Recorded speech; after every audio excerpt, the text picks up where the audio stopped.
Hello, friends. Welcome to Coding Garden. I haven't talked today. Hello, testing.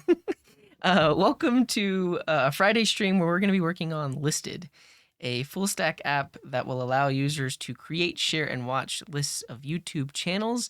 This is the app as it exists today. You can log in with your Google account, you get redirected back to the app, and then you can create some lists. So if I, for instance, want to create a list of skateboarding channels, these are all my favorite skateboarding channels. You can set a visibility, you can create it, and then it shows up here. We got all of this working last time. And then on your homepage, you can see the list that you've created. But today, what we're going to do is we're going to actually be able to add channels to these lists. So last time we did a lot of work in terms of like server-side validation, so that gets sent to the server. These errors actually come back from the server, and they're translated. This drop-down is translated. Each of these labels are translated. We got all of that working last time, and that's the basics of the list, so it's in the database. But now we want to actually add channels to the list. So the idea is on this creation page, there will also be a section down here where you can search for YouTube channels and then add them one by one. And then once you go here, we'll call the YouTube API to get the videos for all of those channels. So that's the plan. That's what we're going to work on today. YouTube API today, yes. No matter what else is going on. There's a few things I potentially need to look at on the repo. So, yeah, Oscar mentioned we could use enhance on the form. Maybe we'll look at this because we are going to be working on that form specifically. And then, yeah, I think that's mainly it. But we really are just I just need to work on code. I can't look at issues. I need to just do it. I need to just work, because the more that I look at issues, the less I get done. So yeah. Sure, yeah. I mean, I like skateboarding. I know how to skateboard. I like watching cooking on YouTube. I know how to cook, but it's not my my main hobby. Yeah. And Alka, thank you for the resub. How many months? 35 months. That's great. That's great.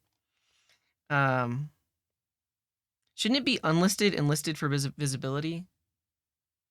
I guess if we wanted to stick with the theme, but we're basically sticking with like how YouTube works, because videos can be public, unlisted, or private. Yeah, so I live in Denver, Colorado. We have many skate parks around here. We're on a hype train. Thanks for the support. Did I miss a bunch? I missed a bunch of stuff. Thank you to Juan Valdez with the 13 months. Or no, you're brand new. You're brand new 13 minutes ago. Appreciate that. The She-Boss with the 5 gifted.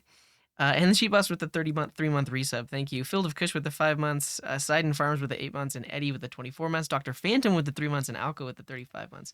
Thank you all for the support. Yeah, so if you're interested in what we did last time, definitely check out the devlog that just got posted on YouTube today. So if you look at this playlist, it's going to be the last video on there.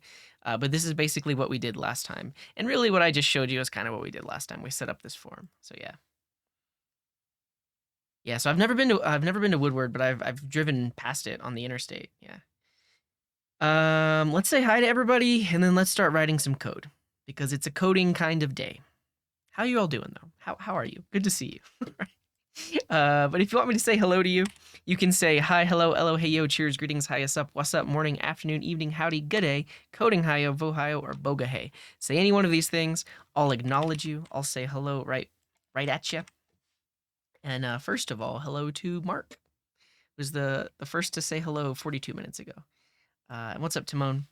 And America 2050 and Alka and Podplip. What's up, Limotes and Hasanali and Roga Dev and Yada and Vive and Vulps and Jerry. What's up, Amasil and Moshiko and Slake and the She-Boss and Field of Kush and Pablo and Danger Mouse and Avi. What's up, Two Fox, Dr. Phantom and Porky and Nesby and Crazy Vulcan and Amber and Yash and Fob and BJ Sebastian. What's up, Isra Razel Wazel and Hello Mike the Tree Climber and Slimix and Sequel Gordster and One Surya and K Lil Pixel and Harsh Deb. What's up, Cedric? Welcome in, everybody. Glad to see you. Coding, like code katas or coding games? No, we're working on this app. We've got work to do. We've got many work to do. Yeah. Or do you think about narrating an audiobook? I appreciate that, Amberlyn. I don't know if everyone would agree with you on that. I feel like I have, to some people, my voice is pretty weird. Yeah. Yeah, I don't have any plans for April Fool's Day. I feel like we should at least work on the uh, extension, but we'll see. We'll see. We'll see. Nice, Fob. Glad to hear. Just finished your first week of 2-week web dev exams. Nice. Congrats.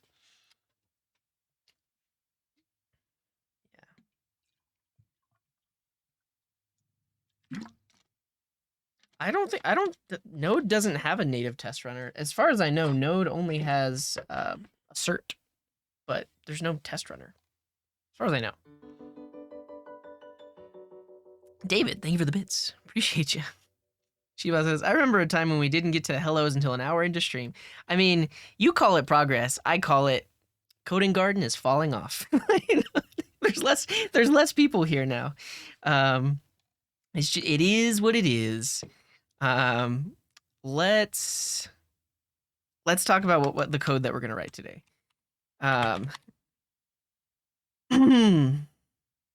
Oh, maybe they did. Yeah, I'm not familiar with the latest features. Okay, so this is our code. We're gonna dive right into this creation page right here that allows users to create new lists. So this has the title, description, and visibility. But what I want is a component that I'm going to add right below that basically allows us to search YouTube channels and then add them locally to a list, which gets sent to the parent. So for that, I do believe we are going to create some actual API routes because I don't. Yeah. So yeah, API routes. Because basically, as you search for channels, we need to call the YouTube API. And we're going to create our own API routes that in turn call the YouTube API. So I do believe, let's look at the SvelteKit docs.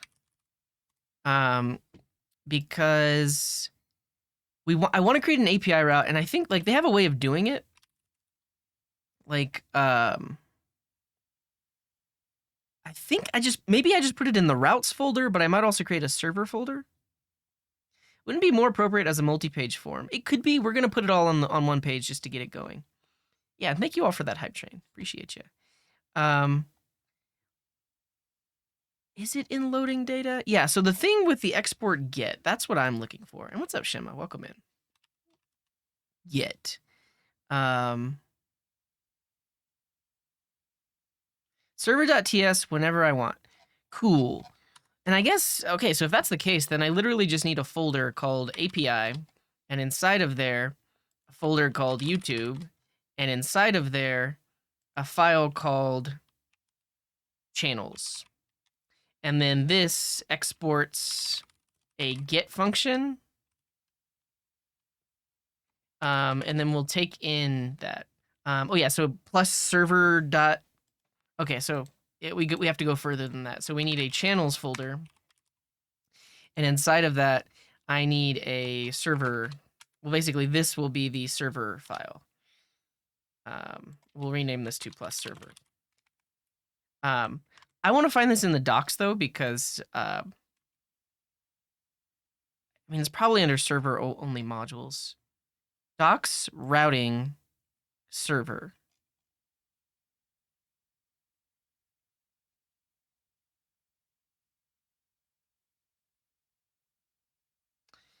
Here we go. So as well as pages, you can define routes with plus server.js or TS, TypeScript. Sometimes referred to as an API route or an endpoint. Yes, this is what I want. So I created routes, API, YouTube, channels, and then server. So this would be an endpoint, API, YouTube, channels, and we would make like a GET request against it to search for channels. And then we need a GET handler, and we potentially will have like a query param with like a list of channel IDs or something like that. Every folder is a route. Yes, that's a good way to think about it. Um, and I was thinking about, should this be in protected? But are there other scenarios where you would want to search for channels via the YouTube API where you're not logged in? Let's go ahead and put this. We're gonna make it unprotected for now. We have some to-dos. We need to think about, like, should this be only auth users? Yeah, so I'll get into that in a second, Yada Dev. I'll basically explain where all of this stuff goes. But for now, don't stop me. I'm writing code. I'm trying to get some things done. So this is pulling from search params, which is nice, because we could potentially make a request that has like or do we want to do search by channel name? I think we search for like a query. Yeah, thanks for that focus mode. Here we go. Because we could say something like query is url.searchparams.get, and then we pass in a search term that we're going to, so we'll like do Q. And then for now, we'll just respond with the thing that you passed in.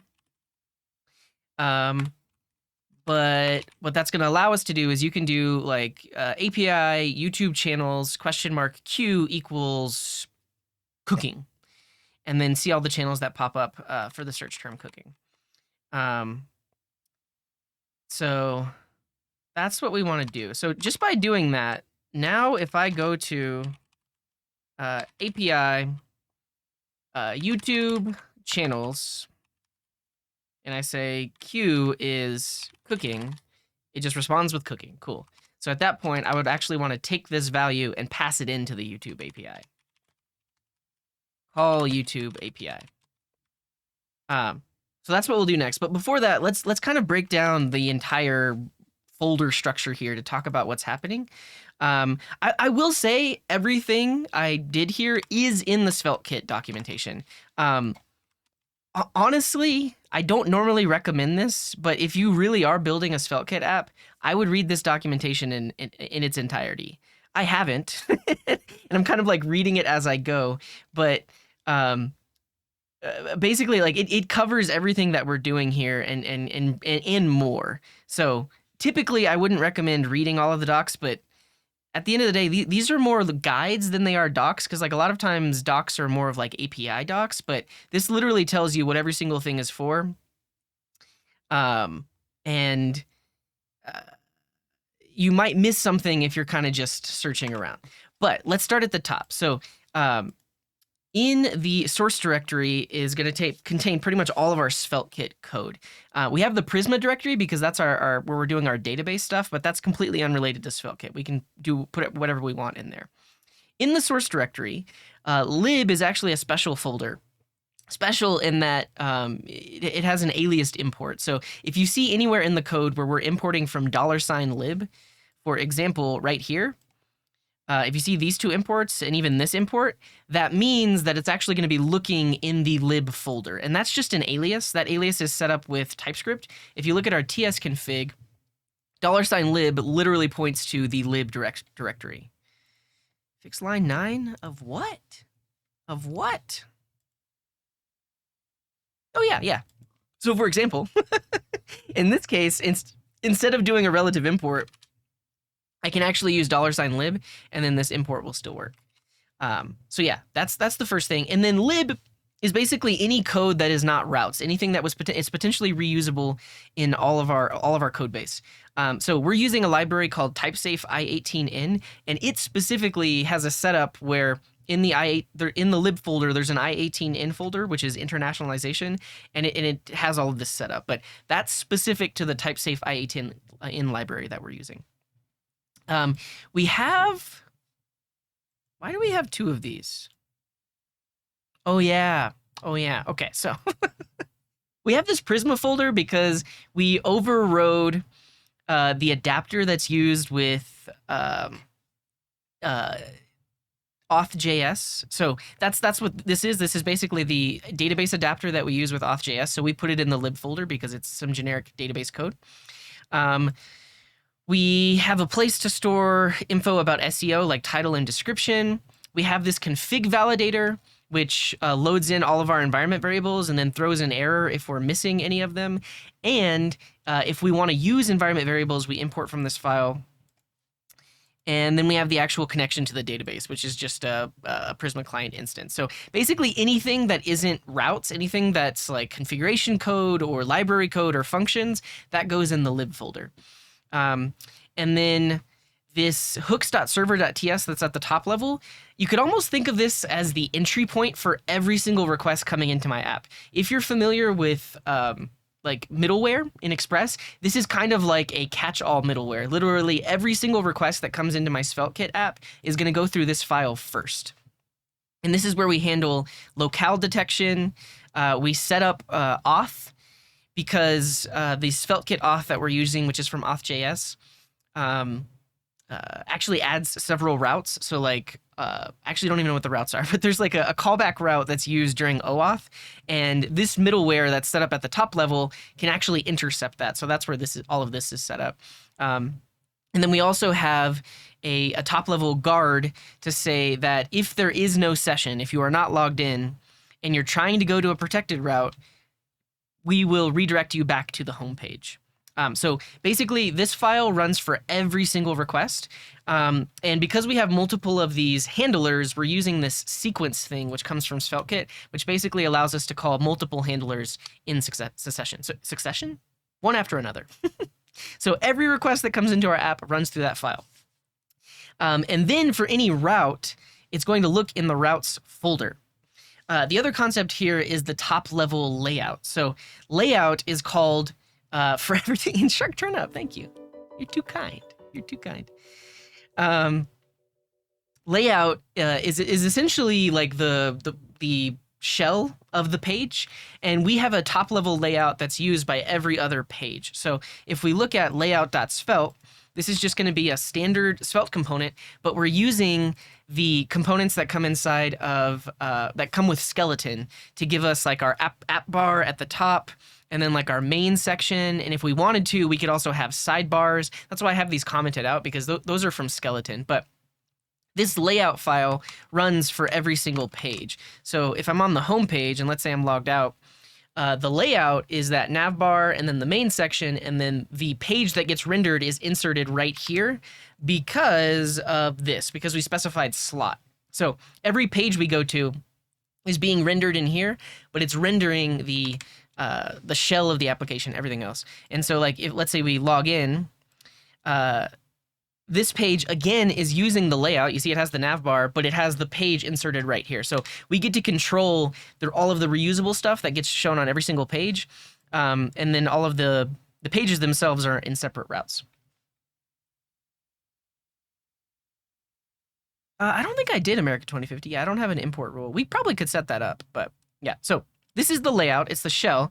But then you have these concepts in Svelte that basically determine where the code is running. So let's take a quick stretch.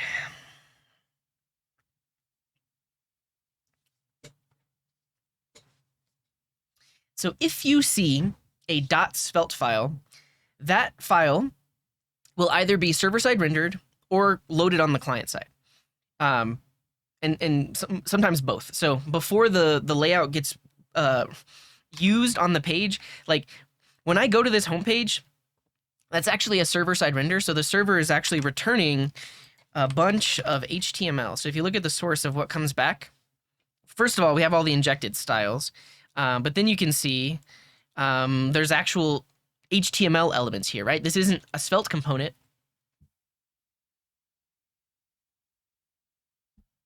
This is just HTML that got rendered, and then after that, it got hydrated using like client-side stuff. But all of that actually got rendered because that Svelte file ran on the server side.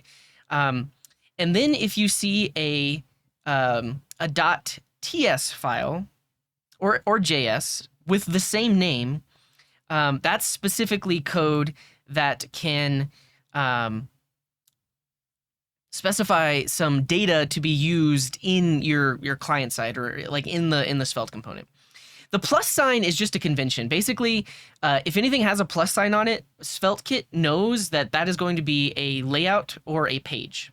So anything with a plus sign is route related. And the reason we have that is that way we don't actually have to separate and have like a separate components folder. You can see that like these two Svelte files right here, they don't have the plus sign on them because they're just regular components. So Svelte is not going to try to make a route called SEO. Like if I tried to go to like slash or like slash nav trail, that's just not found. So it's not going to try to make a route out of these two things.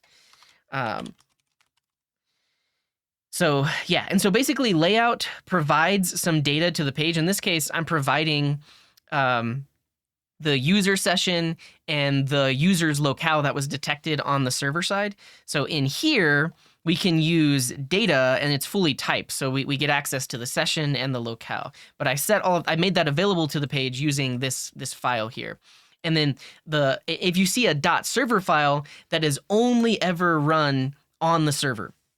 And so here we have some redirect logic. So this checks to see, is the user logged in? And if they are logged in and they haven't been onboarded, then we're going to redirect them to the onboarding path.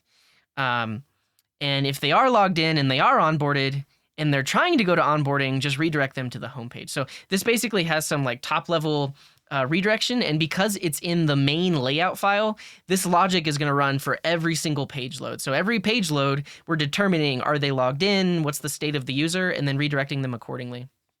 And then again, we can provide some data to the page from the server side. So the server is providing the session, like the actual user info, and then the locale, which is the detected language of the user. So all of these three things basically run for every single page, and then they are either running on the client or the server, depending on the name of the file. The other thing are pages themselves. So layouts are like the shell of the page, and then the page files plus page.svelte or plus page.server are the individual page itself. So if I look at this is going to be our home page, right? Because it's at the top level of routes. So if I request the index route, this is the page that's going to be rendered. And you can see it has some pretty basic stuff. It says, if you have a session, meaning you're logged in, we're going to, if you don't have any lists, we're going to show a message. But if you do have some lists, then we're going to iterate over those lists here. So as a logged in user, this is the view that I see on the homepage. But if I'm not logged in, then I'm going to see this, which has the app tagline and then a button that I can click on. So if I log out real quick, this is what we'll see. So this is all of the logic for that homepage because it's at the top right here, and it's just called page.svelte. Again, same concept. So page.server is the server-side code that's going to run before that page gets rendered. So if we look at this, we can see what we're doing. We're essentially, if the user is logged in, we're doing a database lookup to get all of the lists that user has created. So that way, when we render the page, we have access to that list of data. So that's the main server-side logic for the homepage render. But you'll notice, like, if you're a non-logged in user, then it's not even going to query the database. It's just going to return an empty array, and the client side will render the right way. So those are those page files. And then everything else follows the same logic. I think the one thing you'll see here that looks funny is this parentheses around the word protected. And this is just known as a route group. And it can literally be anything. So you can create, for instance, a group called, I don't know, profile. Or you could create another group called admin. Or you could create another group called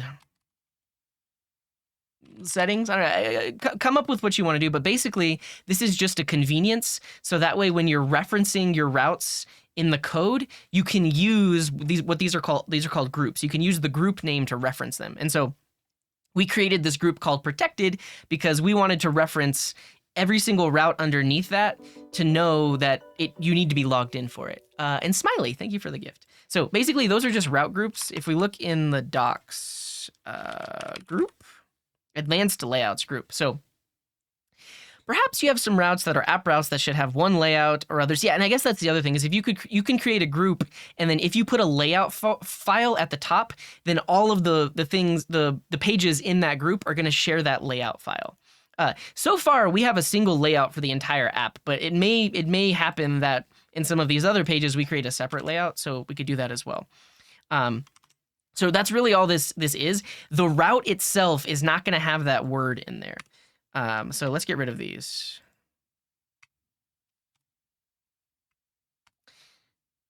So for instance, if you look in the protected folder, we have two subroutes, create and onboarding.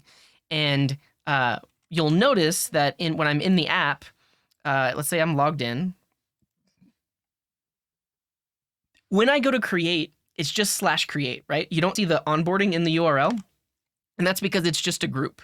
Any route under here is going to look like it comes from the top level. So if this user can't go to onboarding because they've already been onboarded, but if I tried to go there, it would also be top level. So that's that. And then, then we have the individual list page. Yeah, so you're not going to see that parentheses protected thing, but in a second, I'll show you the code that lets us check that, which is really the convenience that we want. So the group folder does not change the URL. It's just an internal thing, so that way you can reference that group. And then we have this route, which is /list/ID. So if I click on a list, that's that route, /list/ID. And that's not protected because eventually when this app is deployed, then anyone's going to be able to go to this URL because it's like a public list. Yeah, and you can, so any of the concepts I talked about, so layout files, page files, I guess you wouldn't have a page file in a group, but you can have a layout. You could also have a hooks.server, and that's going to be your middlewares. But yeah, any of those, if you put them in the folder, it's going to only run whenever those specific routes are run. So yeah, I could create a hooks.server right here, and that would be middleware that always runs for anything within that group. Yes. Okay, and then let's talk about where that code is used. So if you remember, we're doing some redirecting over here. And actually, I think the redirect we do is probably in, where are there 3 layout files? Yeah, so you missed what I was talking about. They are, each one does a different thing. So the svelte file is the client-side component and the thing that gets server-side rendered first. The server file is kind of like your get server-side props. Like it only ever runs on the server. And then the .ts file will run both on the server and on the client. But you shouldn't do anything server-specific in this file because it's going to be running on the client sometimes. Well, it's going to run on the server and it's going to run on the client. So you want to do things in here that are basically isomorphic, things that should happen both on the server and on the client. Yeah, so it basically, like these are the conventions in Svelte in Svelte Kit. They all have the same name, but if it has a .server, it only runs on the server. If it has .svelte, it's server rendered in client. And if it has .ts or .js, then it runs both. So that's basically how they use that convention. But what I want to show you is the onboarding page. This right here. I think. Isn't this where I had the redirect? Maybe I have the redirect in the layout.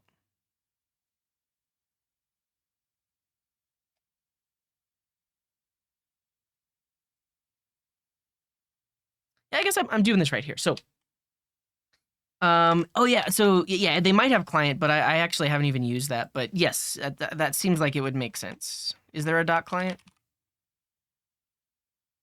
Yeah.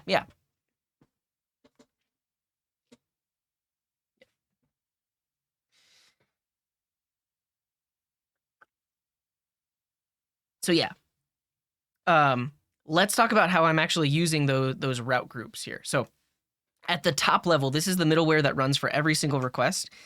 And this is actually checking to see, are you trying to go to a protected route? And so event.route is where this request is attempting to go to. And here, so it's a string. It's the string route, but and that means we can use includes. We can just use the built-in string method includes to match against a specific group. But what's nice is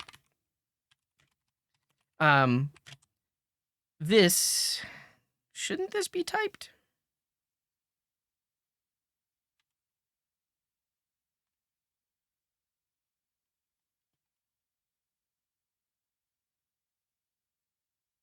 Am I looking at the wrong thing?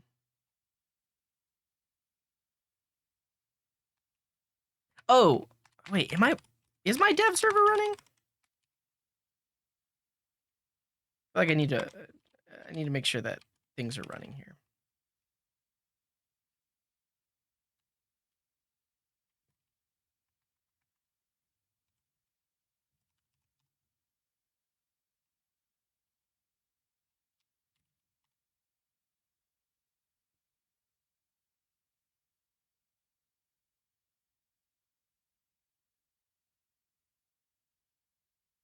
The ID of the current route. We were getting type completion on this before. I'm curious. What am I doing wrong here?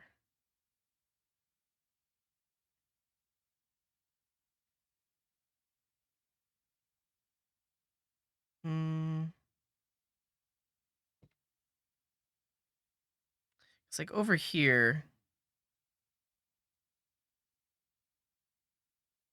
So npx SvelteKit sync generates all of the types. So you'll see in the folder, there's like a hidden .SvelteKit folder, and this is where all of the generated types go. And if you've never started the app, like honestly, I shouldn't have had to do that because I'm running, when you run the dev server, it's also generating the types. I'm just debugging like why I'm not getting type completion here. No, it's typed. We saw it last time. So like this actually gave us type. Yeah. So yeah, we're getting type completion over here. This is telling us, hey, these are the possible routes that you could go to. And like this gets a type error. Well, let's see. This gets a type error because it says, hey, there's never going to be a route called banana. That's really all I wanted to show you. There's a different type. What am I doing differently though? Because it's event.route.id, and then over here we're doing, yeah, same thing. I guess for whatever reason in this top level hook, it's not typed. But all of that to say, by putting these routes, create and onboarding in this protected folder, now we can match against it. So if the route that someone is trying to go to has the word protected inside of it, then we can have some logic based on that. And then I guess I was already showing this, but we also have, we can look at those specific routes, but then whenever we're redirecting or sending someone to a different page, we don't include this. This is just an internal thing that gets added to the ID. Route ID in the hook is the type of local route ID. Yeah, I mean, request event partial record string ID string or null. And then this one is, yeah, that's a route, and then ID is a layout route ID. Yeah, they're different types for whatever reason.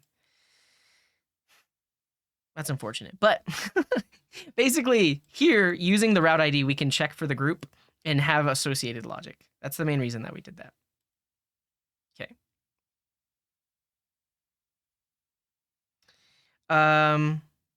Yeah, and I guess that's a good point. Like, really, we honestly, instead of includes, we could also say like starts with,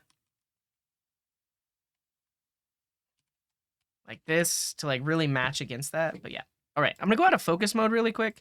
Yada Dev, I think you had the most questions about this. Did I answer all of your concerns? Do you have any other questions? But this is the basics of SvelteKit file-based routing. And this is the thing that potentially people don't like. Like if you, at a glance, look how many page.server and page.svelte files I have. At a glance, this looks like kind of like redundant, and it's like, ew. But basically, it's like following that convention so that we know exactly where the code is running. And the thing that you really want to look at is the folder name, because the folder name defines the route. Yeah. I think like there's potentially other ways to solve this, right? Like you could potentially have a single file that exports multiple things. Yeah. Every route can have a layout and page. Yeah. So basically layout could go any level deep, and then it will affect that. But at that point, it will be a nested layout because and that's just how I've defined things. So because I have this layout at the top level, that's always going to be the top one.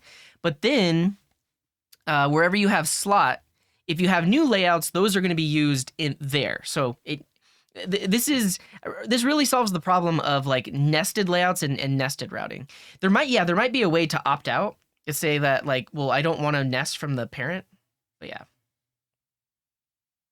How does this relate to using React with React Router DOM? You would be doing all these redirects and stuff client side instead of server side. It would be very different because React alone, is client side only. So, the comparison here would be closer to like how you would do things in Next.js. So this is SvelteKit, so it's very similar to Next.js in that it's a server side runtime, or it can do server side rendering with React.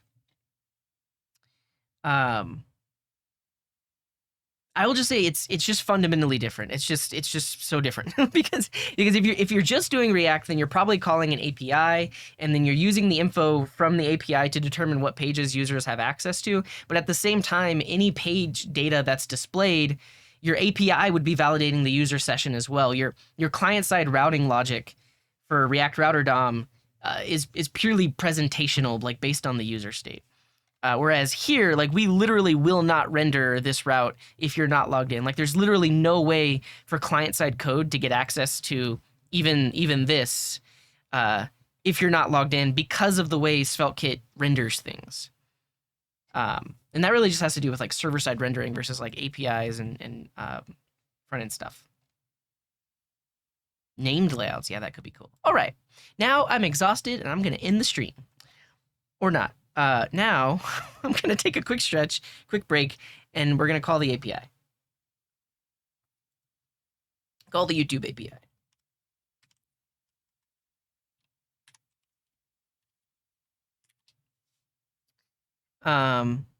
Yes, so there's a lot of ways to go about this. And if you search for the YouTube API, you'll find the docs on the YouTube Data API version 3. Now, it's important to note, what did I not answer? Who? What? What are you talking about? It's important to note, the YouTube API is just a RESTful API. So like if you, so search is going to be the main one that we're going to be calling. If you look at the documentation here, there's literally an endpoint that you can make an HTTP request to. And you could use literally anything you want. You could use Axios Fetch. It's just a REST API. However, Google also has this API, Google API Node.js client. And they have clients for other frameworks and languages as well. But what's nice is they basically have functions you can call that are fully typed. Under the hood, they're just making an HTTP request, but it gives you types, and it's like a nice in-code way of navigating their API. So we're going to use this library specifically so we can get types about the return that we get, because when we call this endpoint, it's going to give us back a big old thing that has like a results array and then objects that represent channels. And I don't want to have to type all of that manually. So I'm going to use this library. And we're going to install it like so.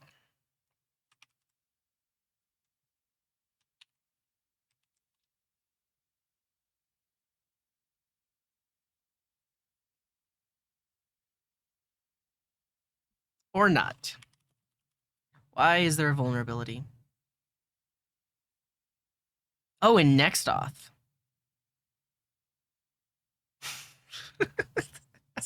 that's not my problem. Can we fix it? Yeah, we fixed it. Okay. That probably means we need to update our packages. All right, we're gonna run an upgrade before moving any further.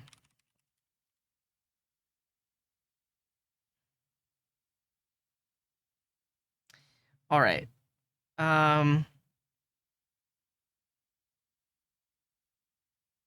Prettier plugin and TypeScript are the only, in VTest, are the only things with major version bumps. Everything else, we should be able to just do the bump.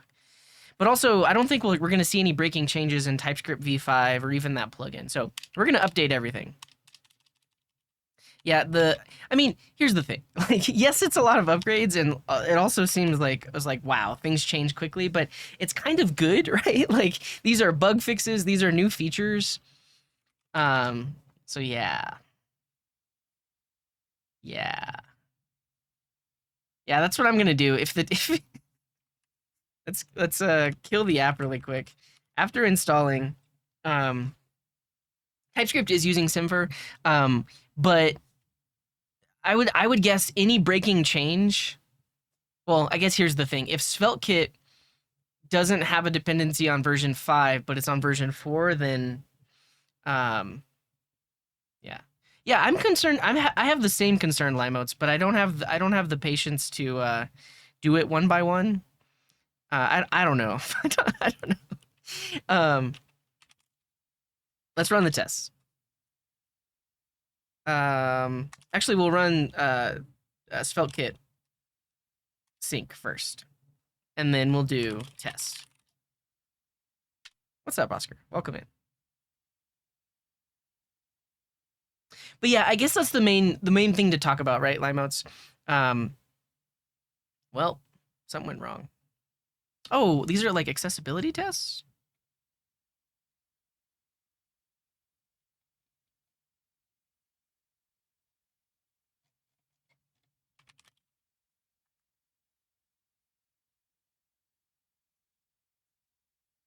But yeah, that is the main thing to be worried about.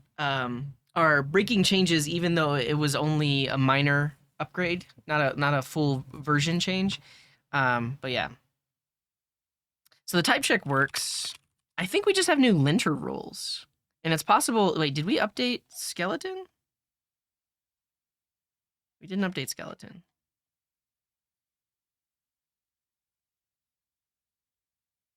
Okay, linter is fine, type check is fine, but when we run the tests, we actually do see accessibility warnings.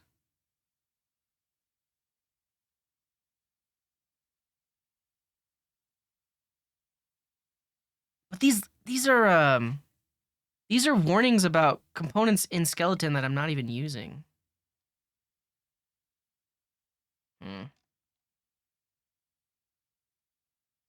No, I wouldn't say that it's that your old line modes. I would just say that like at any company, it's honestly a threat to security if you don't vet every single update, right? Because one of these could have introduced like a backdoor or a security vulnerability or something like that. So I think like when you work at a place that cares about that kind of thing, yeah, I think it's valid to be concerned. I'm just jaded with with JavaScript and how fast things change.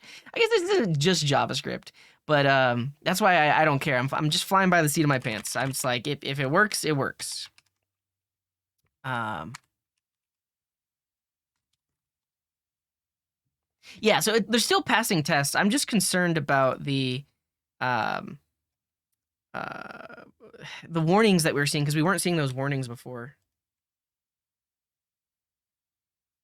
I mean, the app renders, but we are getting these errors. I'm guessing if we look on the skeleton GitHub repo, they might talk about it.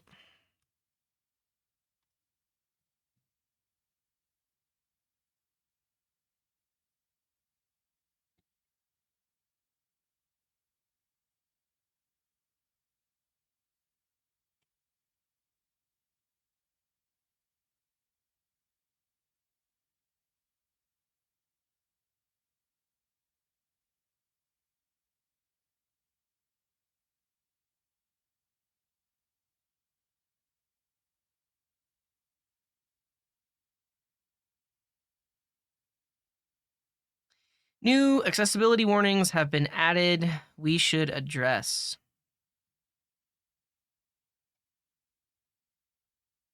Yeah, so they're working on it. Just know that they're working on it, and for now, they're just warnings in the console. All right.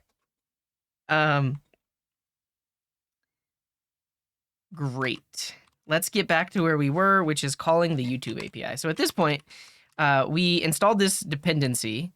Um, If you need to reduce startup times, you can alternatively install a submodule as its own dependency. We make an effort to publish submodules that are not in this list. Oh.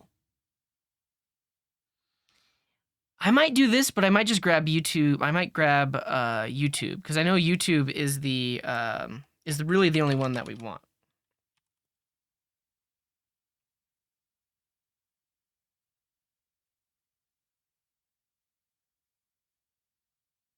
Yeah, and for those of you that are regulars, I need you to help me. If there's new people in the chat, run the commands that will help answer their questions.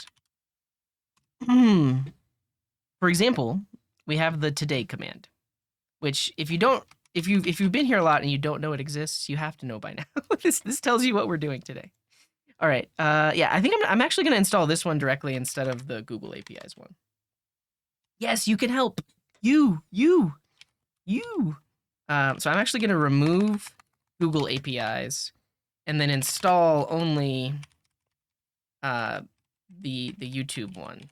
So that way we don't have all the other stuff. This should be all we need for now. Yeah, so now that we have that, we can import from it.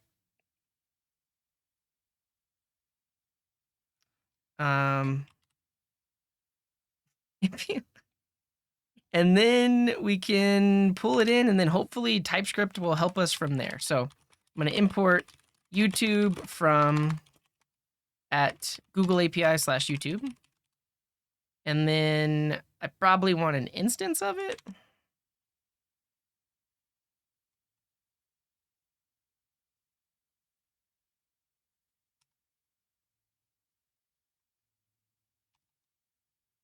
What is this? Expression is not callable. YouTube dot auth.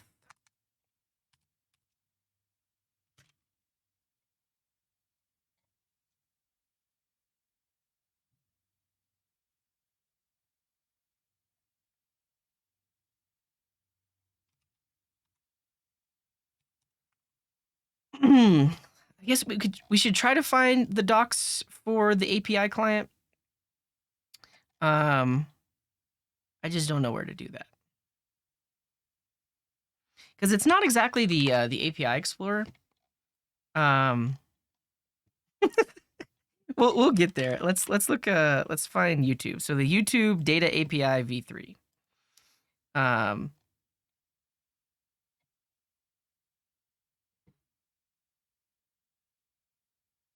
Yeah, I'm here, but the thing is, this is mainly the REST API documentation. Like it tells you, like the endpoint. It doesn't actually tell you the functions that we can call. Yeah,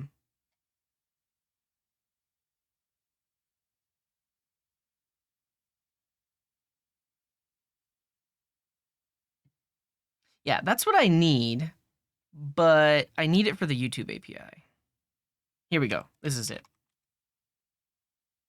It's ugly, but this is it.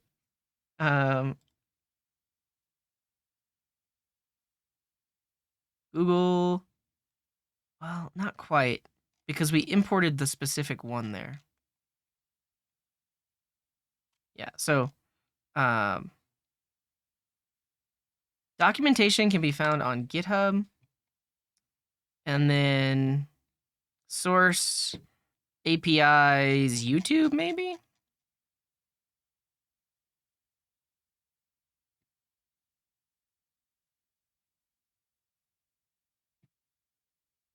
Well,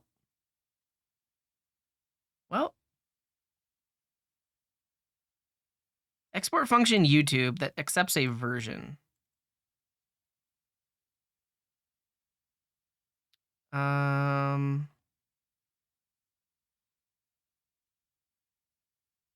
And then YouTube v3 is.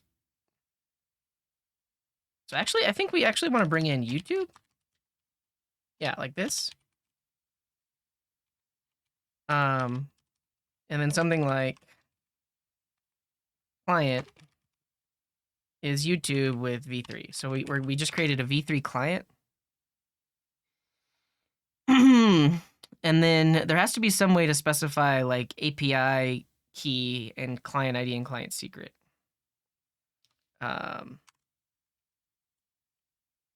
Is there an auth? No. Client dot. Yeah, so this just directly allows us to do search. So there might be something else we have to do to set the API key. We'll have to look at the docs for a second. I'll look at your link in a second, Oscar. Is it good? If it's not good, I'm going to time you out. Okay, cool. Node.js quick start. Oh, we need to install the auth library separately.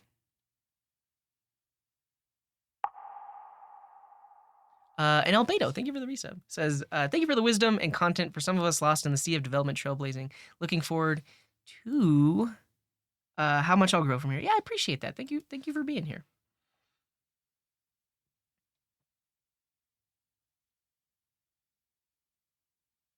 So Google.YouTube v3. I see. So whenever you do a request, you pass in an auth object.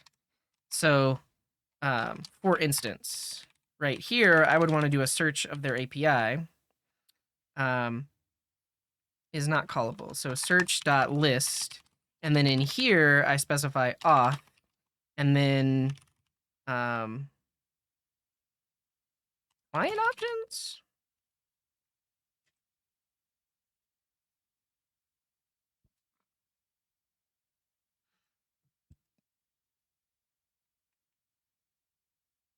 Let's look at the type for auth, because this can be an OAuth2 client, a JSON web token, compute, or user refresh client. Yeah, and in this case, we actually we only need, I do believe we only need the API key. So let's do this. Like, I don't think we actually even need the auth object. I think we can just do key, and then we can pull in our config like this. So we'll say config dot YouTube API key, and then we'll have to go add that to the config. And then there's going to be some other stuff we specify there, but this returns a promise, an Axios promise.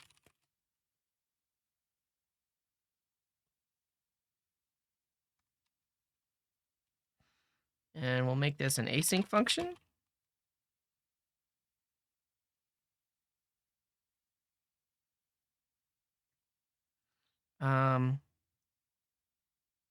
And then data is a schema list response. So in this case, we'll return a new response with data. Okay. We're on our way. So now we need this YouTube API key, and we're just going to put that in our config. So we created this config loader that will pull everything in from our environment variables. And we want to add a new one that is a non-empty string, like that. And then now our app should crash because we don't have one. So, yeah, you are missing the YouTube API key, and so now we need to specify one. What's up, Jacob Duncan? Welcome in. Let's specify it. So I have an API key that I can use. I'm just going to put it in my .env file, because that's what gets loaded in here.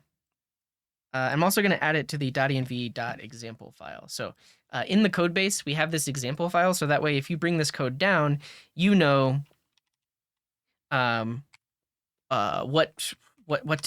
values need to be specified. So insert your API key here. I'm hiding API keys and client secrets is what I'm doing. So when you pull this code down, you'll need to add that. But I'm going to add this to the .env, and I'm not going to show you because it's a secret. It's a secret.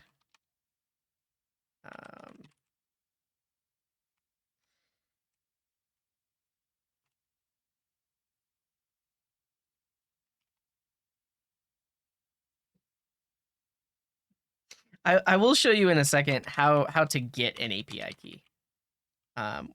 We probably need to add this to the contributing guide. Yeah. Can this API return the transcript of a video? We'd have to look at their docs. I think there's actually an issue, or like there's not an open endpoint for getting. There's not an open endpoint for getting transcripts, at least through the YouTube data API. Like I actually don't think there's anything listed in here for getting, like, I guess there's this captions endpoint, list of caption tracks. Possibly you could do something like that. Yeah. This might have just been an auto import. Will that work? Apparently not. I think this is a SvelteKit thing to give us the right types here. Yeah.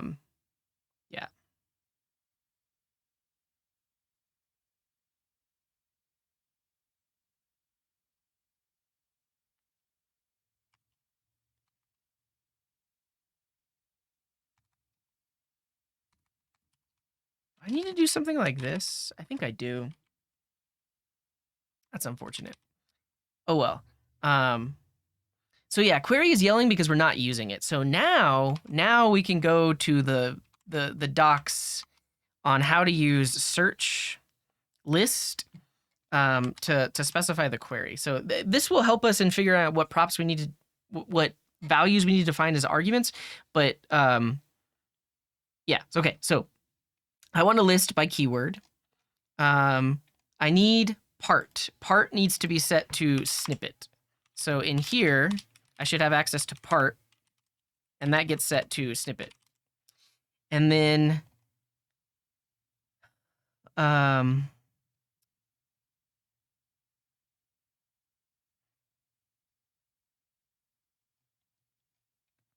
we want something like type, because there's videos, there's playlists, there's channels. We specifically are only searching for channels. So yeah, Q is going to be the search term. So here we can say Q is query. And then type, we want to specify as channel, because you can do channel, playlist, or video. So type, let's see, do we get TypeScript? Yeah, they don't have this. But we should be able to do channel.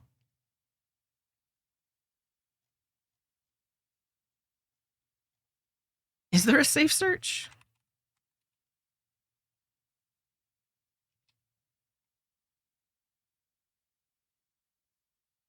Whether the results should include restricted content as well as standard content.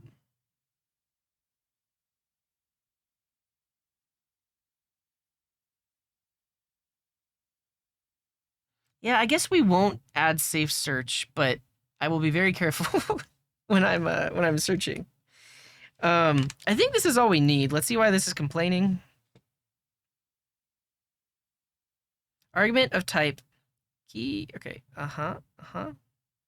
Key does not exist. But it does, though.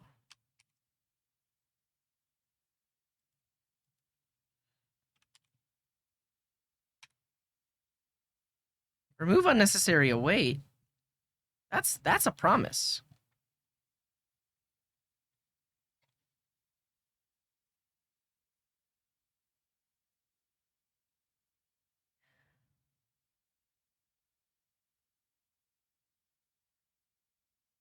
Or at least doc's difficult to understand. I'm going to turn on light mode for a second. I feel like, okay, shield your eyes. It's about to get really bright, really bright.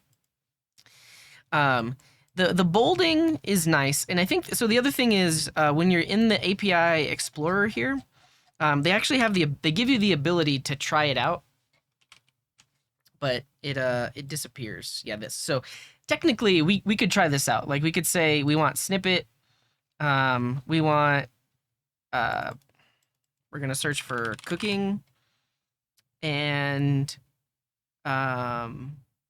type we can add as video. Is that what it was? Yeah, or channel. So they give us this interactive way of like actually calling the API, so that is nice. But this description here was helping me figure out also what I need to call over here. Let's look at this, because I believe there's a way to call it with just the API key.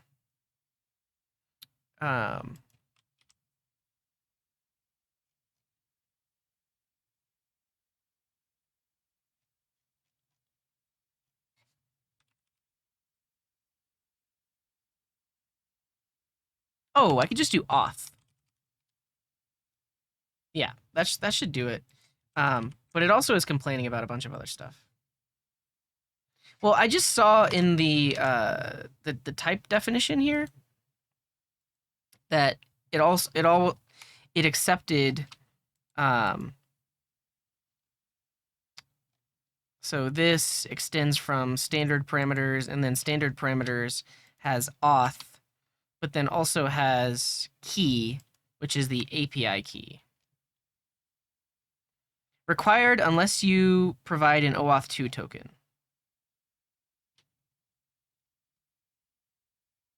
Yeah. Why should anyone look at the source code to figure out how to use it? Yeah, it's really, I mean, ultimately, like that's the promise that TypeScript has given us. And I think, I mean, a lot of people, it's possible I need both. Yeah, we'll get there. We'll get there. But a lot of people might actually think that they don't need to make good documentation if they have good TypeScript types. I would disagree, but maybe that's the route that they went down here. Yeah. Auth does not exist in body response callback. No, this is a server side only API key. I do not want to leak this API key.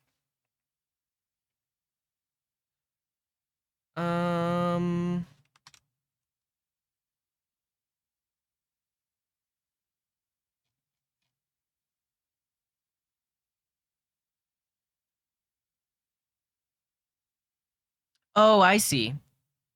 You actually, wait, is that in every language?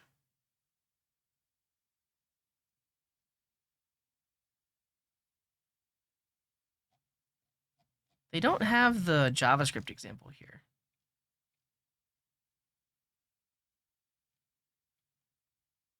Search list parameters.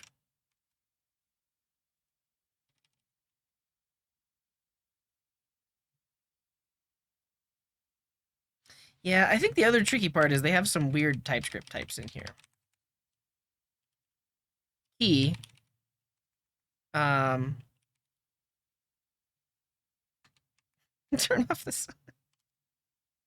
Yeah, shield your eyes one more time. I'll turn this back on. The only issue is when I turn on Dark Reader, I'm losing some of the context of the docs because it's harder to see. It's harder to see bolded things. I do something like this. It's interesting that the types here, for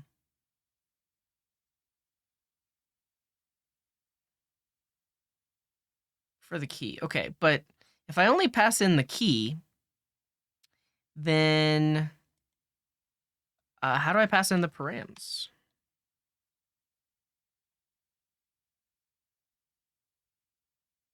Let's look at the type. So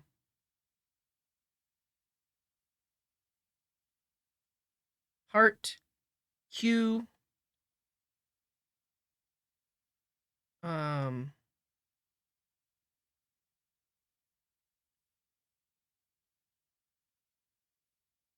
got Q here though. String or undefined. I see. I see.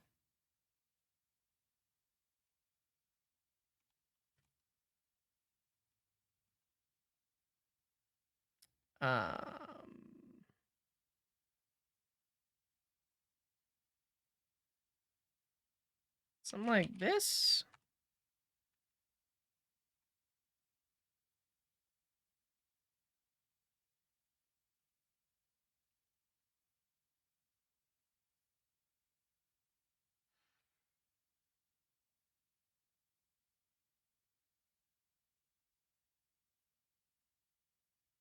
Well, yeah, I mean that's what I would expect is like to create like an instance of a client and pass the key in.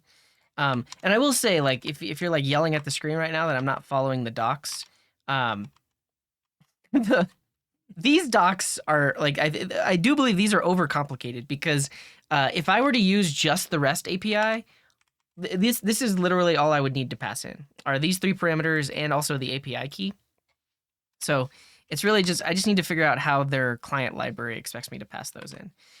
Because here, this is creating an auth instance with a token, and there are certain endpoints in the API where you don't need to be authorized. You just need to um, specify your API key. Um, so yeah, maybe look at that because if we look back at here, then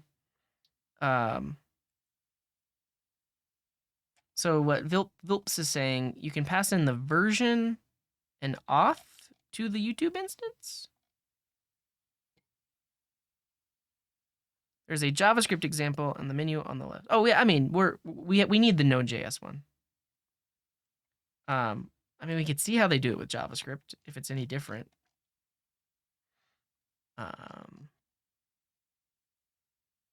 There's literally no example code.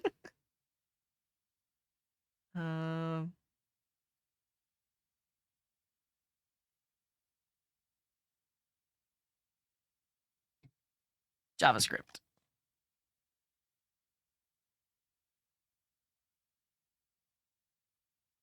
sample. See the use cases and code samples.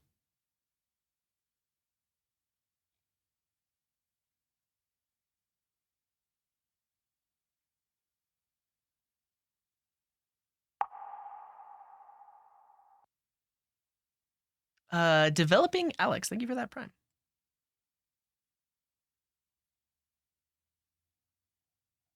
Is this gonna show me the code I would have needed to do it?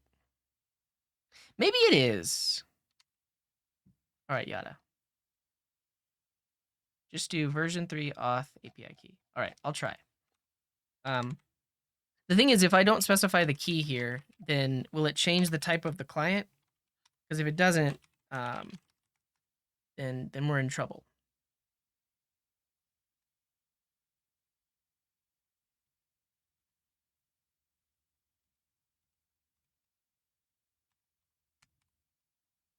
Yeah. So this is, I mean, I honestly would prefer this because now the client is set up with that API key all the time. Yeah. And what's up, Colorado IRL? Yeah. They came and hung out on my IRL stream the other day. Yeah, I'm knee deep in the code. This is a search example.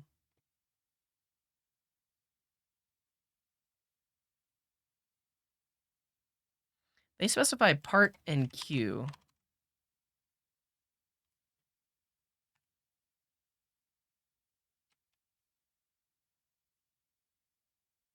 String is not assignable to array of string. Oh, does query need to be?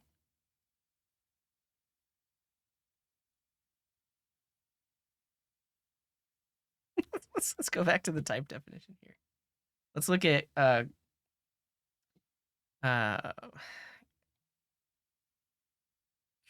part is a string array.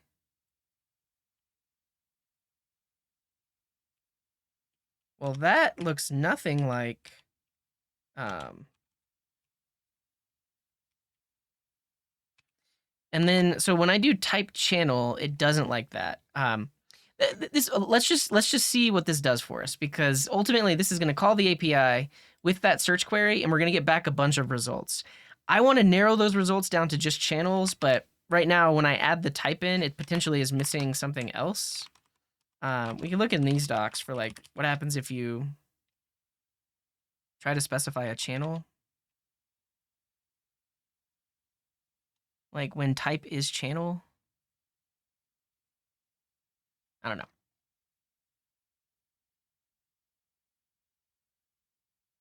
Channel equals array. Oh, well, that's if you're querying a specific channel.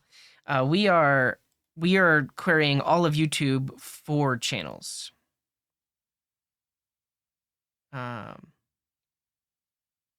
String is not assignable to type string array. Oh, you're totally right. Yeah. Woo! Took us a while to get there. The type errors are really bad, but this is it. We've done it. We've done it. Did you see? I guess we were looking over here for channel.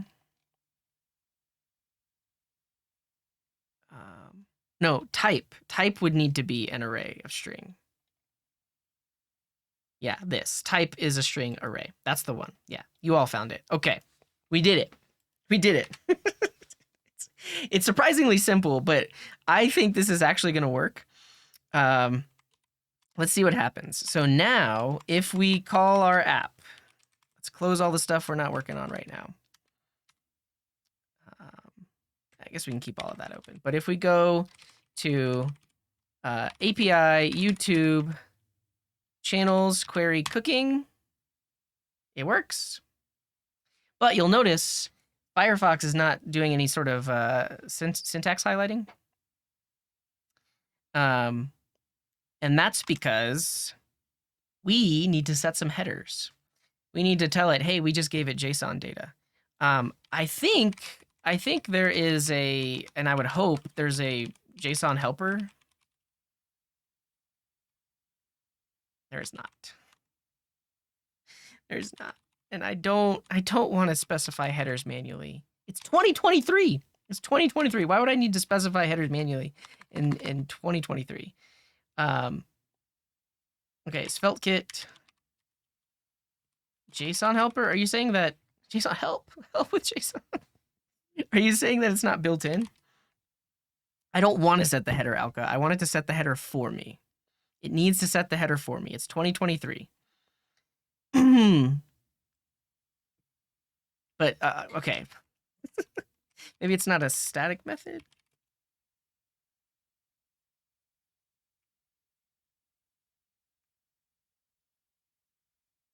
But it doesn't like this because it's saying that this is not body init. If we look at not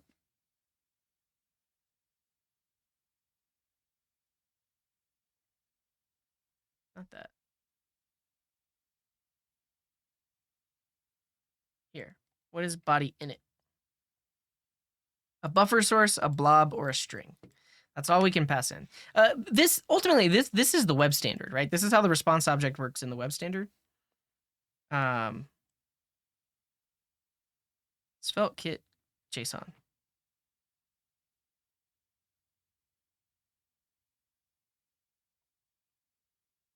Is it just a global? Hey, there we go. This is what I want. This is what I wanted, because now I can do this. Yeah. At the end of the day, it's just creating a response object and stringifying it and setting the headers, but this is what I want. So JSON comes from Svelte.js kit. It's built in. It's built in. This is all I want. That's all I wanted. That's all I wanted.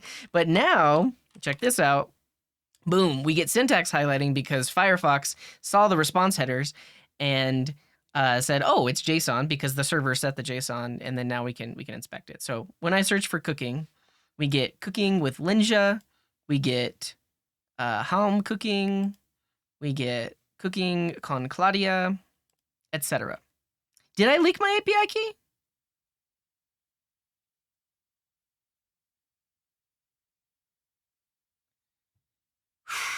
Give me a second. Give me a second. Is there anything in this response that has my API key on it?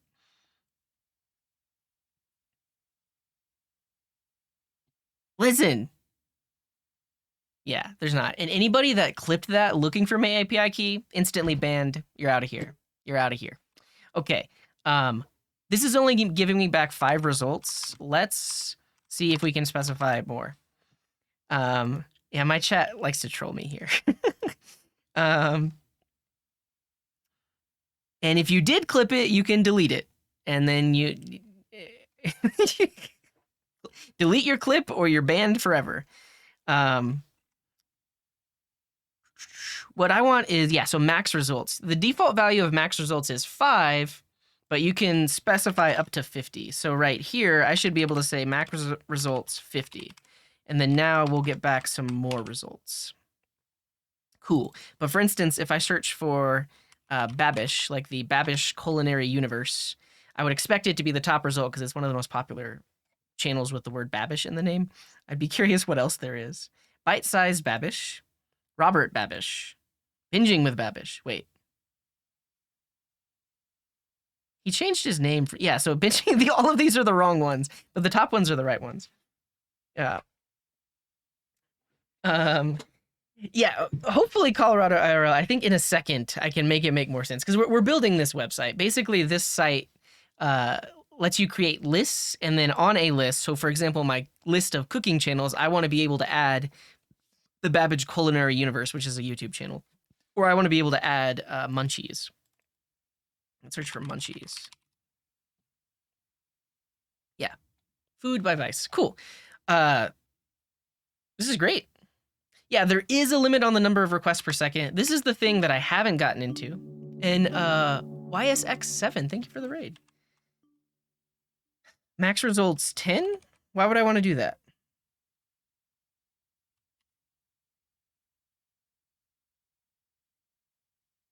Oh, because then I'm using less data. Yeah, but welcome in, Raiders. Glad to see you. What were you working on?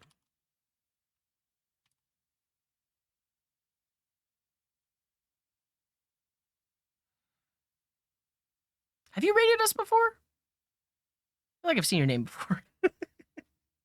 But yeah, welcome to the coding garden. I'm writing some code. Yeah. Auto suggest channels. I think we'll try to do something like that as well. Use the data more easily. Yeah, so in a second we potentially can get more data, but I think we also need to decide what data are we going to make available to the front end, because I definitely only want to. I think I want to include items and probably like the page token and total results. Does it make sense to just give back this entire response, or do we clean it up a little bit? Okay. Well, that's the thing, is there shouldn't be a clip. Just so anybody that made a clip thinking that there would be a leaked API key, you're gonna be banned. Delete your clip. Yeah, and see you later, Shwani. Wani, I think you provided some help at some point. I think you feel like, appreciate it. Banned. Okay. Here's the thing. We could use this response as is. If we want to get the next page of results, that would require more work. I think, for now, we're just going to give back the first 50 results, and that's all you get. So also, if we search for Coding Garden, we get 1,700 results. I'm number one. I'm the number one result, which is good. There's the Coding Garden archive, which is number 2. And then people that have stolen my name. Coding Jesus. Interesting. Okay. And let me know to delete it, America 2015. Delete the clip. Delete the clip. I'm telling you right now. Call-in Garden, yeah. So that's actually what's pretty interesting about their API is like they're doing like typo detection and stuff like that too. And then people stole my name. All right, we have the data. Let's show it on the page. Yeah, I know that I can renew the token, but I want to what's the word? I want people to realize that they shouldn't do things like that.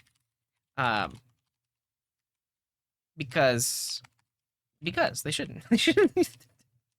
If a leak happens, don't try to clip it. It is a lot, but we can paginate this on the front end.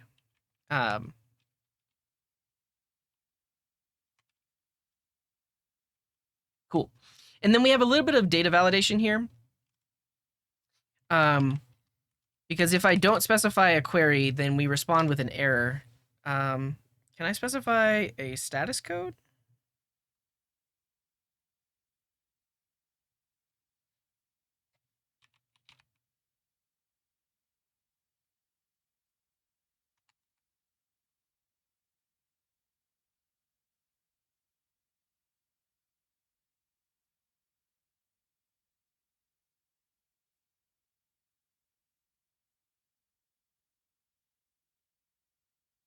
Status is read only. Yeah, we need to. Yeah, you're totally right. We would need to translate this.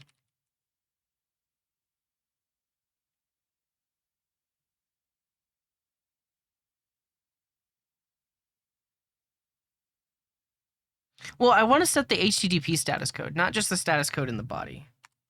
Let's look at this. Let's look at the type for this. Create a JSON response object from the supplied data.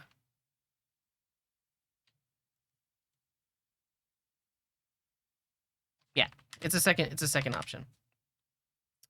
Here. So here we can do status 422.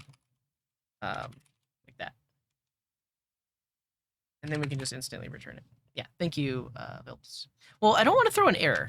So I guess that's the other thing about this is like this specifically is a route that will only ever return JSON. Like this is never going to be a server rendered route. And then also we should see now 422. And 422 is unprocessable entity. You sent me the wrong data.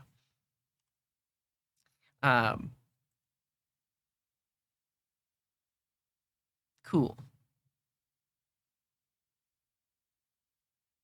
Yeah. Okay. Here's the thing. Right now, if I were to deploy this app and 100 people go use the app, we are very quickly going to hit our quota for the YouTube API. They only give you a certain number of requests per hour per day. What we really want to do is we want to put this behind some kind of like caching layer. So like if somebody searches for cooking, we want to hold on to that result for, I don't know, 30 minutes, an hour, and then that way we don't have to call the YouTube API again. Also, we could potentially pull from a pool of API keys. I actually, there's a project where, so we would use something like Redis, but there's a project where someone's created basically like a YouTube API proxy where people can submit their API keys. Like users of the app can submit API keys, and then that gives the app a greater quota for everyone else to use. So we could set this up to where after you sign up, we could ask, hey, do you want to contribute an API key? And then like an API key pool, yeah. And so then we could store that, and now every time we make a request, we rotate through the keys, so that gives us an even bigger quota. Yeah, so I think that's the other thing is like if we do this API request in the context of the user, it's still like we still have to specify the API key. Like you can't get around specifying the API key for their API. And I do believe it still hits your quota for the same amount. So yeah. Do they provide a TTL for the we could look.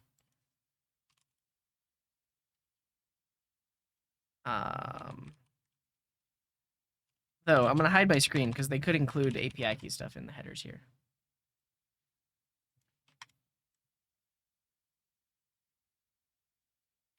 So signing in with Google does not give you their API key. It gives you an access token, which means you can do things with the API on behalf of that user, potentially, depending on what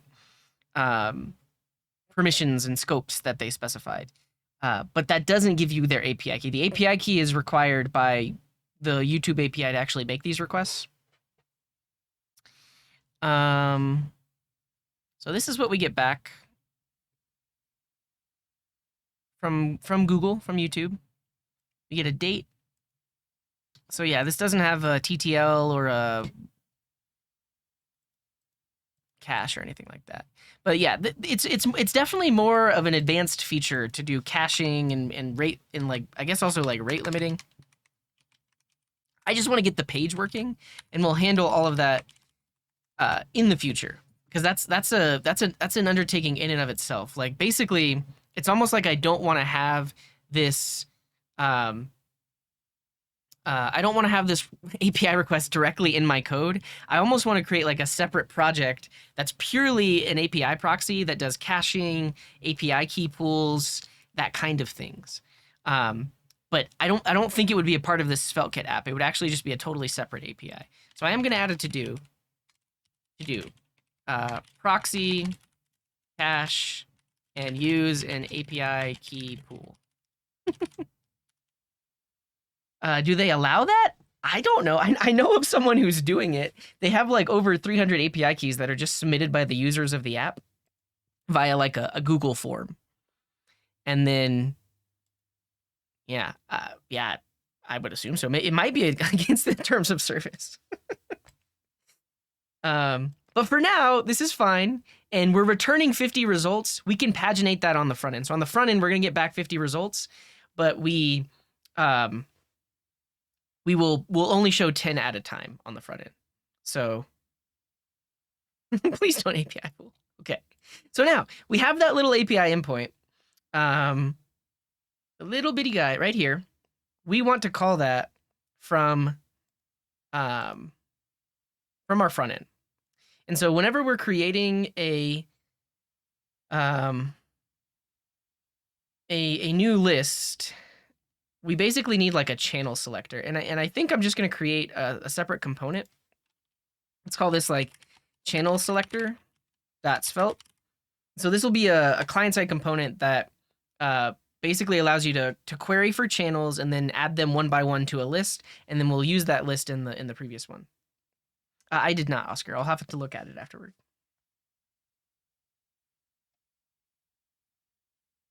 If I do that, will the YouTube recommendations and stuff still work? We're not going to be using any of YouTube's recommendation things. So that's a thing. But here we want a we want the script for our component. It's gonna be TypeScript, and we are gonna have basically like an embedded form with a search and then like results below it. So let's actually copy how we did the input for the page file, like this.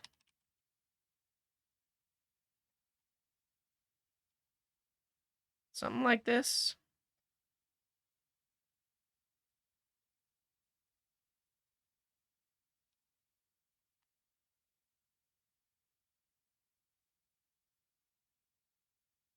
Form within a form? Yeah, it'll be fine.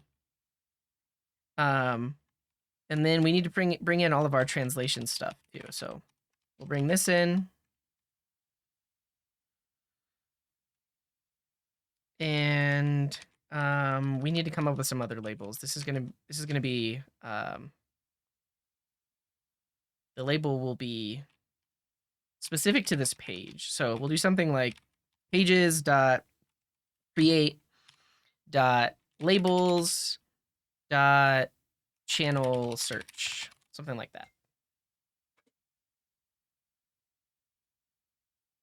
Form actions and 2 add buttons with form action search and form action submit. I'll have to look into that. Yeah.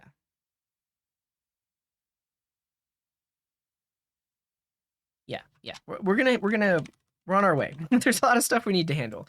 First of all, we don't have any text inside of our components. We actually specify all of that in our internationalization and pull from there. So over here, we now need a page for create. And we're going to have labels specifically for create. And the label is channel search.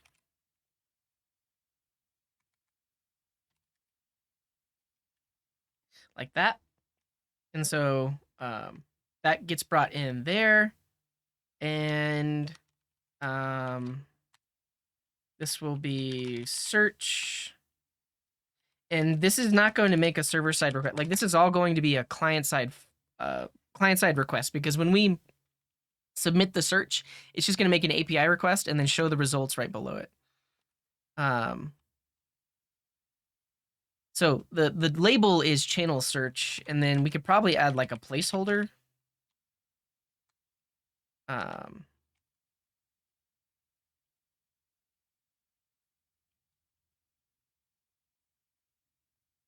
Under messages,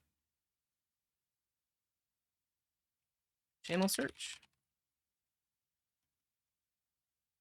And then in here, we also have messages, and channel search is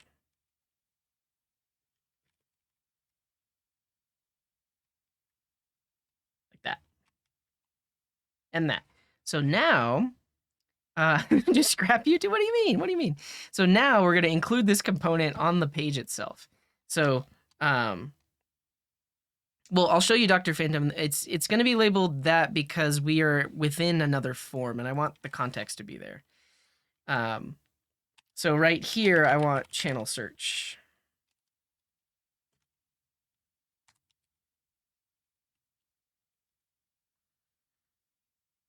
And we'll import channel search from here.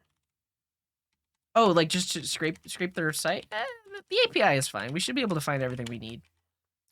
And now, whenever I go to create a thing, now we can search for a channel. So I want to search for cooking, hit enter. Don't submit the form whenever I do that. Call my API and then list out the results below that. So we're on our way. Let's handle on submit here. And then we'll just say form submitted. And then we'll have a function that gets called here. And here we'll also prevent the default action. Auto search, we could like debounce it. Yeah. I don't think it will. Open a modal. Let's just get it working and then we'll decide on the UX because it'll work in line for now. And then here we actually want to fetch API, YouTube, channels, and then Q is the value of the form. Like this. So we'll have the search term start off as the empty string, and then we want to bind it over here. How do I do that? Let's go look at the Svelte docs.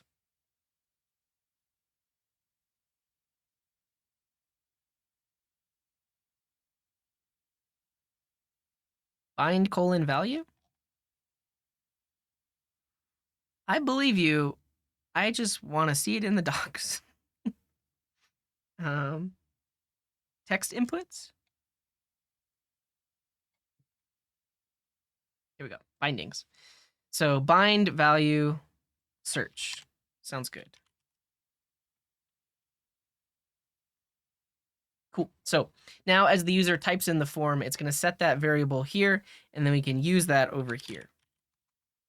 We can also just prevent this from happening. So if search is not a thing, then just return immediately. Otherwise, we make the response. We get back the JSON data. We await the fetch. We make this async. And then why is this complaining? Move function declaration to program root. Really? No inner declarations. What? Yeah, that's a great idea, Oscar. We should be able to import the types. This feels weird. Is there nowhere else where we defined it? I feel like we've defined functions before. Have we not caught this this linter error before? Use an arrow function. Seems weird.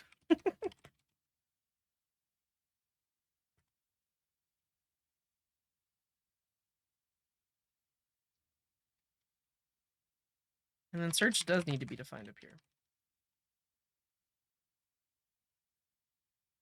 Without getting search content from the submitted form data. This is going to be heavily JavaScript interactive on the page. Like I don't want to do like a backend form submission. This is going to call the API. Also, I want to update the other thing we did to call the API as well. It feels really, it does not feel good that for this page submission here, I really don't like that this is we're basically locked into SvelteKit here. Like this piece that validates and put it in the database, that should actually be an API endpoint. But we'll refactor that later. Okay, so we get the data, and then we'll have something like results, which is an empty array. We'll grab the types in a second.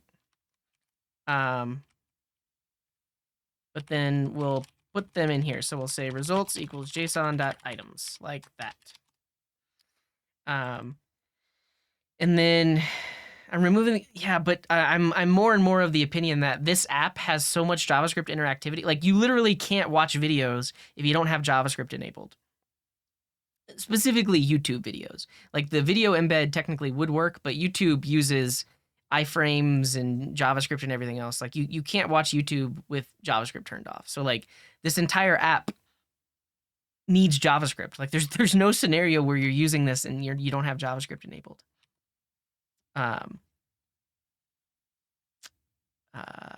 What are we doing? We are iterating. So right below the form here, we can show the results. Who uses the browser without JavaScript? People that care about their security or like older devices or anything like that.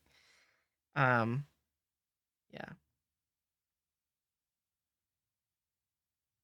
Yeah, I would say Kyujin, look at the latest version of Vue, because in the latest version of Vue, there's no hacks required. It's really easy to use TypeScript types for props and all that stuff. For SvelteKit, yeah, I mean, you technically would just do this, and this instantly becomes a prop, and you can put the type on it. In this case, you wouldn't need to, but that's basically how you type the props. All right. Now we want to each over every result.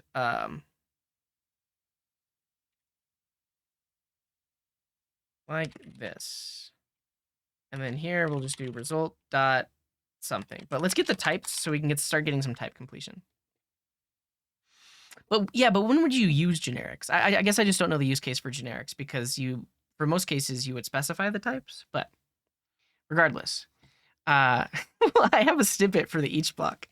All right, let's get the types. Let's get the types. So if I go back to my API endpoint, we can dive into the source for that specific function. So not there, here. We can look at the return type of search list, and then find the type. Axios response of schema search list response. And this is it. Schema search list response. This is the type that we want.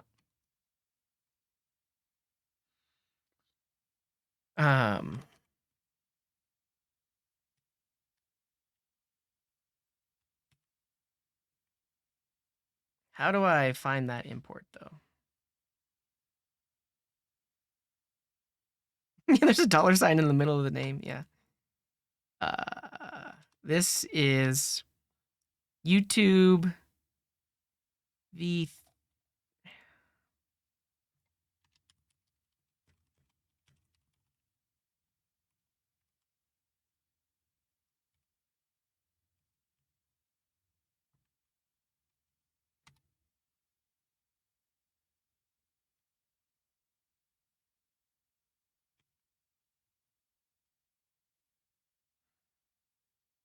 It's not exported from there. Let's go look and see what's in V3.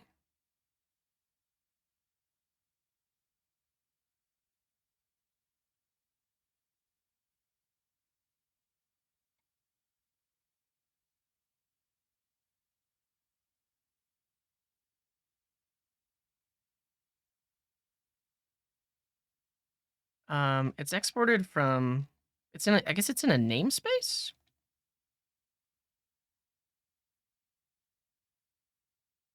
Yeah, it's namespaced. How do I import from a namespace? Do I need to do slash that?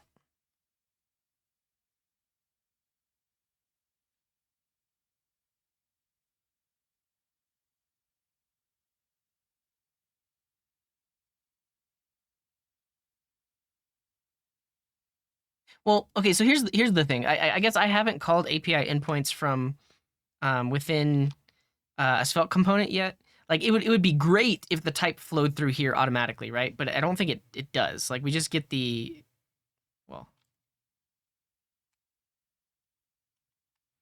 we do this and then we get this as the any type. It would be great if we got the types from SvelteKit. Maybe that's what we need. Like we want these types to flow through. So let's look into the Svelte docs and get that working. Because ultimately the type that gets returned here is the type schema search list response. Yeah, we want the magic. We want this to have the type. How do we do that? TRPC, you define your input and output types. But in these meta frameworks, the types for a lot of things just flow through. Like the way that the types flow through for our like data loading. So let's see, like here, how we're in this case. Oh no. Oh well. I feel like we've lost some of the type completion, but in this case, we are responding with this object that has an array of lists, and then in our home page, it has that type. So you can see lists is an array of lists. So because we have the server side and the client side, the types flow through.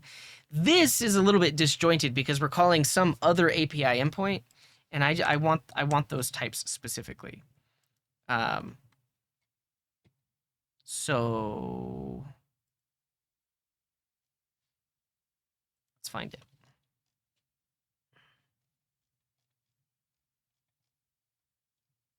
What's up, Max Taco? Welcome in.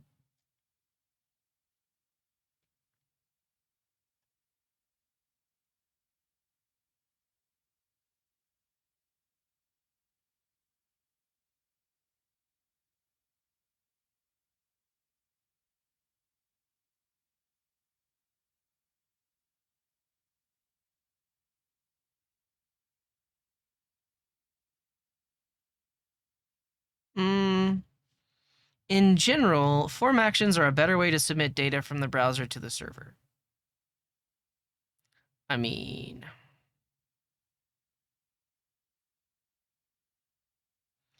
do we just use a form action and then like return the data, but by using a form action, we get the typings?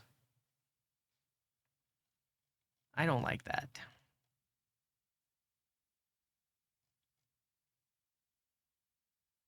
Is it okay to do a fetch, or will it be handled by the load? It's all client side. It's all client side. So basically on this page, like when I search for a channel, it should, I mean, honestly, we can just test this out. Because if I, we already know what the type is going to look like. So if we look at items, then each item is going to have a snippet, and then snippet has title.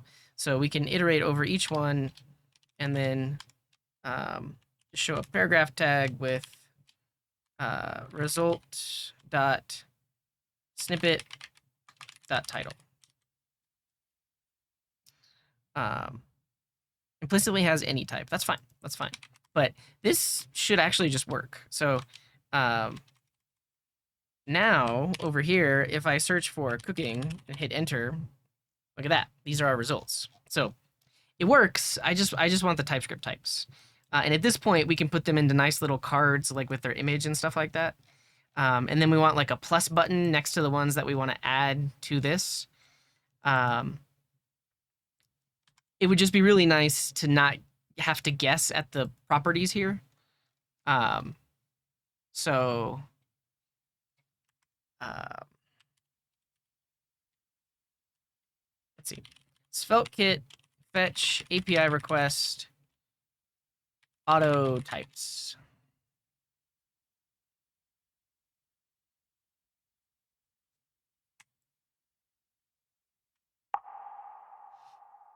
Three Bassett, thank you for the prime. Appreciate you.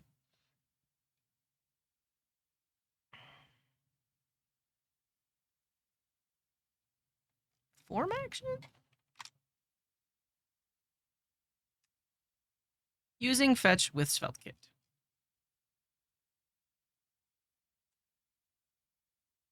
Okay. Using fetch in an action?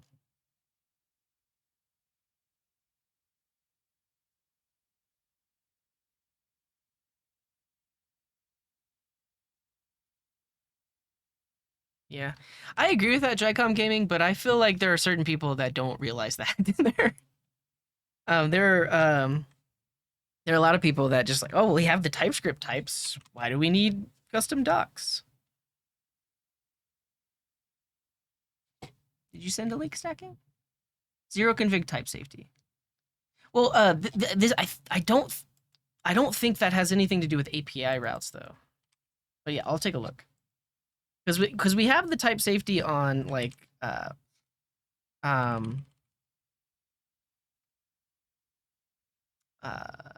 page actions, page loaders.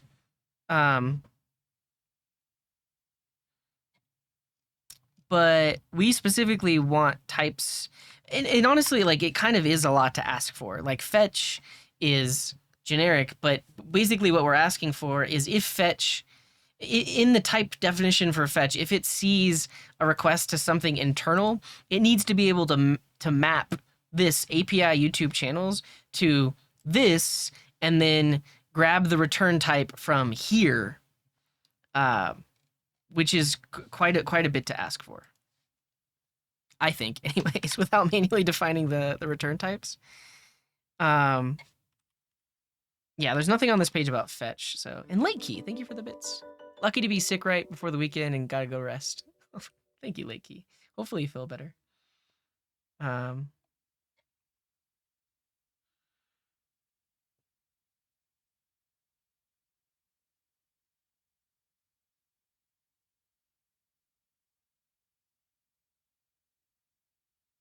Ways that types in SvelteKit apps could be improved. Implicit params and props for load functions.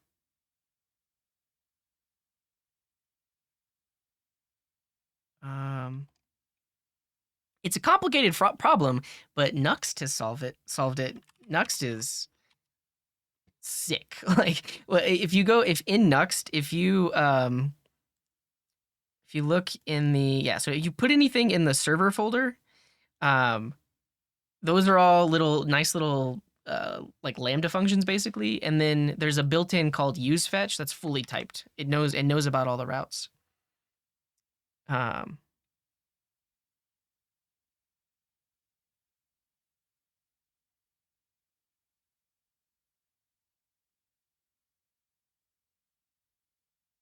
I guess so. Here's the thing. I guess the SvelteKit way of doing this would be to have a form action, because we would get the form action type instead of.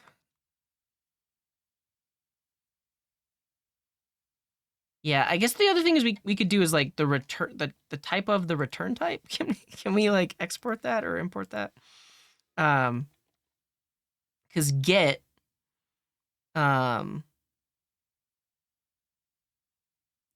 is well, here's the thing. Even this type is not the best because it's just promise of response, not a response of a specific type. And I think that's the other thing is response isn't generic. So like data is the any type. What we really want is for this to be generic. so that it can infer the type right like that. Because even this actually doesn't, the type wouldn't even flow through with the code that we've written. So,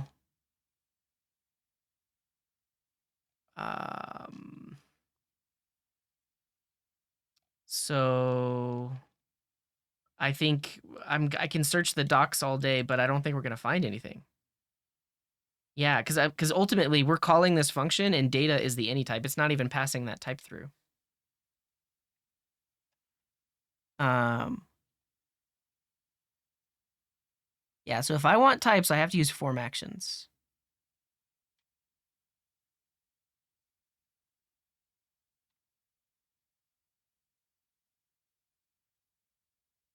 Possibly, but I think the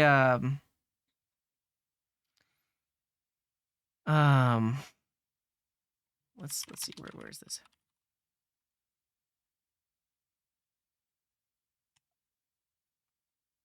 Oh, were you looking at the JavaScript one? Yeah, if you do TypeScript, then you can see the TypeScript import, but yeah.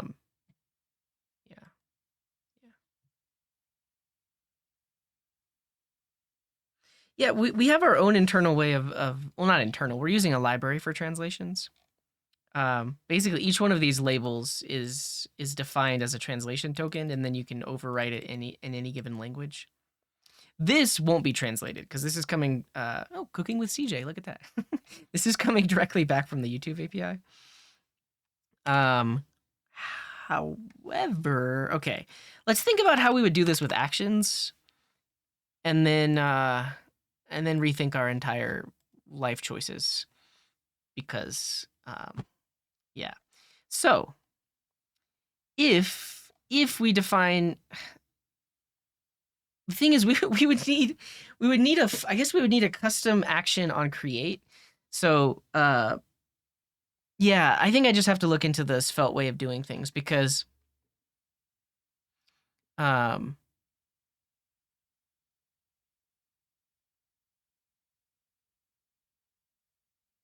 yeah. Right now we have just we're handling post requests right here. But we could have like custom named actions like search for channels, and then that responds with the list of channels from the API. Oh, the whole sentences are tokens. What do you got, Veeb?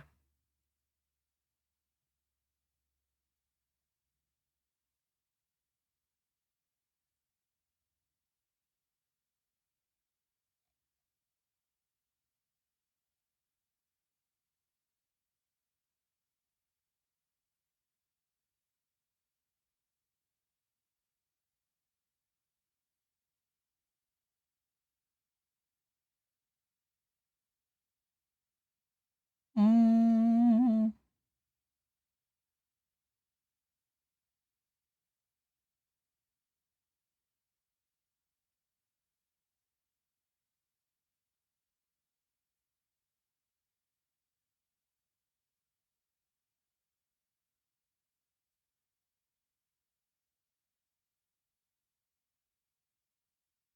What am I looking at? So they specify a login route which has a post request.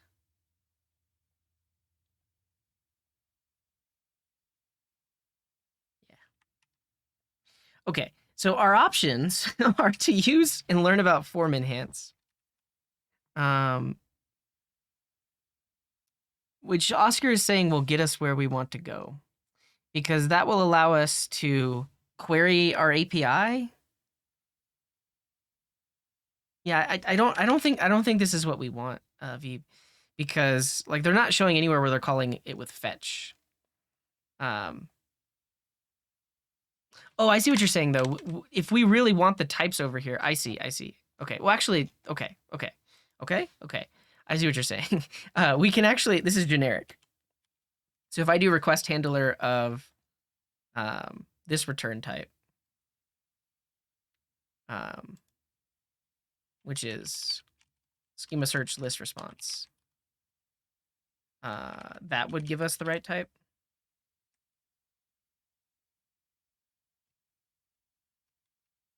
It's not generic. Not generic.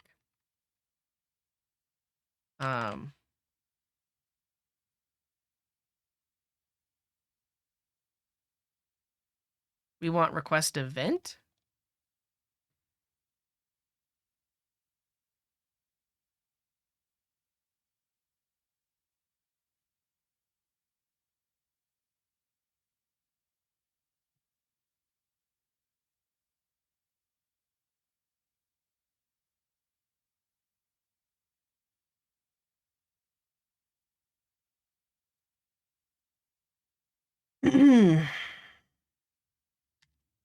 Okay. I really don't think this has what we need. I don't. It's maybe the generic piece might be the only thing that we could use, but for whatever reason, it's not. It's telling me that it's not generic. All right, talk me through this, Oscar. If we were to use, yeah, I guess that's the other point. Though I guess they haven't updated their docs because I copied that API handler directly from their docs. But technically, we don't even. Well, this is an API route. Is the thing.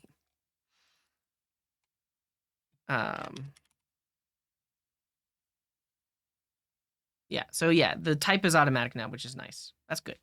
That's good. Um,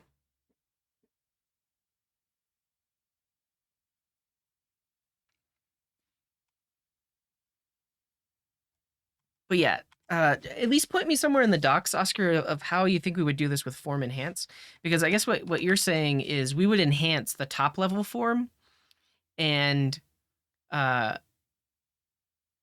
if the form submission is this one, then we return a list of channels. But if it's this one, then we attempt to create the thing. Is that what you're saying?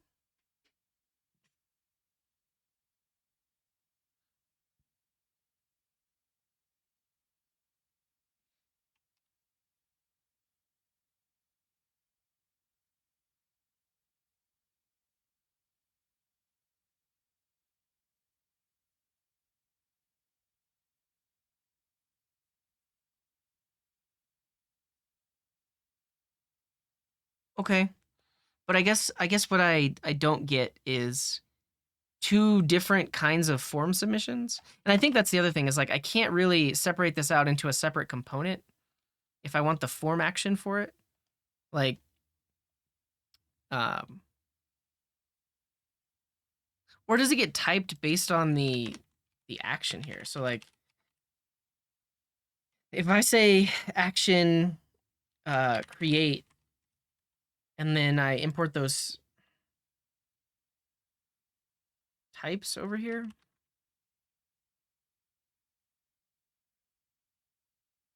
Um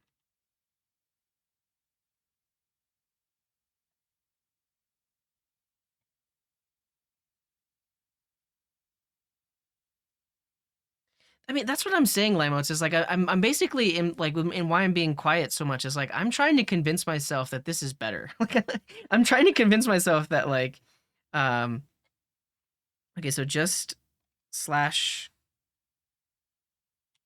with the search term.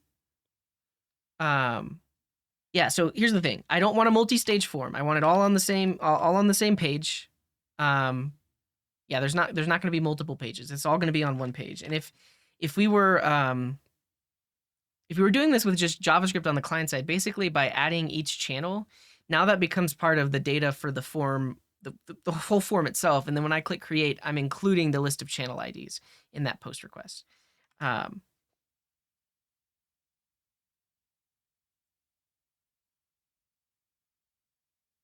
when I submit the form variable will get the results. Then export the form variable.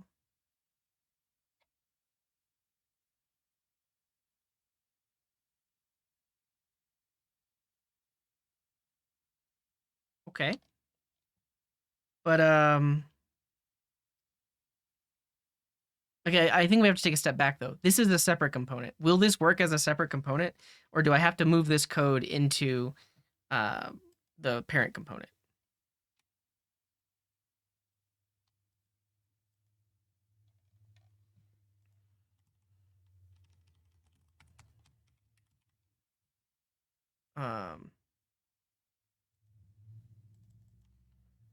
then I don't use the page data. I just have the form. And what I guess what I'm thinking is like form dot well, that's not typed correctly. Jeez. The form would potentially return a list of search results. So I guess let's just write the backend code to do it. So over here, we had this action default. What we want is action search. And then we can do our custom stuff here. And if this returns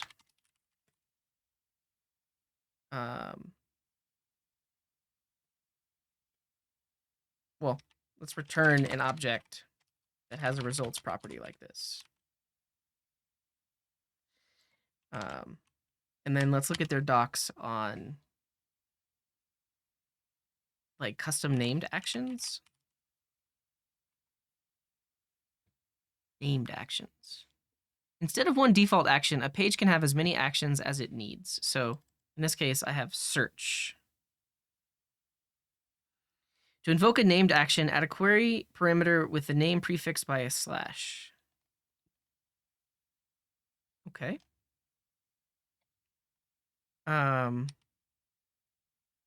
Okay.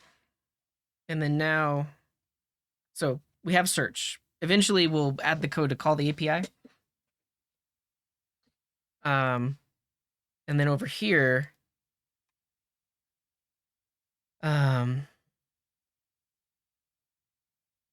is the form properly typed? Because ideally I would be able to do form.results. Yeah, empty as result array.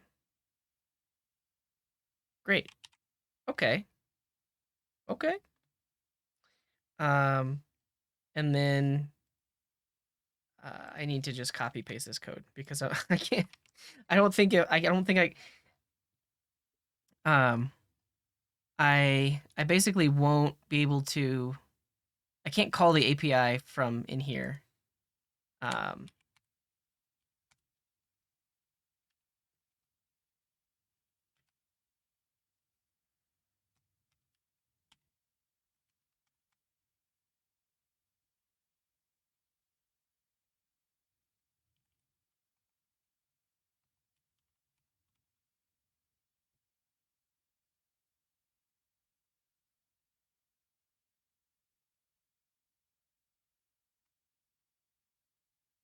I have to do the same form data thing.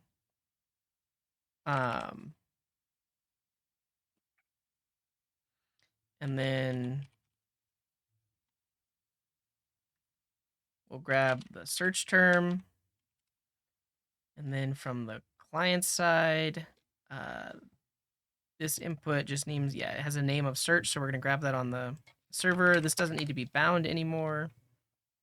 We don't do any of this.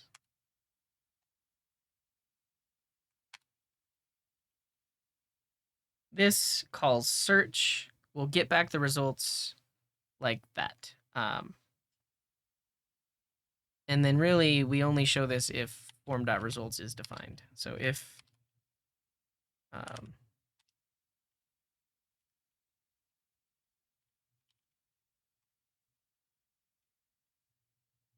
cool. Form is possibly null. Great. I missed a bunch of messages. No, I didn't know the chat was paused, but I'm just trying to write some code because I think I'm on the right track. I'll explain what I've done once I've figured it out. Yeah, so it should be a post request. Cool. Method post. So, or lowercase post. And then we actually, yeah, we don't need this anymore. Great.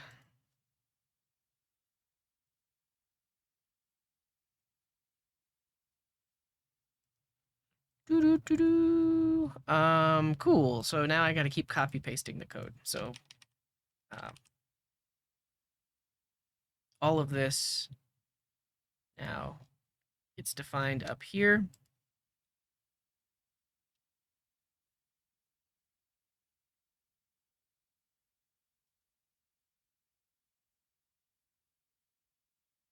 Got the client.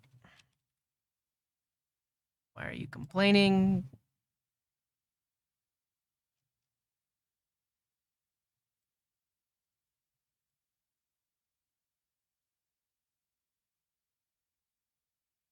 Async function.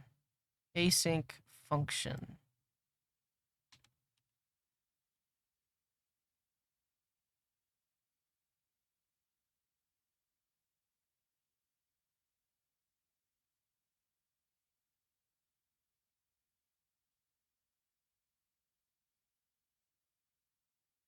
Will I regret it if I go do a quick CRUD app for a client with SvelteKit? I don't think so. I don't think so.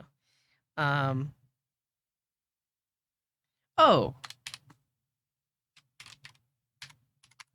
No. I mean, I think ultimately, like, so there are different places my frustration could be coming from. So, like,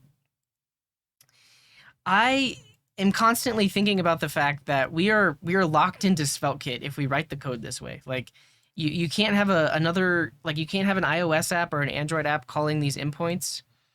Like, we don't have a separate API. Everything is kind of just embedded, and yeah, we're like locking ourselves into SvelteKit. Data does not exist on type. You're kidding.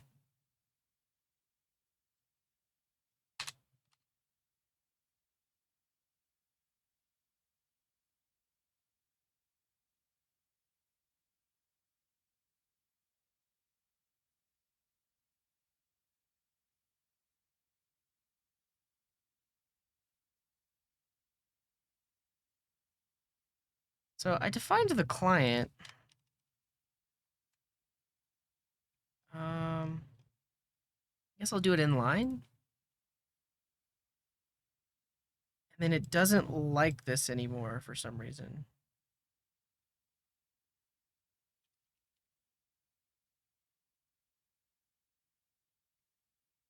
I'm baffled because we literally took the code that was defined over here.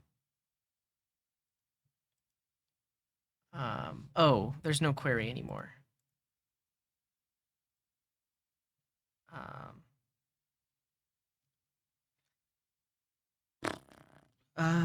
Here.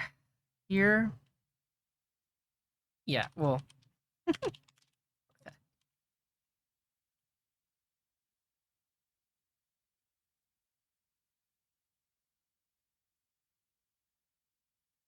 We will say this, const q equals that. And then q is possibly null. Form data, okay. For the empty string,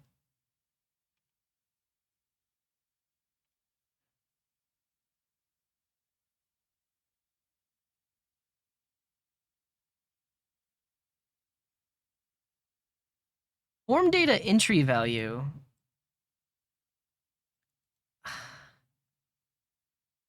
It's a file or a string. Oh, okay. Okay, that's why it's... I shouldn't have to put it into an object because I really just want the search item. And honestly, this will fix it. ToString. Yeah. Man, okay, that was a really ugly type error. And see you later, Volps. Thanks for hanging out. Really ugly type error and not helpful at all, but we got there. Okay, so when the post request comes in, that's search. It's going to grab that search term, call the API, and then return the list of items. And then in the component itself, result.snippet is possibly undefined. But now we have type completion, because now I have title, channel ID, everything else. And that's because the types have flown through with the form actions. So at this point, if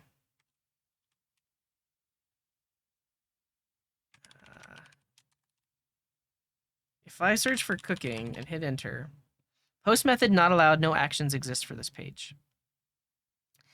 It needs to be /create/search.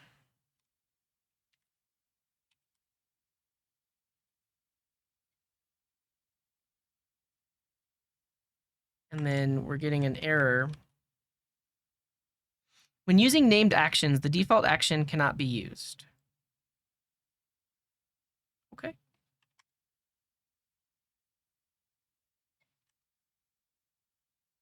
Do I even need the method on there? Is this where form enhanced is what I want?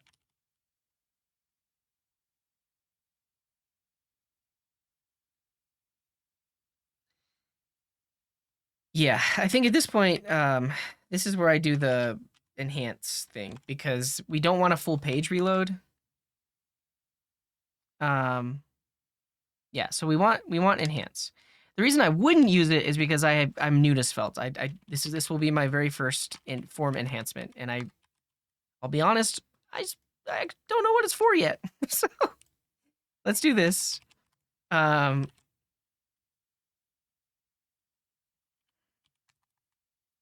Use enhance, pull in enhance from here.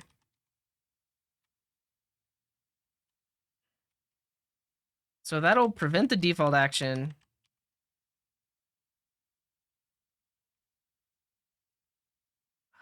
I don't think it needs to be like that. Let's look at the network request though.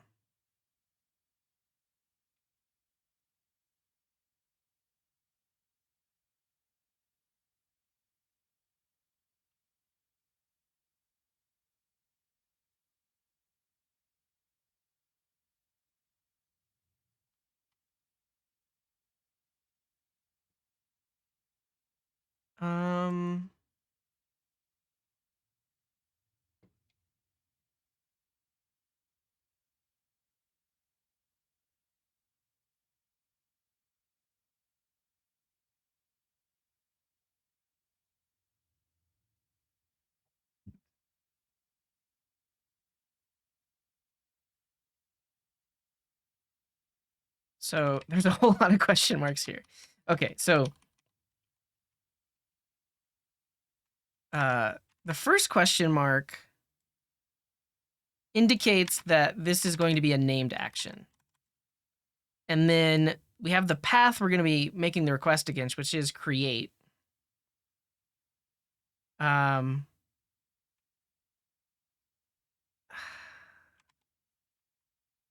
at so slash create like that. Why do I need the slash on it? They don't. Oh yeah, they do have the slash on it. Okay, like this example.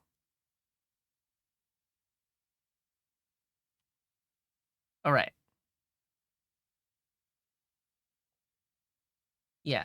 So Coca-Cola, Coca-Cola, got it right. I think we're gonna try it now. I don't think there's a question mark at the beginning because we're telling it, hey, it needs to go to. And I think I still need to say the action is post.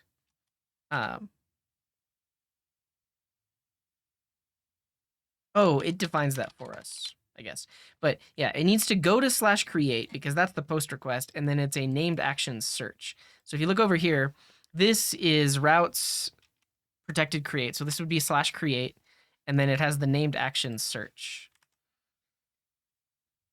Hmm.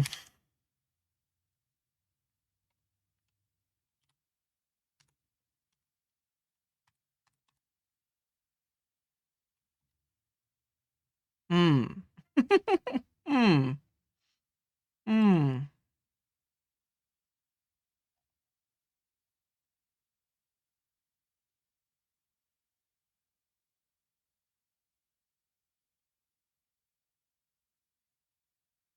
Hmm.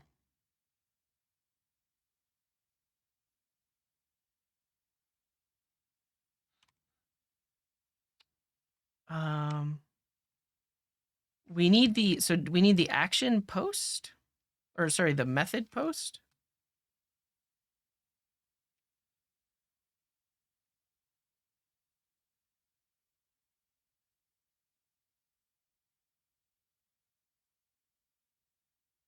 Okay. Again.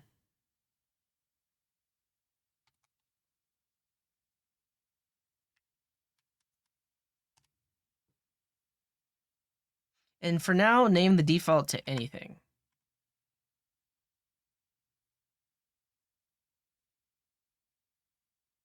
Like, I guess, yeah, so I guess it would make sense to rename this to create. But then it would be create. But if we rename that to create, then over here, this needs to make the request against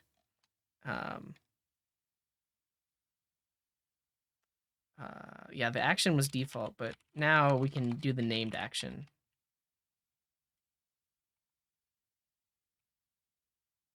Create. Trigger? Create. All right, this is gonna work. Banana.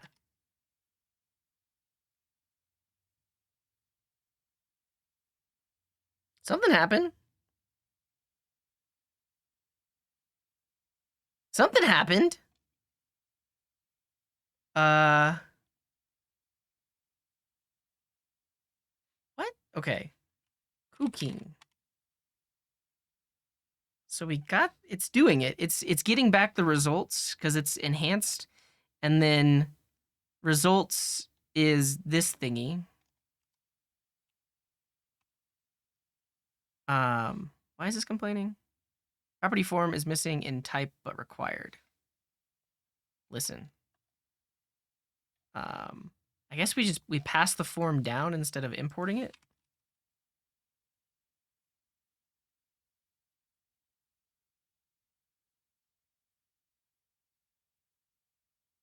Wait, why am I exporting form?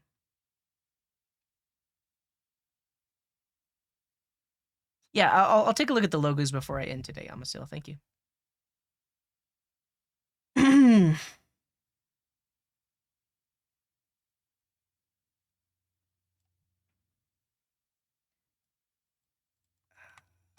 Like, do I need to? So I have the form here. Do I need to pass it down here?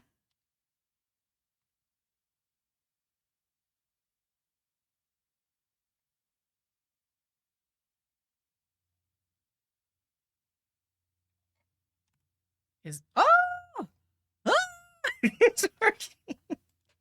Okay. Coding garden. Nice. Nice.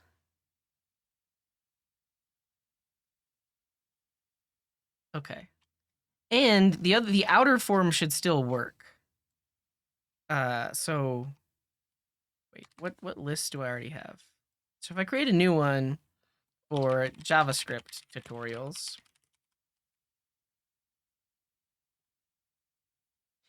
Did I try to build lists by search only, or you can build lists by cherry picking the channel too?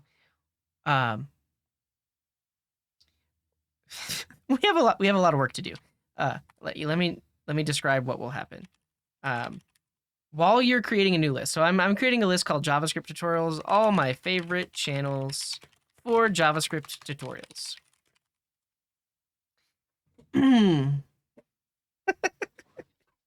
Yes, please subscribe.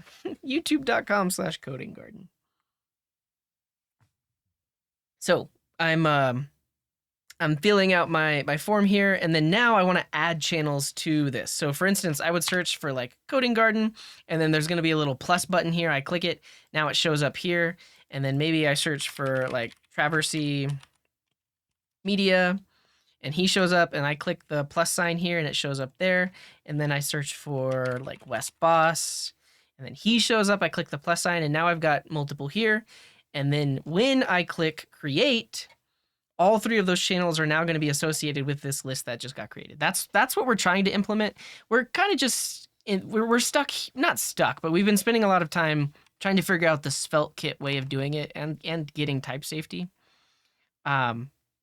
I'll be honest, I don't like it. I really don't like it. I really don't like how Svelte specific this is. Like I guess I just have so many years of experience building APIs, like not building server rendered coupled things, and this feels bad. But I guess it also comes down to like what are we trying to build here? Because if my plan is to make a mobile app, then yeah, like this needs to be some kind of like service logic, right? Yeah. Listen, I appreciate you all, but stop asking and suggesting features because we have other things to worry about. Like, but yeah. Yeah, I mean, like we did that, but what we found is we don't get type safety. And I think that with Next.js, it's a similar thing. You wouldn't get type safety unless you manually imported the types. But in this API route here, this is what I was trying to do before, but we had no way of getting the types for this request. So this form action is essentially the way to get the types. Server client. Like your server calls an API, which then renders your client. Also, is this right? The fact that we're passing down the form there? Front end's the most important thing. It's not though. It's it's just okay. Let's leave it. Well, like this is how we're getting the data now. Well, not this one. I mean, technically I can just delete this. I can literally delete this API folder now. Now we're getting the data this way. We want to pass user channels empty object and we set it inside. Oh yeah, I mean, again, I have work to do. And now we're going to do that work. But I've been live for 2.5 hours. I feel like I'm just like slowly creeping into madness and like just slowly getting more and more negative. And I guess I also want to like understand those feelings because I'm learning something new, right? Like I'm new to SvelteKit.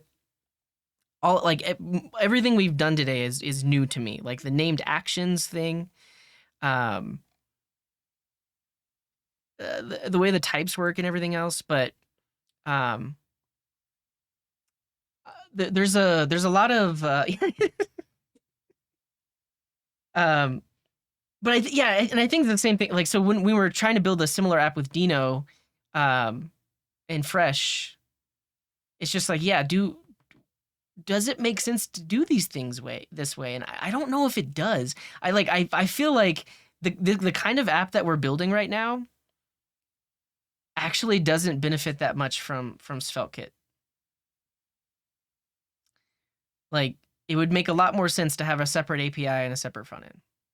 And I don't even know if it's learning fatigue. I think it's closer to what Limotes is saying, where it's like, I don't know if this is the way. Like I'm starting to understand it. I get it, but I don't think this is the way.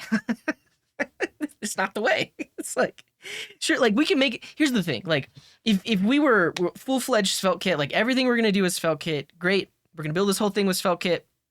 We're going to do it the SvelteKit way. Awesome. But what I continually think about like is like this is a decent app idea that will potentially be a mobile app, could be a desktop app. And at that point, it doesn't make sense to lock yourself into something like SvelteKit or even like Next.js at that point.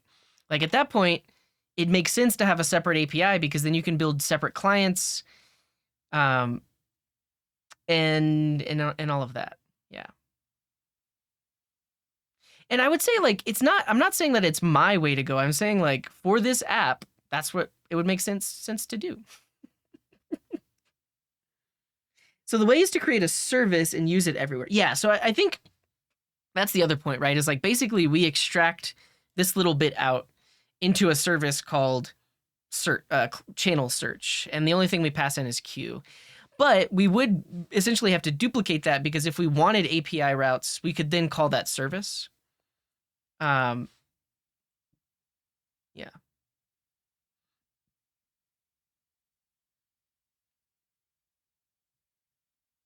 And I guess the other like dilemma here, or the thing that I think about a lot is this is SvelteKit version 1.0. We're spending all our time building our app with this. they're going to come out with a version 2 that changes everything. Like they're going to come out with a version 2 where we literally have to rewrite and refactor the fact that we're doing like plus page and stuff like that. So like um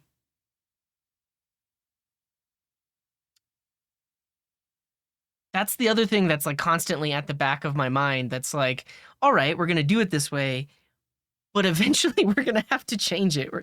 And the thing is, like, if we just wrote it decoupled to begin with, like if we just had a separate API to begin with, then we wouldn't, there'd be potentially less work, I think.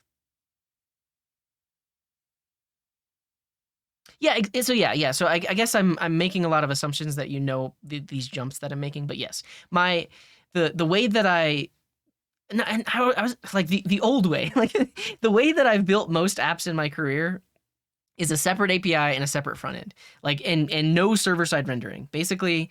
And it's all in the stuff that I've built has all been like an Express backend where it's all API endpoints, it's all JSON data, that's the backend, and then the front end is completely client side with React, or Vue or Svelte. So the way we would have built this instead would have been, yes, a completely static Svelte app that is then calling some backend API. Yeah, I think ultimately, and I think that's the other thing to make clear right now is like these are not criticisms of SvelteKit. These are criticisms of the new ideas of meta frameworks and server-side rendering. Like the benefits you get of doing it server-side rendered this way, like with SvelteKit, potentially faster page loads, potentially better search engine optimization. But like I would argue for a route like this, we don't need search engine optimization because the search engine is not going to index the create page. I guess it would make sense to have search engine optimization and indexing for like after we've created this list, like specifically the cooking list. It would make sense to have SEO here because if you want this to show up in search results as like a list of cooking channels. Yeah.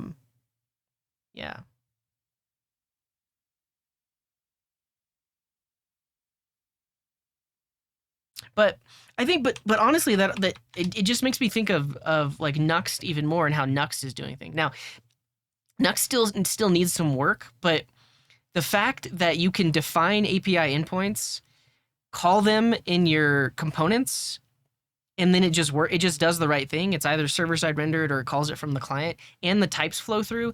I guess that's really the experience I'm looking for with SvelteKit, because I want to be able to define API endpoints that are not Svelte specific that I can use within Svelte. I think that's probably my biggest complaint then.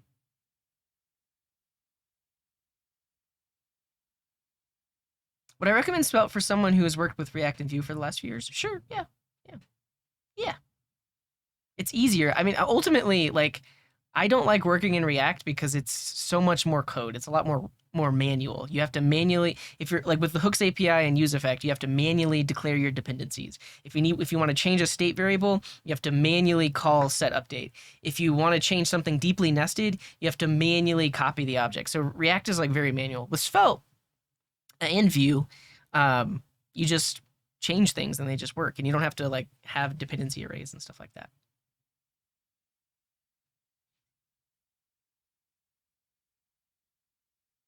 Maybe this is why some of the biggest companies like Google and Meta have their own languages. Sure, like they basically have solved these kinds of problems internally and they didn't open source it. So like when Mishko Hevery was on the stream talking about some of the things that inspired Quick, the thing that they have at Google is not open source. Like they use it internally and it actually powers google.com. And this search thing, like if you look at how this page is running, it's doing it meta framework style, where like some of it's server rendered, some of it becomes single page application, but they built that framework internally at Google for their pages. I think it also powers Google Photos. Then they didn't open source it because it's like, I guess they wanted to keep it proprietary, or they didn't want the effort of maintaining it as open source. So where do we go from here? We finish implementing this feature. That's where we go. I'm gonna stop talking about it and just write the code because, yeah.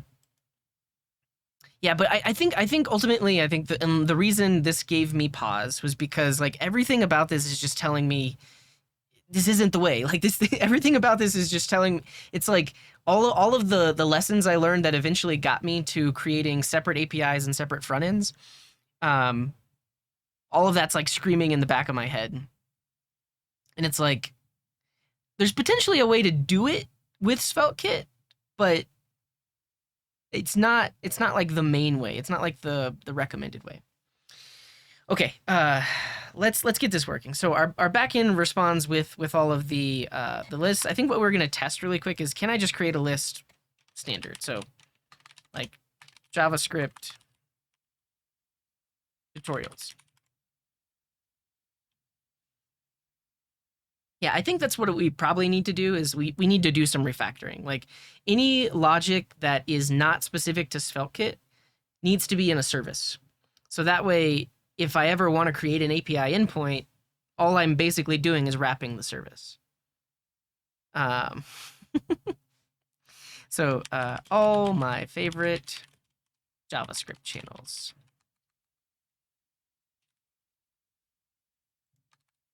Cool. This should just work. And it does. We can still create a list here, but what we want now is to be able to like add channels to that list. Yeah. We're using auth.js, this thing, for auth. Okay, let's get this little thing working. So if I search for cooking, first of all, I want to see a loading spinner. So I do believe use enhance lets you specify that. So if we look in the Svelte docs for enhance, not that, what is that? Yeah. We want to pass it a function, and we want to show a loading spinner.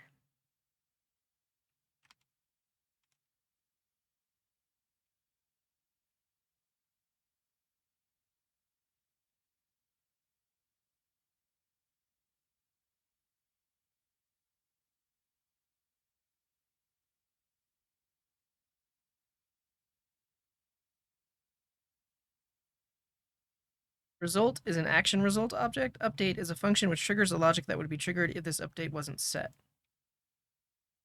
Kind of want just like a loading variable.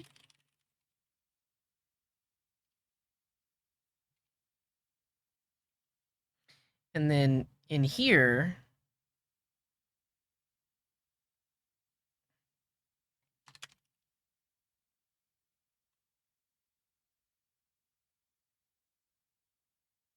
loading equals true.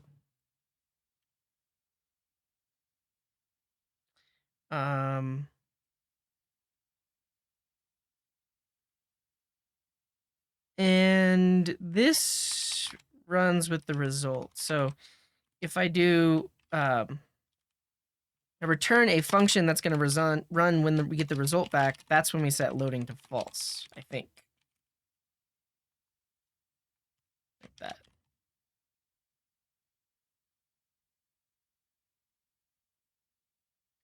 I think. Okay, so now that we have that, we want to show a loading spinner. Do we have a loading spinner anywhere else? I guess technically we have it in the nav trail. Progress radial, like this. That's what I want. And so we'll show that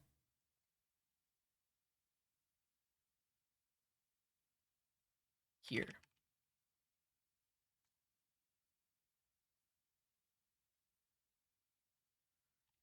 So if loading is true, I'm going to show this. We're going to import progress radial from skeleton.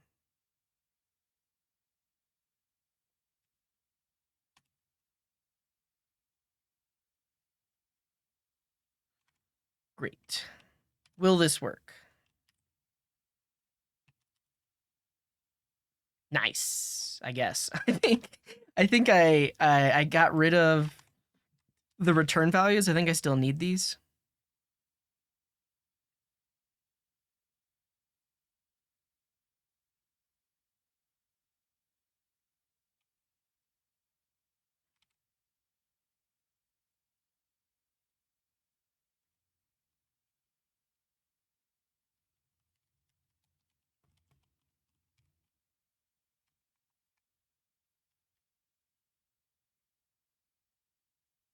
Await?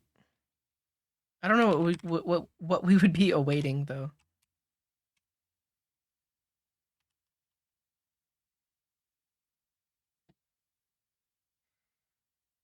Um, so this responds. I guess. Am I throwing away the response by wrapping it in this?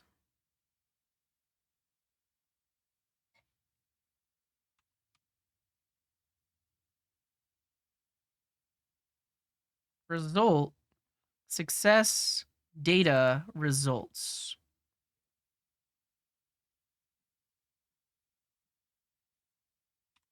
So do I need to actually return result dot data?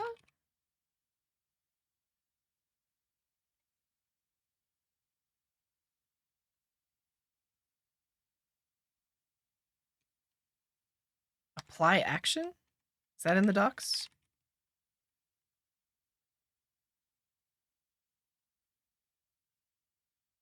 If you provide your own callbacks, you may need to reproduce part of the default use enhanced behavior, such as showing the nearest error boundary, etc.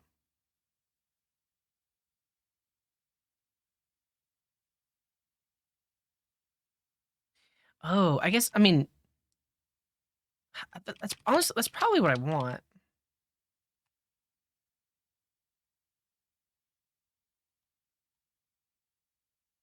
But what I also could do is just have my own state variable and then set it to like result.data.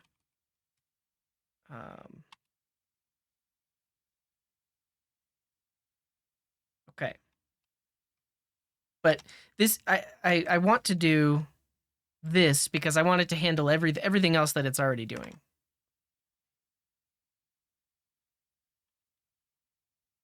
Yeah, great.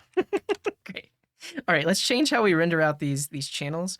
Let's think about this. So for each one, I want to put them in a div. Probably want them to be in like tiny little cards, maybe. Yeah.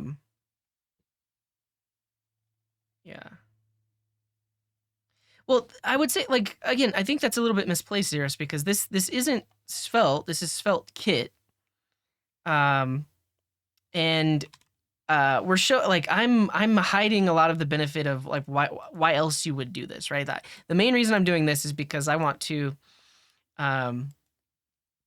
show a loading spinner, but also like, okay, let's talk about like why this is good.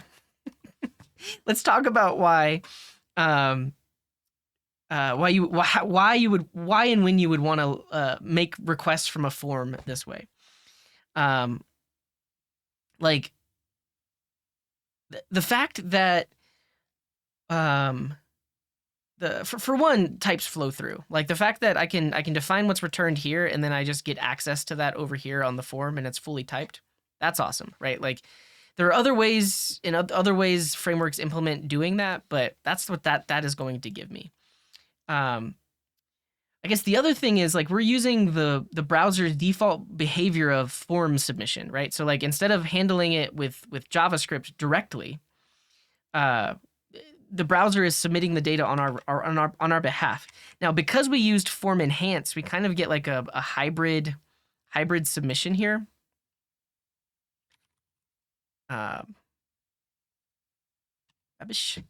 So like you can see that, is this showing up as like, technically this is XHR, like technically it's making an XHR request. But yeah. Now, I guess, and the reason like I'm backing this up is like I'm not here to just be mad at SvelteKit. I'm like I do want to have a constructive conversation about like why I think this is potentially not the way, but it's not that SvelteKit is bad. Like I think if you look at how this is done potentially in other frameworks, this is decent. We're getting a lot of benefit here. Yeah, and I mean we started with separate API endpoints, but we don't get type completion. We don't get the types don't flow through automatically, and so we're using a form enhancement so that we can get the types. That's one of the main reasons. Okay. Yeah, and that like that's the other thing to think about, because like whenever I do a full form submission here, It's just doing a post request on, like, the browser is doing the post request. There's no JavaScript involved there. All right, let's let's make this look good. Let's look at skeleton. Let's look at do we want a card? Do I want chips? Yeah, maybe we have little chips. So you have chips that have like the avatar and the channel name. And then you can click them to add them. Yeah. Cheeps. Delicious little cheeps. um, like this.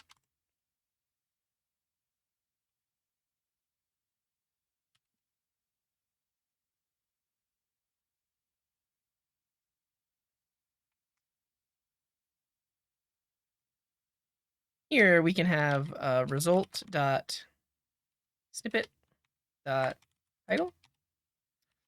And then here we want a little avatar component. I think let's look how we're doing it in the nav bar, like the rounded icon. What's up, mind coded? Welcome in. Yeah, I like that, SQL Gordster. Like, we'll show the description or something on hover. Let's see what this does for us though. Image rounded.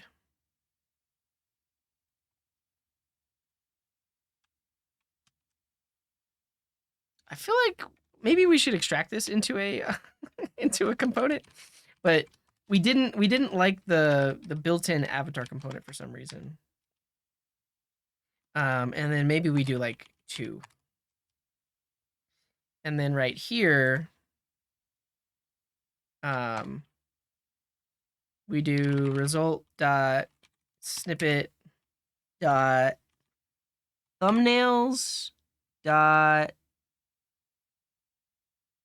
standard.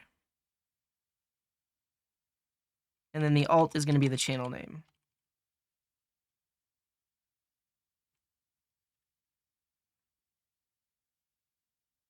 Schema thumbnail or undefined standard dot URL.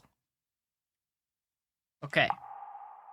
And mine code, thank you for the prime. You're new here and you're giving me money. Thank you. I appreciate that. Nice. Check that out.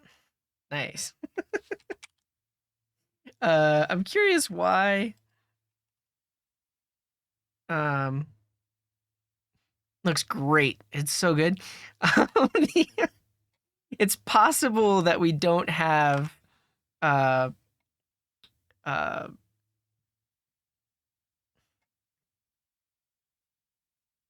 URL. Like maybe the URL isn't defined here.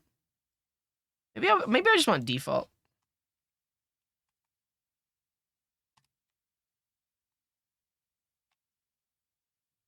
Yeah, look at that. See, that looks okay.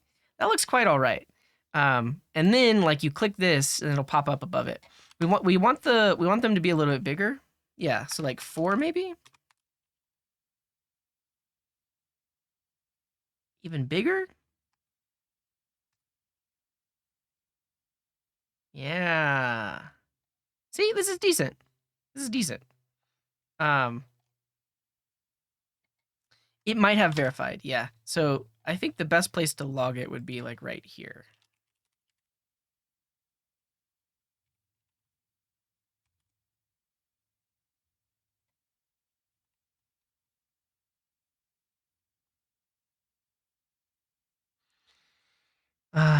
Snippet. Title. Thumbnails.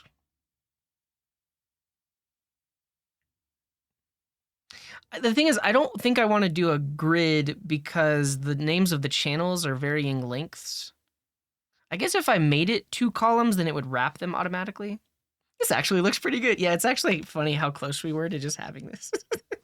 I'm over here talking like I'm just like I'm complaining, so much complaining, and then yeah, I mean, just yeah, they're supposed to be. I think. It doesn't look like we have verified info. I think if we wanted that, we'd have to call a separate endpoint, like to get more channel details. Let's look at search list and see if there's anything we can specify. Add a gold border if the channel name is Coding Garden. I like that.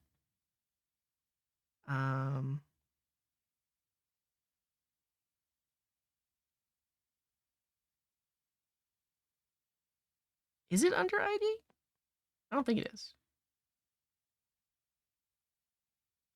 Yeah, ID just has channel and kind.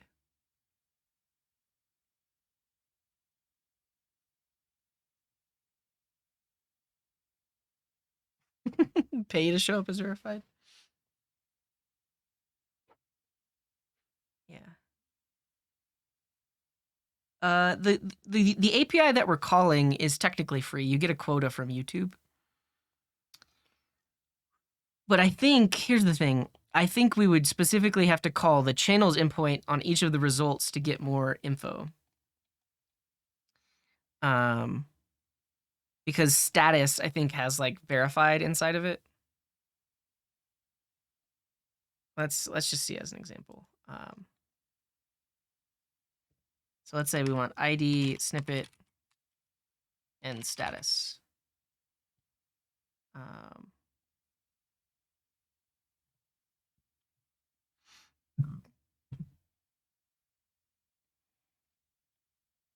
right, let me just make the request here to see what the data looks like.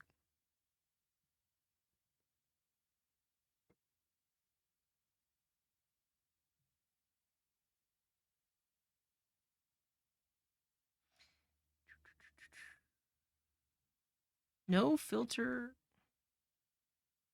What?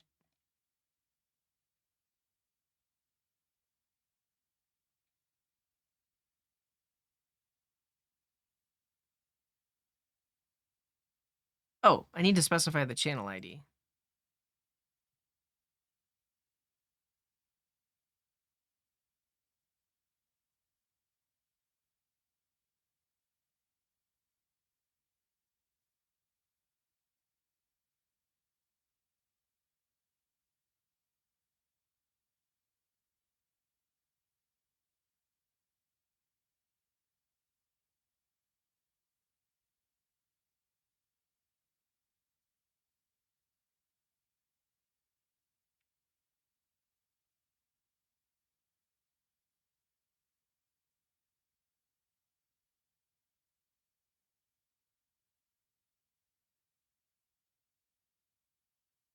So, oh, I'm huge. I click this one. So if I call the endpoint specific to channels, then it has status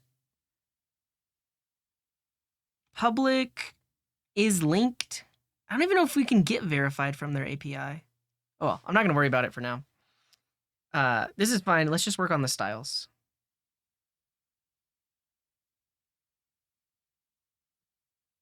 Yeah, I think there is status.long uploads. I don't know what that means, though. I mean, I know what it means. It means you can upload long files, but I don't know what that tells us. Long uploads unspecified is what this says. But you can be an unverified channel and still have long uploads. Yeah. Okay. Let's see what happens if we put this in a grid.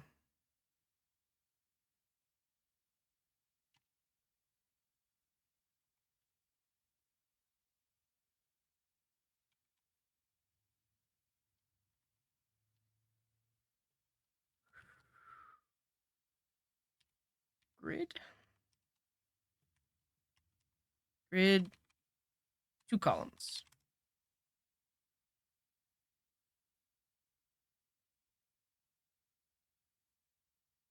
I don't like that.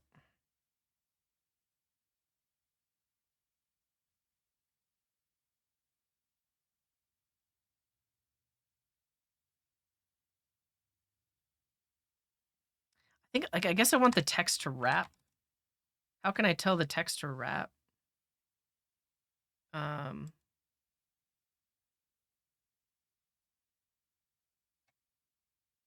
The thing is, it's not a null image. I think there's like weird spacing happening here.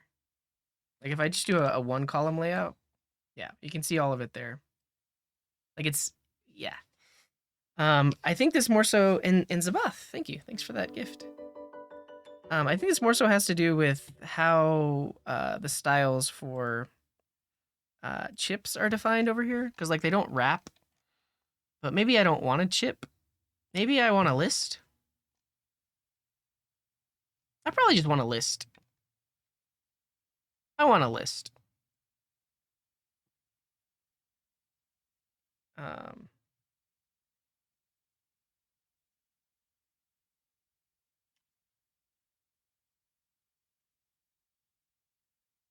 we have list items.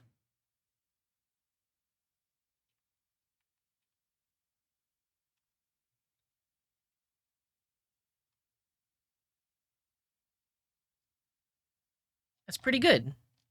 And then we can like give it a max height with a scroll. So, max height that.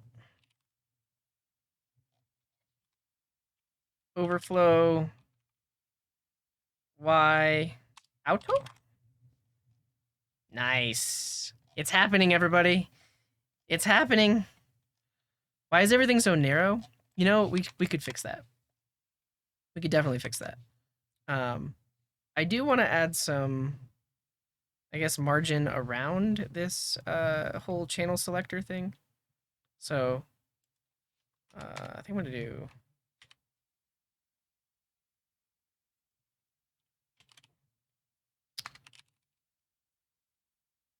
margin Y, or like that. And then if we look back at skeleton, the thing is we can have a description list too. So where does the description go? Yeah, so I want hover effect. It's coming together. It only took us 3 hours, but it's coming together. So if I do the title here, and then grab the description as well, let's see what that looks like. Some of the descriptions are going to be really long, though. Yeah, like that's too much.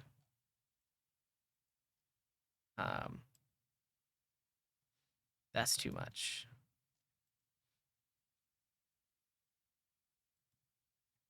Flex auto.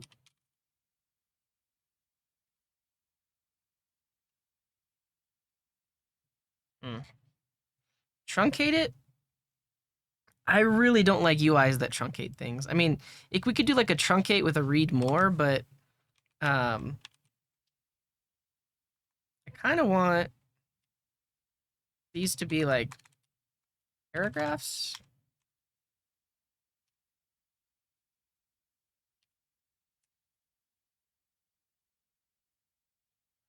And then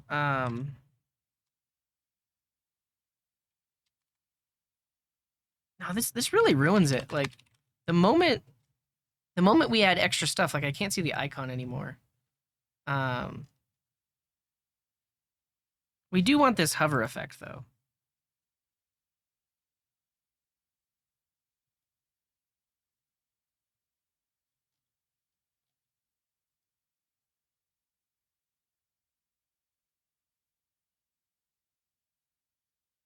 List nav?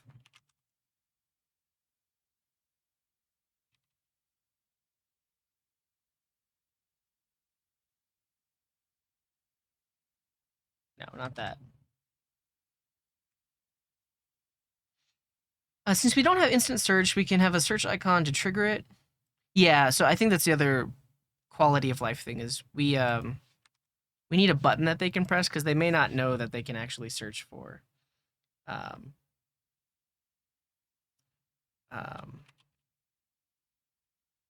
things. Cool. So why does it get so big? Oh, there must be one with like a really long name. Yeah, like these. Well, we want that text to wrap. Um, can I do something like width full on this, and then that will make it wrap?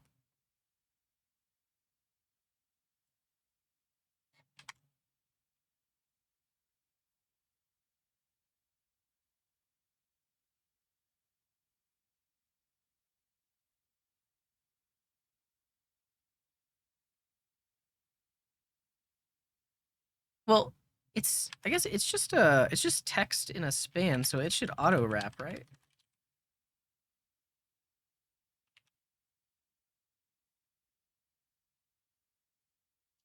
Yeah, I liked the chips too, but there some of the channel names are just too long.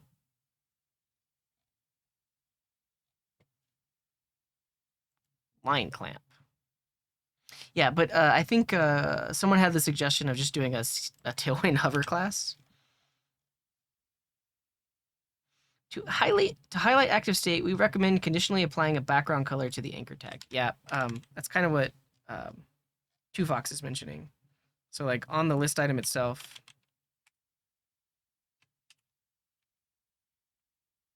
Um, Now I'm not gonna do pink, but we can see this. So now when you hover, it's pink like that. I think we should be able to do. Can I just do primary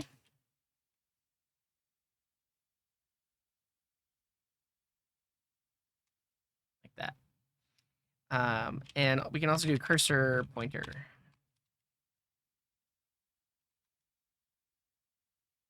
Wow. Wow. Spans are inline, so they don't wrap. Possibly?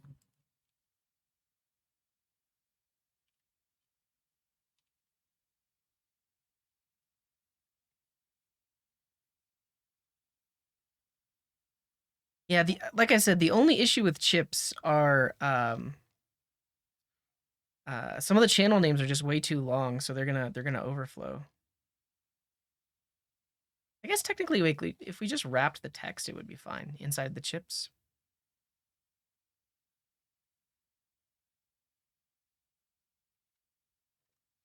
Okay. How about this? We're gonna go back to a div.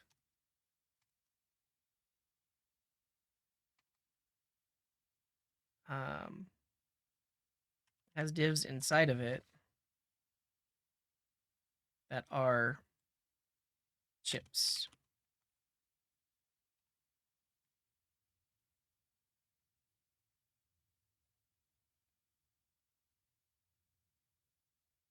Yeah, I like this.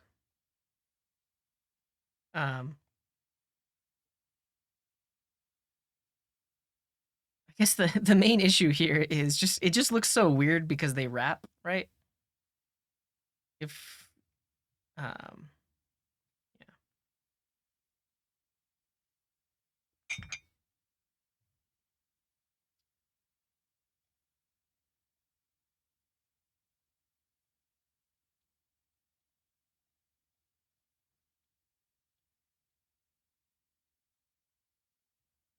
It lacks structure. I would agree with that.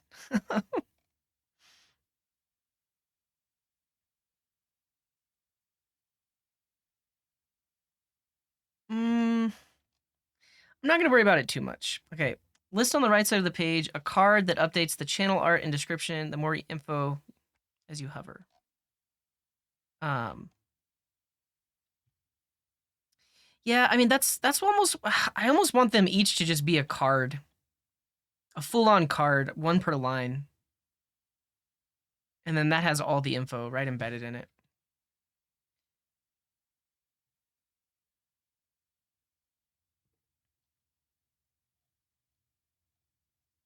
Yeah,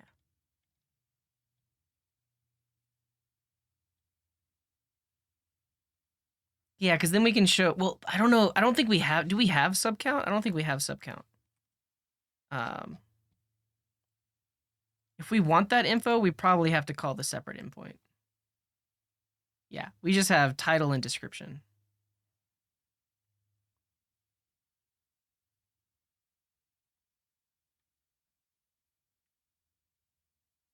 A whole scroll then a div scroll? Maybe. Maybe. Thank you for the today command. I was waiting. Like, who's gonna do it? uh,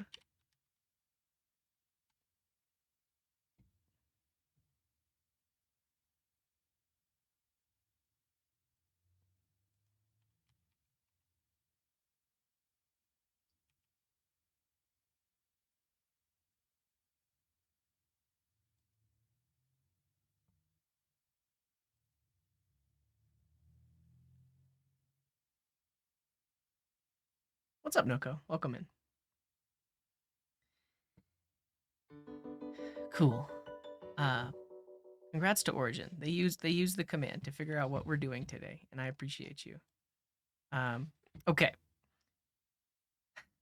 Yeah, of course, of course. It's just really hard to try to code and answer all the questions in the chat at the same time. So if you all can help out the newbies that show up that have questions, that's great, and I appreciate it. I usually do ellipses and add the text to a title attribute for a native tooltip. I think ellipses are an anti-pattern. Like, yes, they make the UI look good, but how are you supposed to see the full name of the channel, right? Like I guess you click it to expand for more details, but then like with this, um, uh, where would you click to expand? I think we're just gonna go with a bunch of cards. Yeah, we're gonna go with a bunch of cards. Hover with a tooltip, but then what about people that can't hover? Like, what about on mobile? What do you do on mobile? I guess on mobile you just show a full card, don't you? Here's what we're gonna do. Card.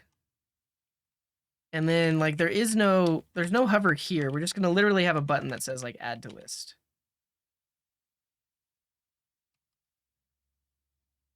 Yeah. We've got a card. We've got some internal padding.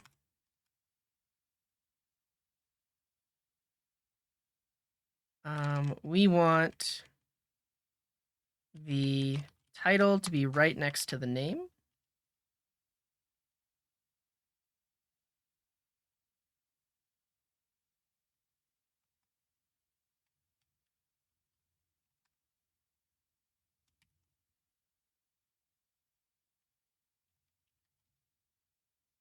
Yeah, skeleton is based on Tailwind.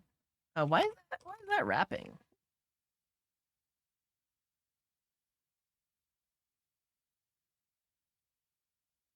Oh, because we give this a height. Does that make it block?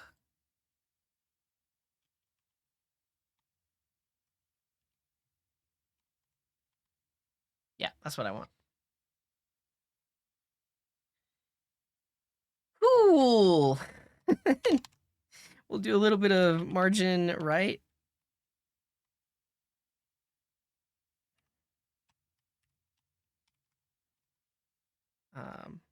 Beautiful.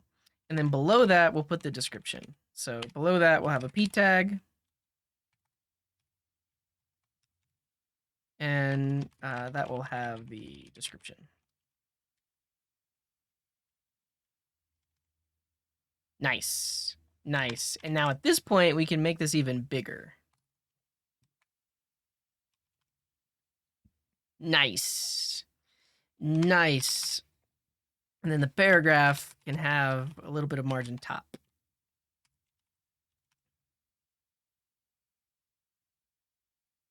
Yeah, here's the thing. This API doesn't give us back the full description, so I do actually think we're going to need to call the other API. And also at this point, we won't. Will we scroll? We won't scroll. They're just all here. Yeah. And then from here, I want a little button that says like add to list or remove from list. So yeah, so we're gonna call the other API just to get more data, more info. How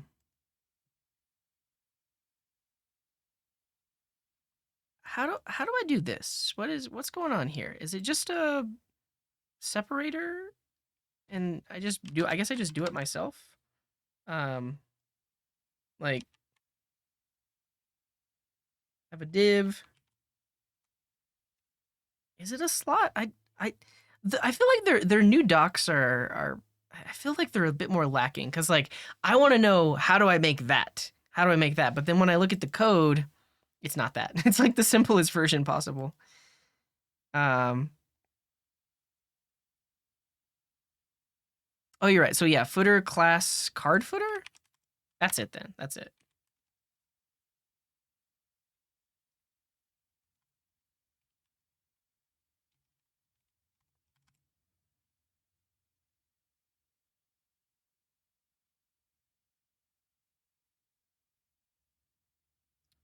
Yeah, so headers and footers. And so I guess like technically I should I think I should put the title and the image in the header section. What just happened? Yeah. So like technically the image and the title should go in the header and the description should go in a section. And then in the footer, we can have a button that says add to list.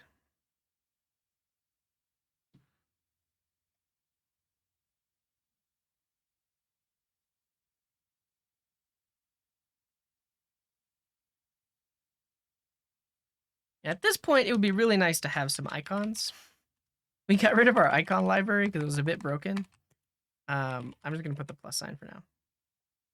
Yeah. Oh, glad to hear it, HPN. Yeah, a lot of people like the theme that I use. All right. Moment of truth. Well, where'd the button go?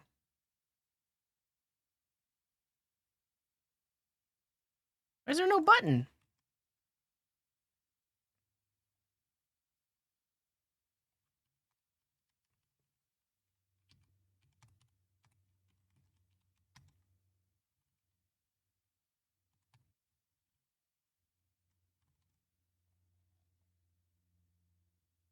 Hmm.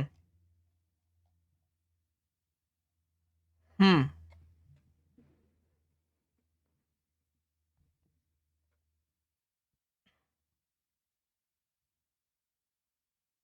Let's call the other API to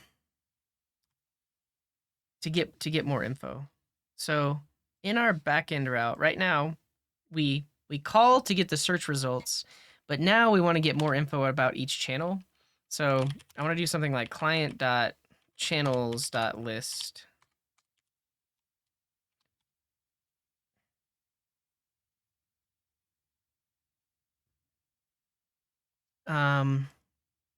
And then in part, I can specify ID, snippet,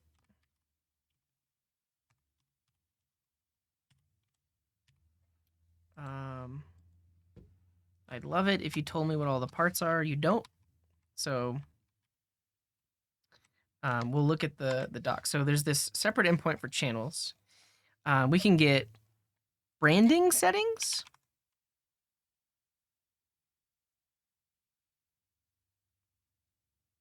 That's another good thing. Like we could lazy load. I'm just gonna get all the info up front. We already need to optimize that thing to begin with. Content details. Localizations, statistics. We're gonna get everything that we can.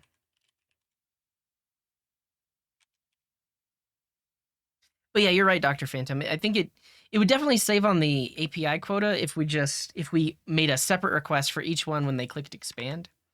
But for now, we're just gonna get it for everything. Give us everything. And also we'll figure out what we need and what we don't need. So we're gonna get all of those things, and then ID, I think, can be an array of strings. So this will be data.items.map We'll get each item. And we want item.id.channel ID. Or that.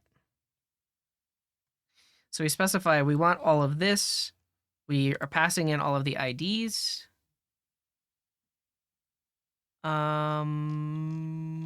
Should be good. It should be good. And then we actually return this instead. Oh, glad to hear it, Kodako. I'm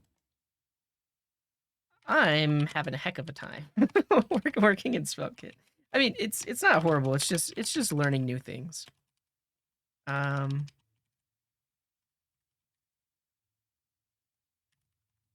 So I'm gonna put this in another variable, search results, and then we get search results dot items like that. But now on the front end, we should have access to a lot more data. So we have the image and the channel name. Let's see what YouTube does, because we kind of want to like replicate this, right? Like we want to show channel name and then like number of subscribers. So let's have the image. Wait. Yeah, we kind of just want. Yeah, we want a 2-column layout. So let's make this a grid.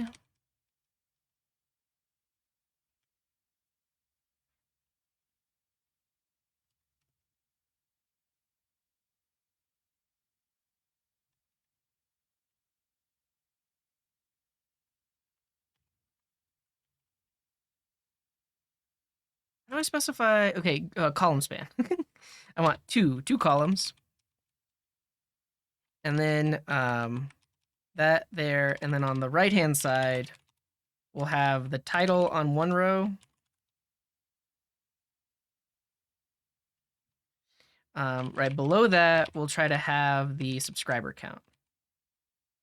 Is it grid calls?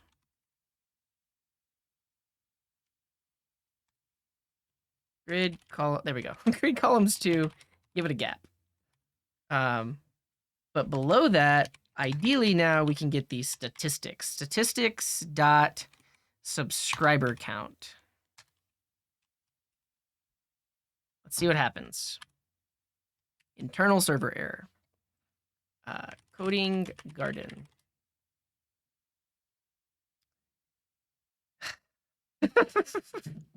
Why am I not at the top anymore? 2 subscribers? This many subscribers? That many subscribers? Coding Garden archive. I wonder if there's a sort argument. Yeah, sort by sub count. That's definitely what we want. So, is there an order by here in the list?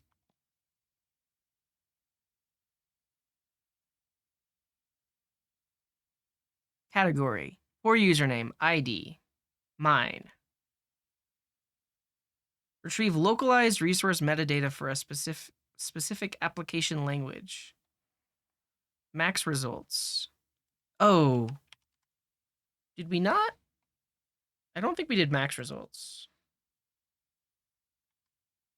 Yeah, I'm looking at the channels one. Max results, 50. That could be the issue, because we got 50 results here, but then we passed it all in there.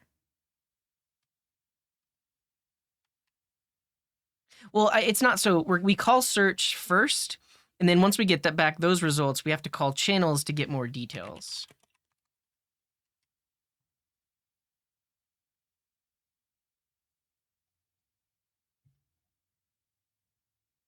Sort it with JavaScript? Then Mark Rober is going to show up at the top.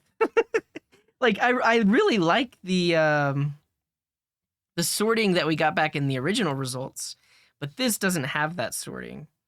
So let's sort it. Man.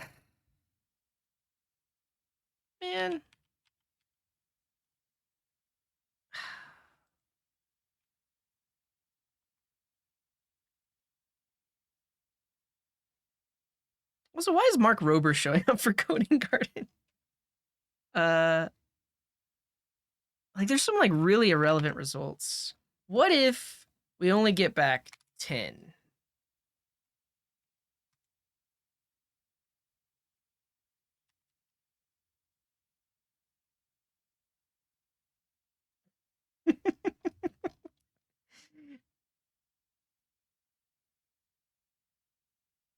Why is it so out of order? Okay. Coder Guardian. uh, do I pass good IDs? I should. Yeah, this whole optional thing here is like it's too safe because the ID does exist.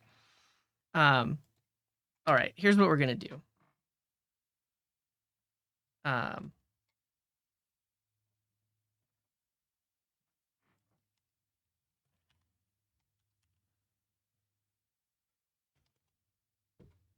we're gonna take these search results, that items, and we're gonna reduce it. No. Yeah, we're gonna reduce it into a map.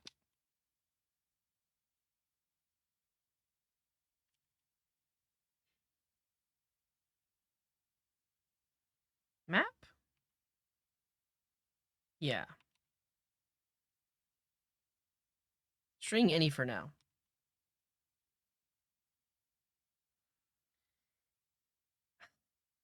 Today, all an item.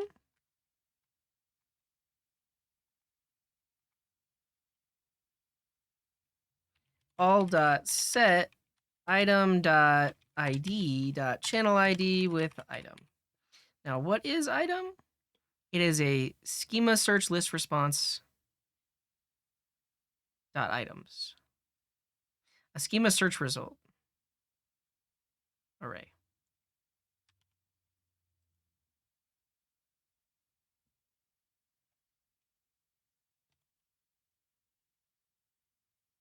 What do you got, Oscar?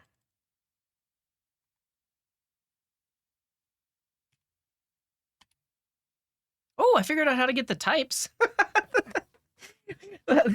You just import from YouTube v3. Fascinating. And I guess the other thing I'm going to do is on the item, I'm actually going to add its index. 11 hours later, we figured out how to get the types. We're going to add the index so that way I can sort by the index of the previous result. Let's see what Oscar did for us, though.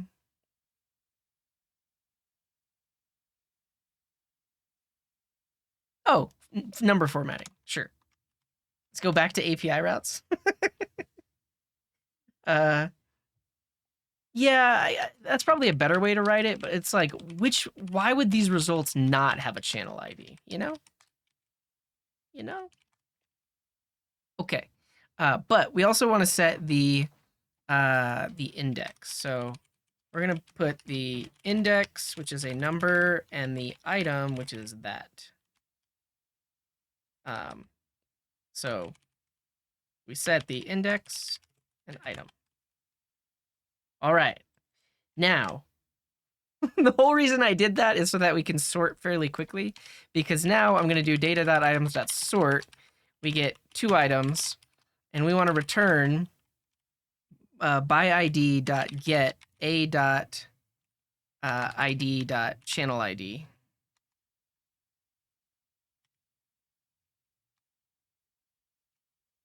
A dot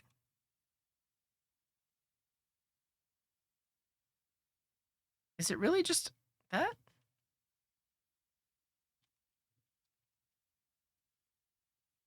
Uh a item is this.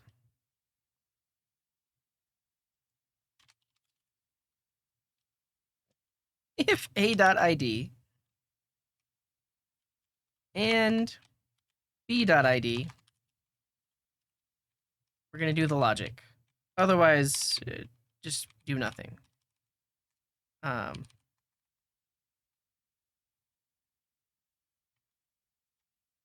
We get the a item. Why is by ID undefined?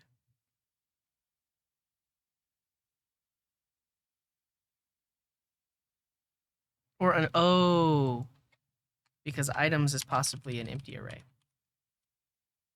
Or a not, it not exists, but it will exist.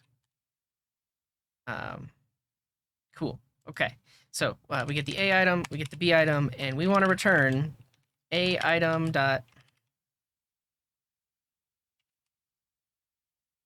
index minus b item dot index.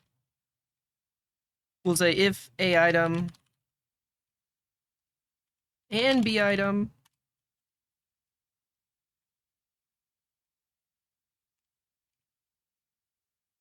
all right, first try.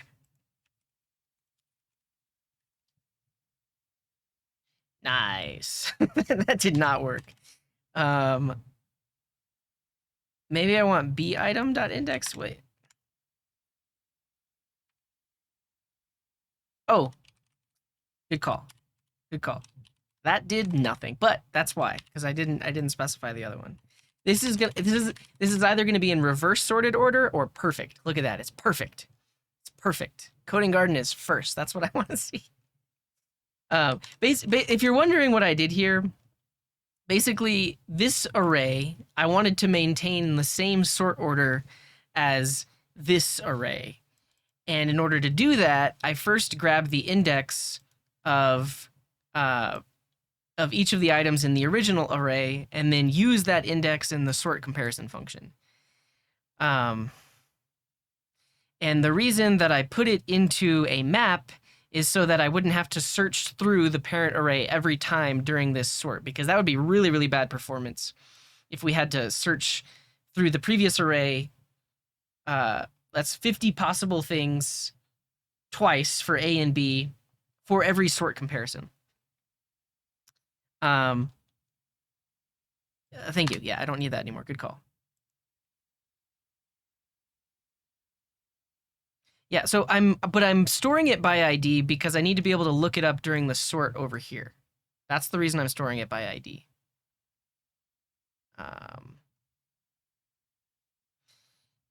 So the array was originally the same order, so why even sort it?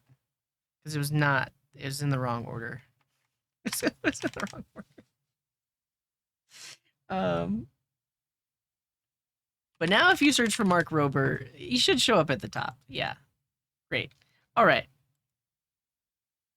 The second API call does mess it up, but that's okay because we needed more info. I guess honestly the other way to do it would have been after you doing the second API call, we just return the original list and we put the extra info onto it. Is that better?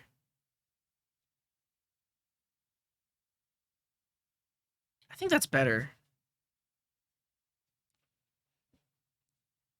No?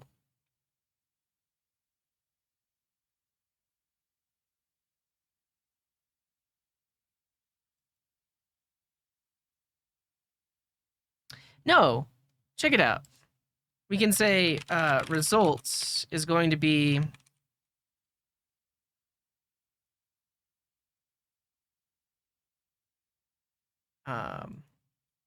basically we do this the second time around instead, like this. And instead of search results.items, we do data.items. I think I like this better. Oh no, not that. This.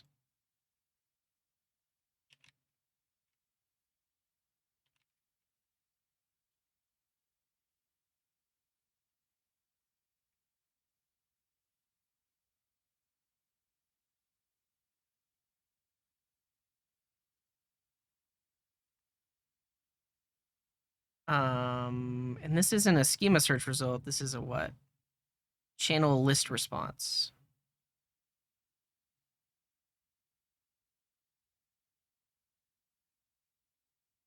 Schema search result.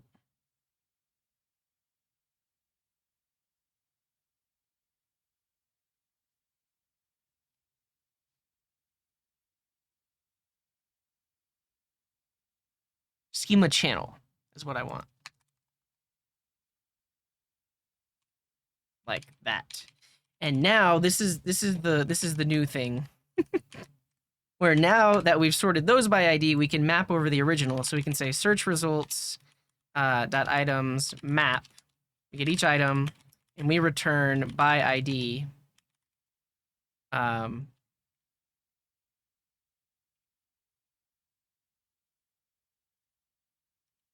These items would possibly be undefined though, but yeah, we should just be able to do item.id.channel ID like this. And then why does this complain? Yeah, or that. Now results is either undefined. It's always going to be an array. So now results is either the channel or undefined. What if? How can I tell it that it is going to be defined?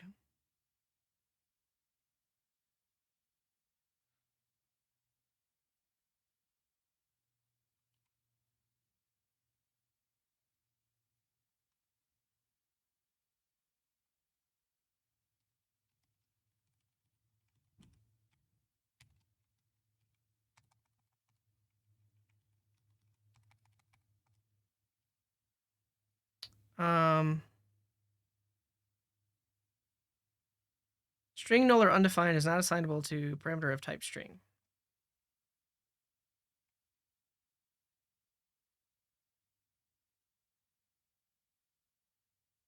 Use a non-null assertion is unsafe and wrong. Forbidden non-null assertion.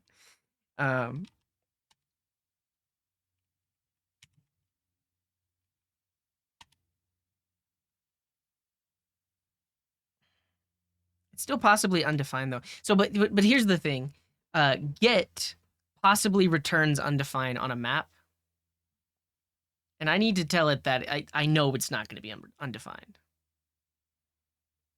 Like, I don't think you would even I don't think you would do this, would you?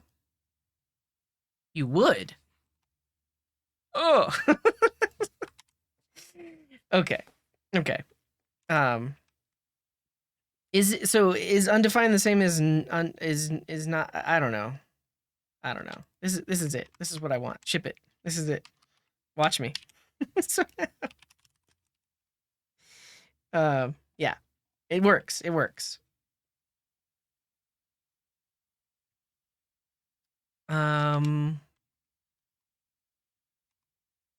Yeah, and I guess like the reason these things can be undefined is because like the API response is possibly undefined, but yeah. I think this is better than the sort way because basically what we do is we take the original array, which is in the right order, and then we map it to get all of the IDs in the right order, and then for every ID, we grab the result from this call. So, yeah. All right. Let's format the info a little bit better. Intel number format. Is that what I want to use? Check the API usage? No. No. Let's see what we got. And then pass in the locale.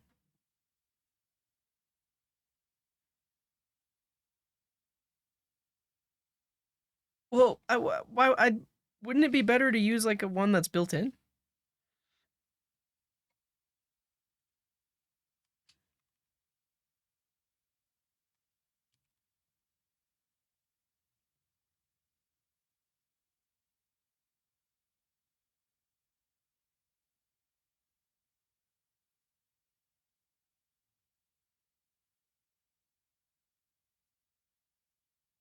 We create the formatter outside.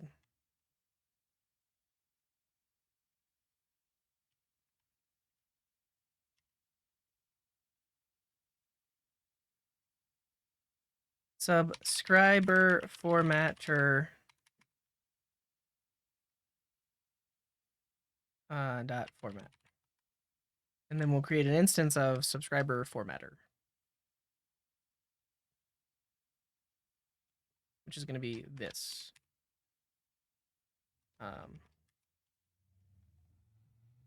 And then I'm telling you, it's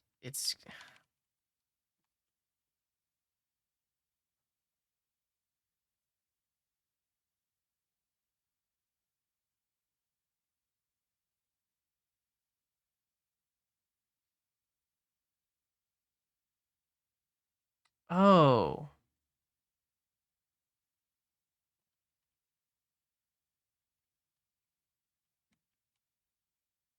Great.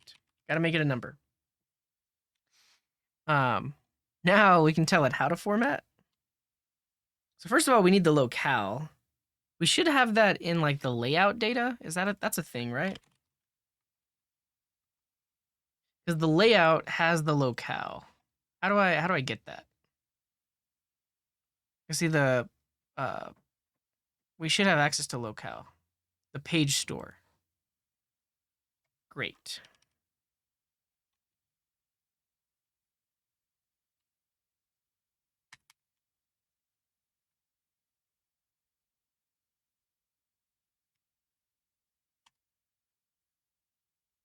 Import the page store.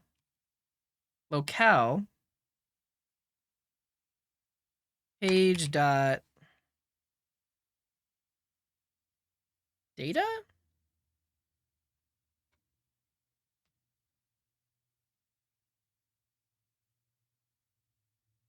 So maybe I do want the page data. That doesn't seem to have the right type.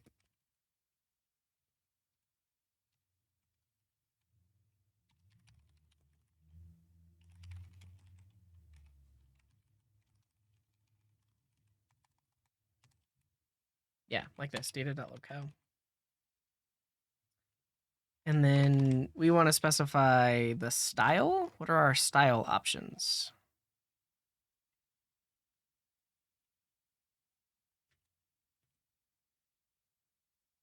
There's no type for that.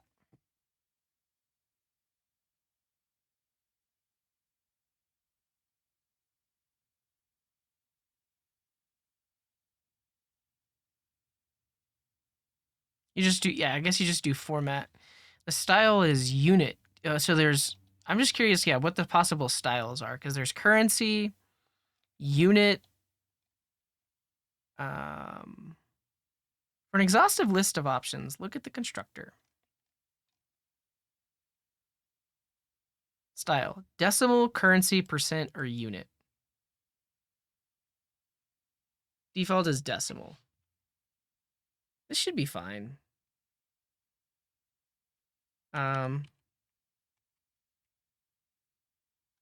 Let's see what it does for us.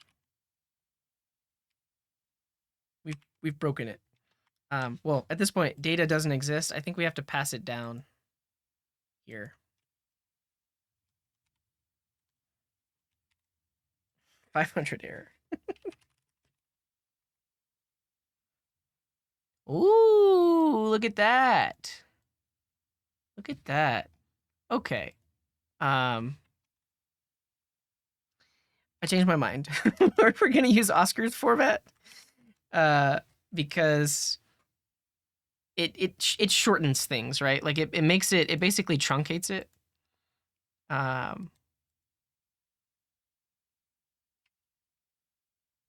I'm like, let me look really quick. I am very close to 130K subscribers. I am 34.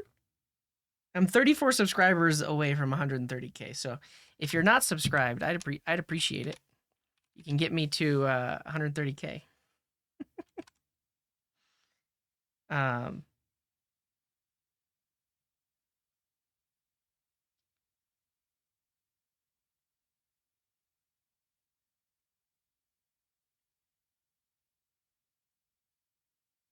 Need to organize a party first.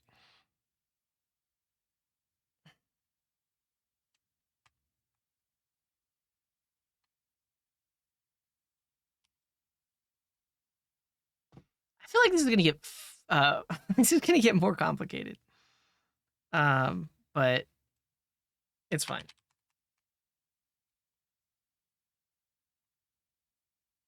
Options.compact display. Text. Ooh. Ooh.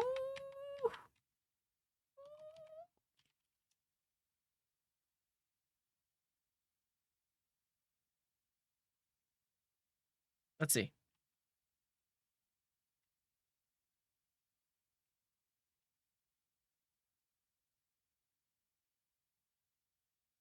What about Mark Rober?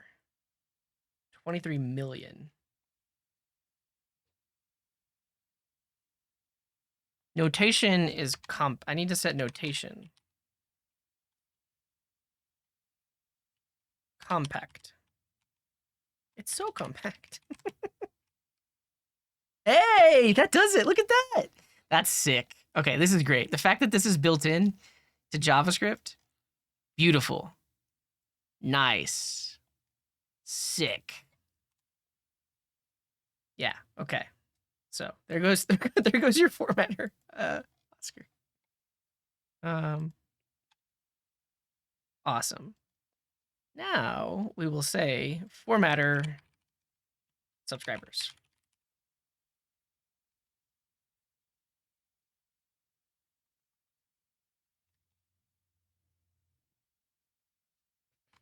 And I don't think I want this to actually be a, I think I just want this to be a flexbox.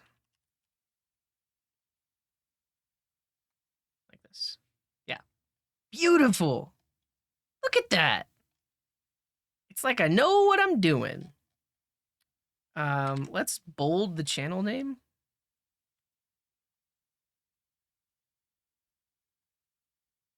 Sick. It only took us 4 hours. And then, and what's up, Melrama? Some of us are cool. I don't know. And then, what else do we want to show? Yeah, so I think if it's under 1,000, it'll say. So like Coder Garden has 24, so it says 24.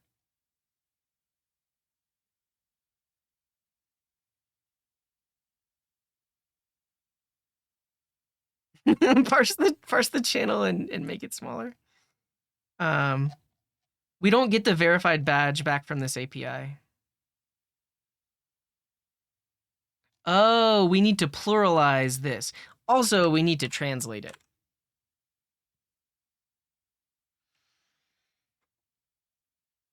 I don't wanna.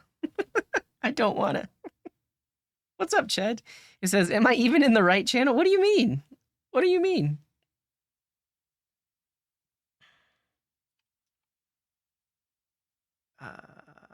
Yeah, let's see. Are we still logging the results? Oh, there's a Coder Garden. Yeah. All right. If we look at it, let's see all the info we have. So now we have status, which has linked, privacy. It's not the results. It's not going to show up in the results if it's not public. Oh, we have topics.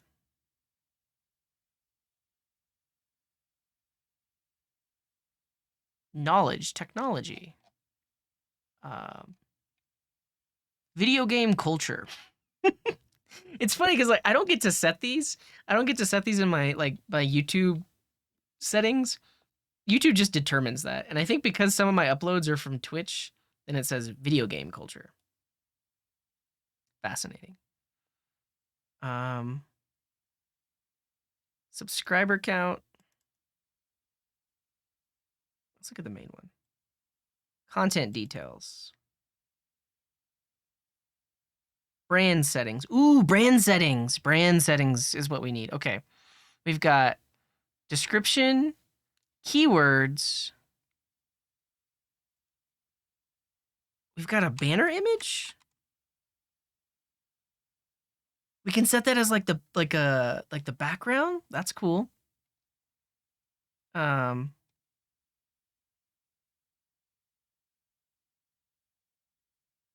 The the banner as the list background. Yeah. What do we do with that though? um,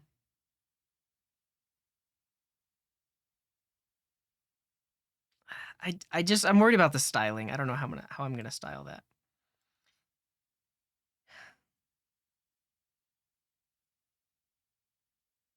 Content details, snippet. Ooh, custom URL. Nice. That's what we want. We want the handle. Um, so snippet.custom URL we can show right below the channel name. What's up, Harasuna?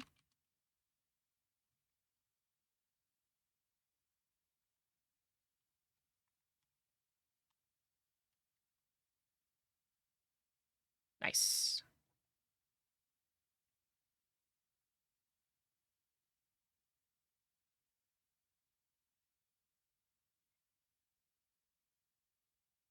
Statistics, status, topic details, and that's it.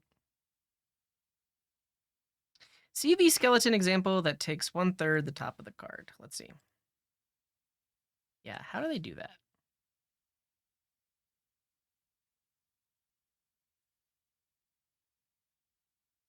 Oh, they just put an image and then they specify an aspect ratio?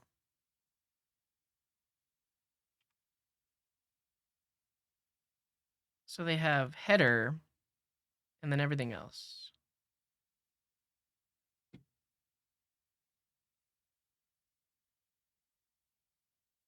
We'll try it and then we'll move on. Well, we're not even we have so much more to do. I feel like I'm having a mental breakdown. We have like we're at this point we're just like showing the channels. We still need to add them to the list. They need to get like we click here, they get added up here, and then when we click create, they get put into the database. We have so much more to do. Okay.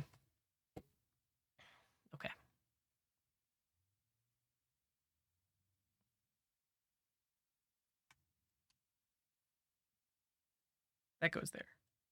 Now.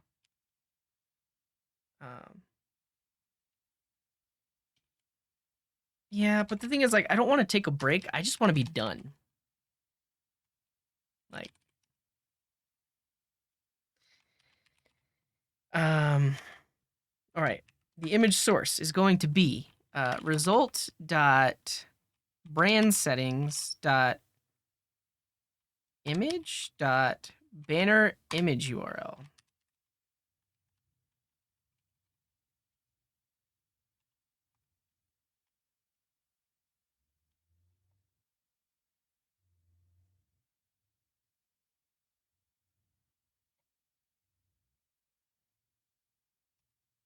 And then the alt is just going to be the channel name.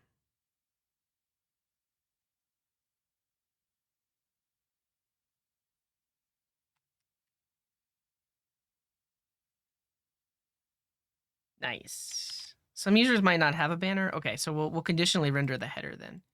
Let me make sure I'm grabbing the right property. Where did I find it before? So it's going to be brand settings, image, banner external URL.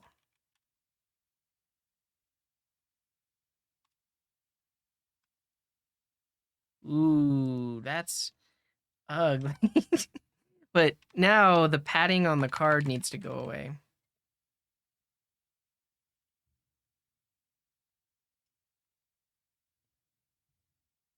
Why is there still padding? Card. Is it because of the card header class? Yeah.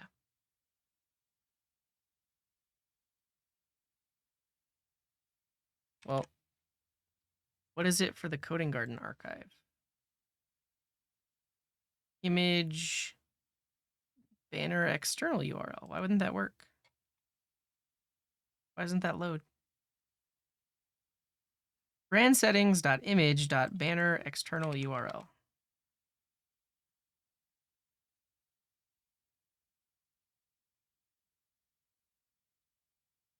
Do I need this?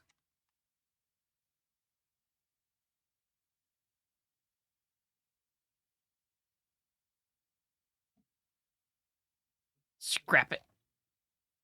I agree. We tried. We tried our darndest.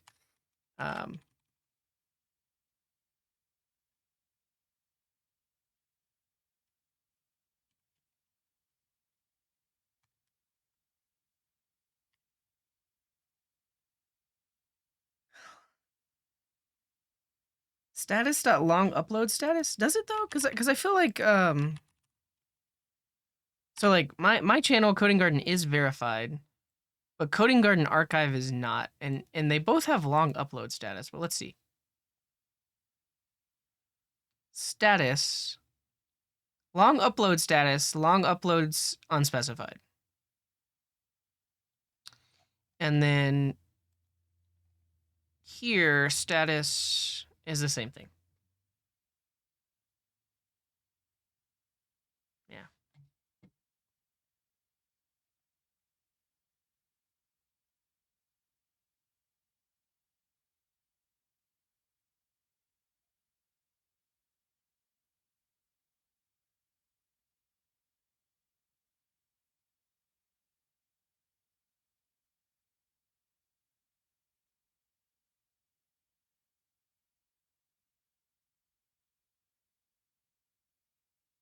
Justify the description. How? I guess ultimately, like, we're designing for mobile first. Like that width is what it would look like on mobile.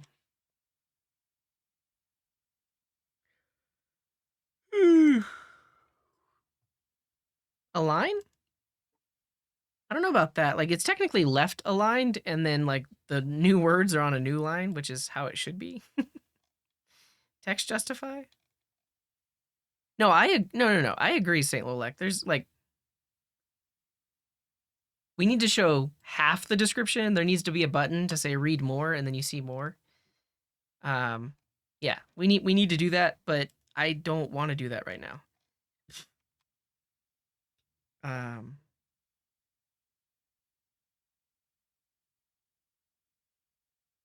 Hover modal?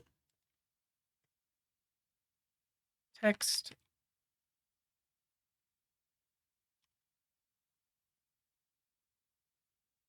Text justify?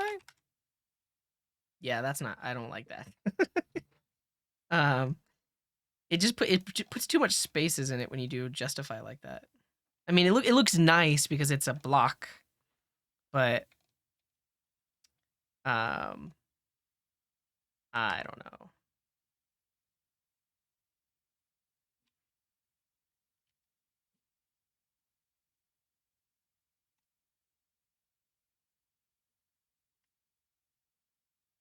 Okay, I think I clicked on somebody sent the clamp thing earlier today.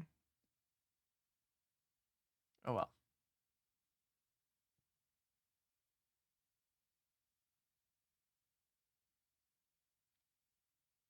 Well, the issue is like I don't want to truncate it unless I add the functionality to for the user to view the rest of it. Yeah, so I don't want to do overflow ellipses until we have like a button that undoes the overflow ellipses. You know what I mean?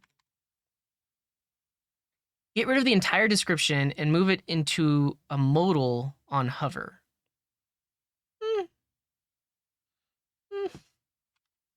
Yes, maybe eventually. I think honestly, for now, we can just get rid of the description altogether. This fixes it. Look at how nice this looks. Look at that. All right, let's put that button on the end. Flex.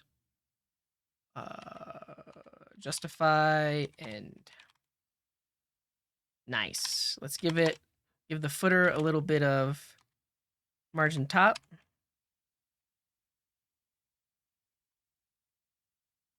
Even more.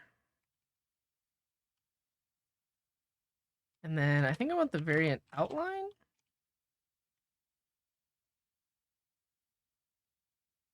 Ringed, filled, ghost. Ghost. Primary. Ooh. Ooh, cool. And then we click add to list. It pops up over here. Ooh.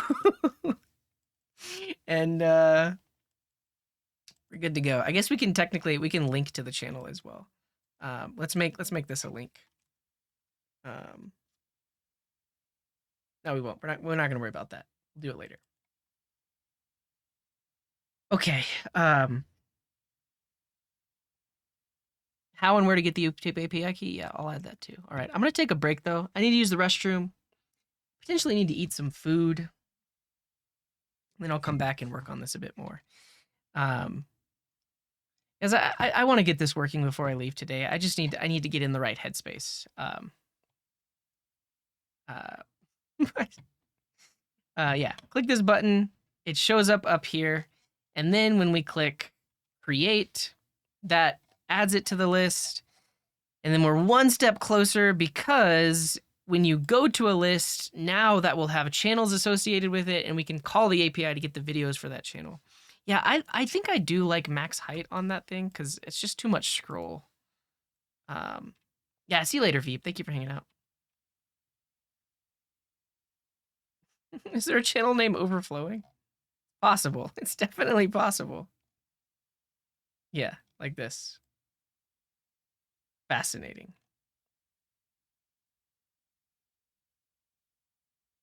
Garden State Java user group 6240.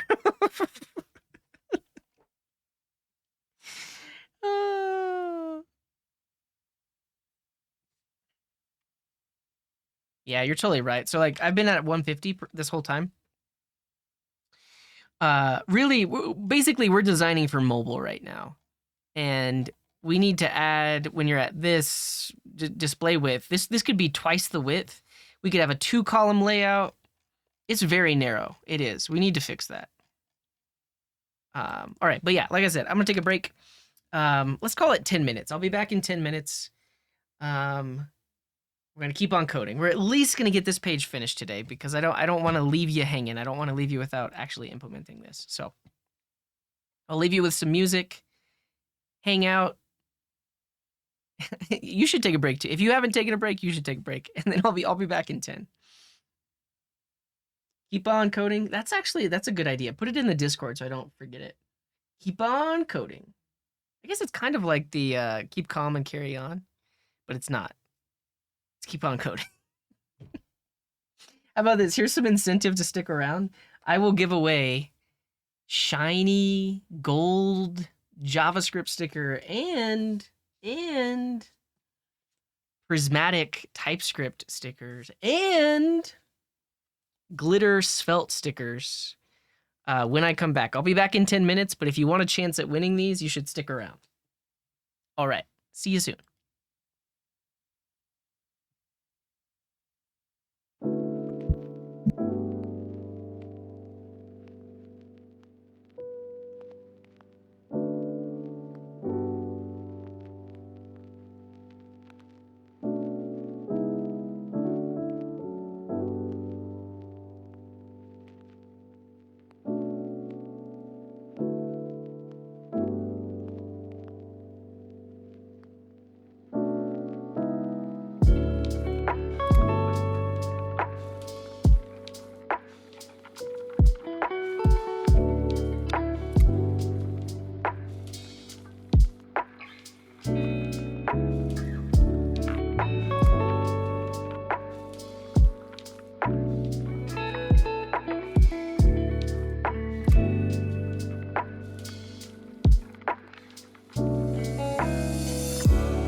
Hey.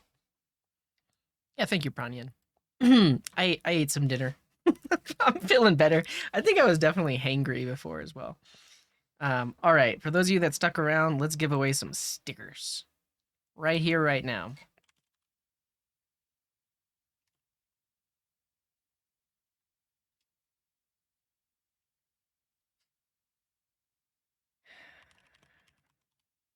Here in the chat, type exclamation mark enter if you want a chance to win gold JavaScript, prismatic TypeScript in this and in reverse prismatic.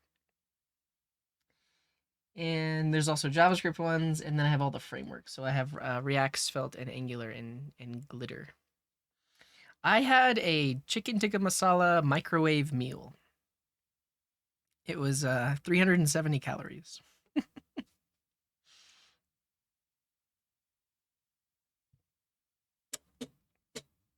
This will be a nice one. There's not many people entered, so exclamation mark enter to win. I'll give you 20 more seconds.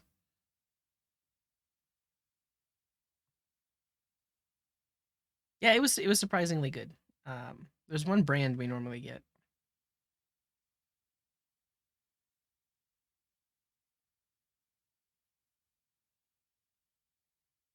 I guess that's true. The regular exclamation mark?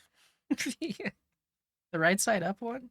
All right, in 10, 9, 8, 7, 6, 5, 4, 3, 2. No, feel free to enter. I'll ship it anywhere in the world. I have plenty of global stamps I'm willing to use.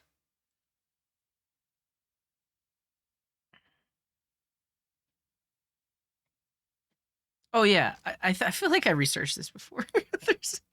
there's an unofficial API that will give you whether or not a channel is verified. Yeah. All right, here we go now. Okay. So you've got a 1 in 24 chance of winning. Best of luck to you all. And the winner is it iRossum? I think it is. Yeah, it's got to be, right? Congrats, iRossum. GG's. GG's. Nice. Yeah, so we've added so far a little bit of YouTube API. I'll show this in a second. But now whenever you're creating, you can search for a channel. They pop up here, and then now we got to get this working. You click this button, it shows up here. But iRossum, I'm gonna whisper you a link to a form. Fill it out, and I'll get the stickers in the mail. Ship it anywhere in the world. As long as it can receive mail from the United States Postal Service.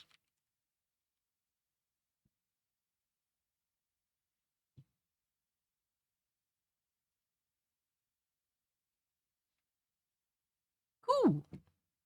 Cool.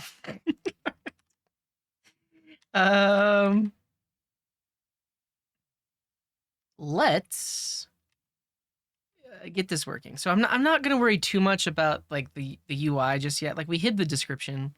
Honestly, this stuff should be like right aligned maybe. Fetch that search for verified. Yeah, so I mean this gets into this thing I found called the YouTube Operational API by Benjamin Lejean. I think they actually do some web scraping. So if you look at their API, and this is the one that I was talking about that does the API key pooling. So you can submit your API key here, and then it pulls it for everyone to use. And then they have an endpoint where you don't even need an API key to call the YouTube API because they just use this pool of API keys. But for example, if we get the main channel endpoint, this one, and then just pass in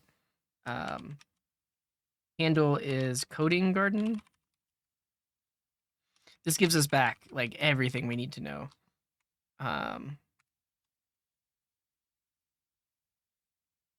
So we get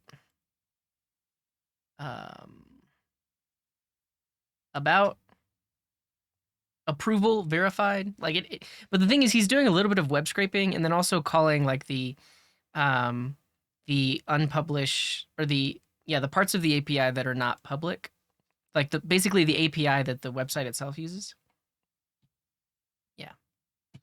What are you talking about? It's really like it's not a horrible comment, but it's extremely off topic. But welcome in. That's like your first chat message ever.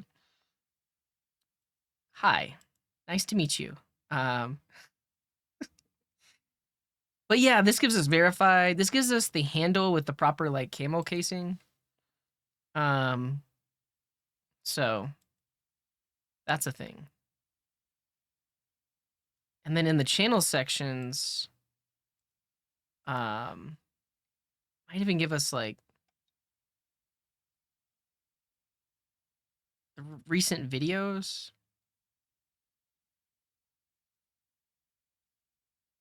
Yeah, like that.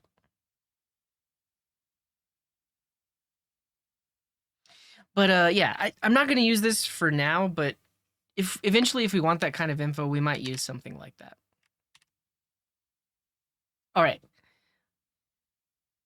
Feel bad using all their coda? Sure. I mean, and that's why I want to create my own like pool of API keys and stuff like that. Oh, sure, Yada Dev. I'd love to let me know about it whenever you're done with it. Okay, let's get this working. So, when I click this, I want to see a little icon up here with the avatar and channel name. I guess just the avatar. But then there needs to be like a button to remove it. But we need some local state on this page because when I click this, I want to add it and make it show up over there. So,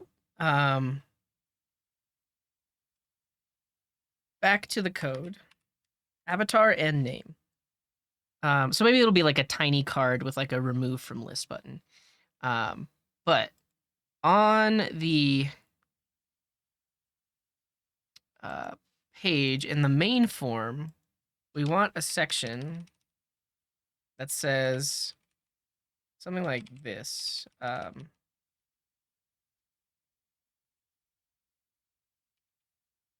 we're going to show all of the channels that you've added right here.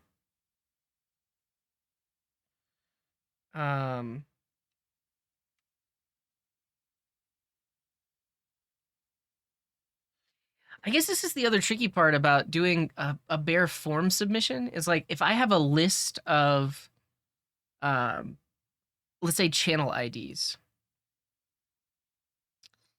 Yeah. If I have a list of channel IDs, how am I going to send that in the form post? Is it just comma separated and then I have to split it on commas on the back end? But here I want to let's do it without the translation first, just to figure out what it's going to look like. We'll say channels, and then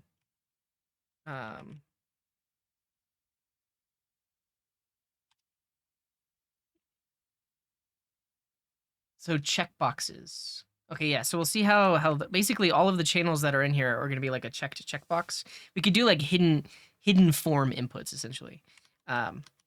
We'll say search for a channel below to add it to the list. Something like this.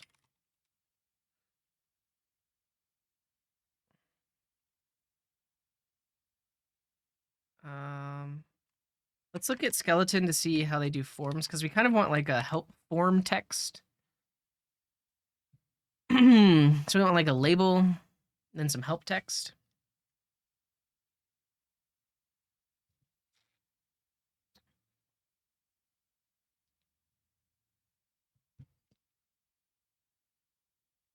So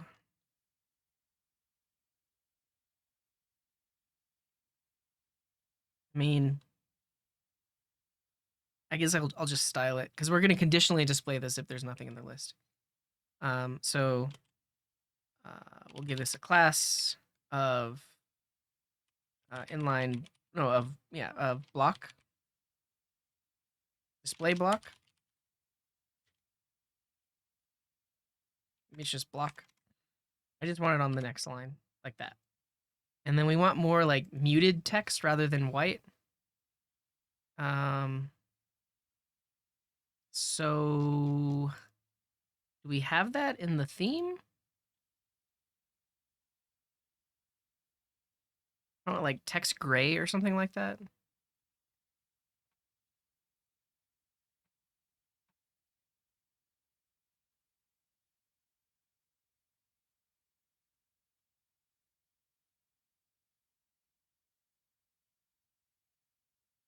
Text tertiary?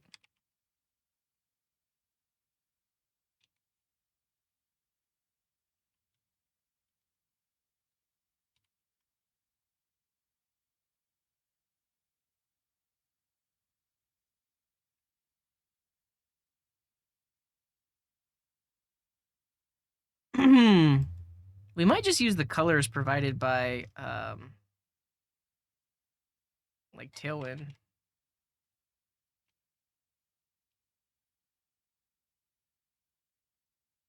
Like change the alpha, but yeah, if I do like text gray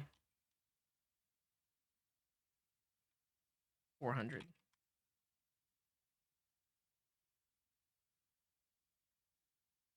It seems fine.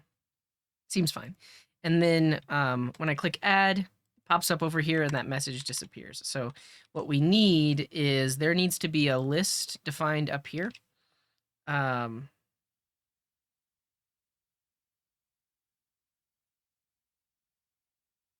Implemented an LRU cache. I don't know what that is. Don't know what that is.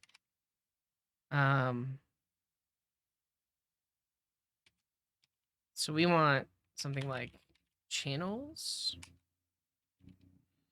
And this is going to be an array of YouTube v3 dot schema channel array. Starts off as empty. And then we want to pass something down like on add channel.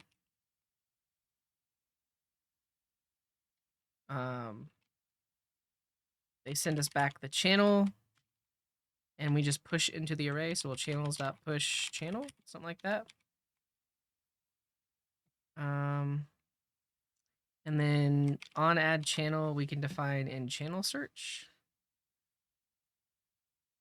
channel selector.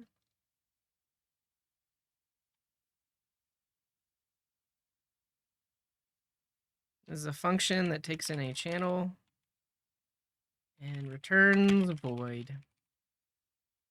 And this is the YouTube v3 dot channel, schema channel. And so when we click this button, we want to call that function.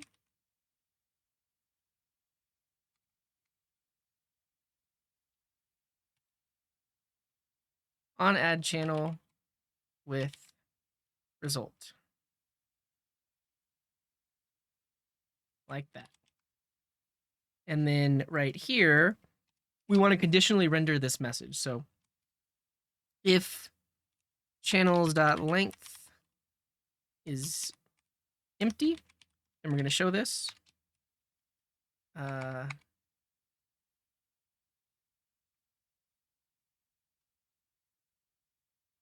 Else, we're going to repeat over the channels. How does else work? Expected if each or await. Let's go figure out that. I can bind the channels and then push directly. Okay. Colon else. Ooh. And then inside the else, I want to repeat over all of the channels.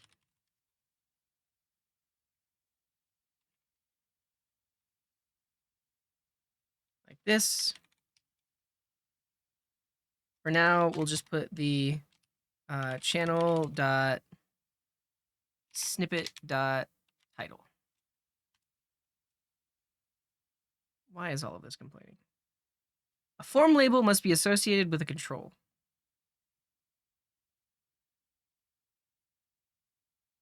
That makes sense.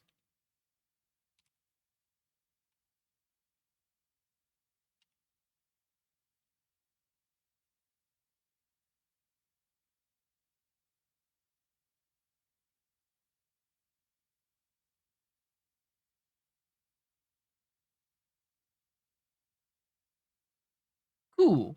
Then I add this, and then it shows up over here, maybe. Is that the svelte way of doing it, though? Like, just pass down the array and modify the array rather than passing down a function? Because, yeah, we can pass down... it's probably the... I like this. So just pass down channels like this. And then in this component, we say channels is an array of this. And then when you click it, we'll push into it, but we need to check if it's not there, but it's okay. We'll just push it. I guess I forgot though, in Svelte, if you want it to detect that an array has had a value pushed into it, you have to do this silly nonsense here, like reassign it to itself. But now I can't reassign it to itself because it's it's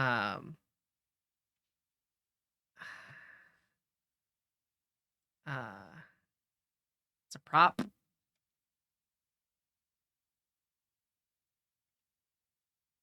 I guess I can. If I do a bind, it should update. Bind what? Let's see real quick though. Yeah, can you just ban that user? I think it's a bot. And it's Jay Phils. Thank you for the Prime sub. Appreciate you. Yeah, so that's adding it, but it's not showing up. But I think if I do this, it'll show up.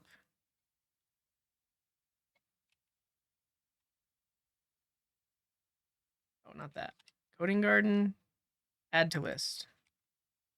It is not. Oh, I need to bind it instead of passing it down. I see.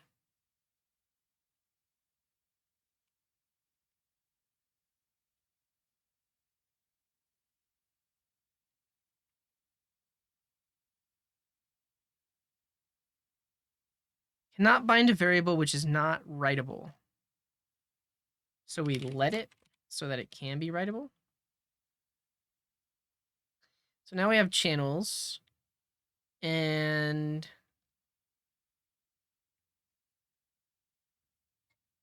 now it will work. Yeah. Like that. So that's working. If I don't include that line of code, I don't think it will work.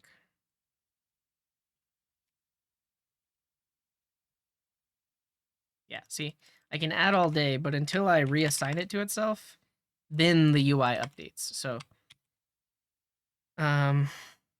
this complains about no self-assign. I'm going to disable that in the linter file because I do want to be able to assign it to myself.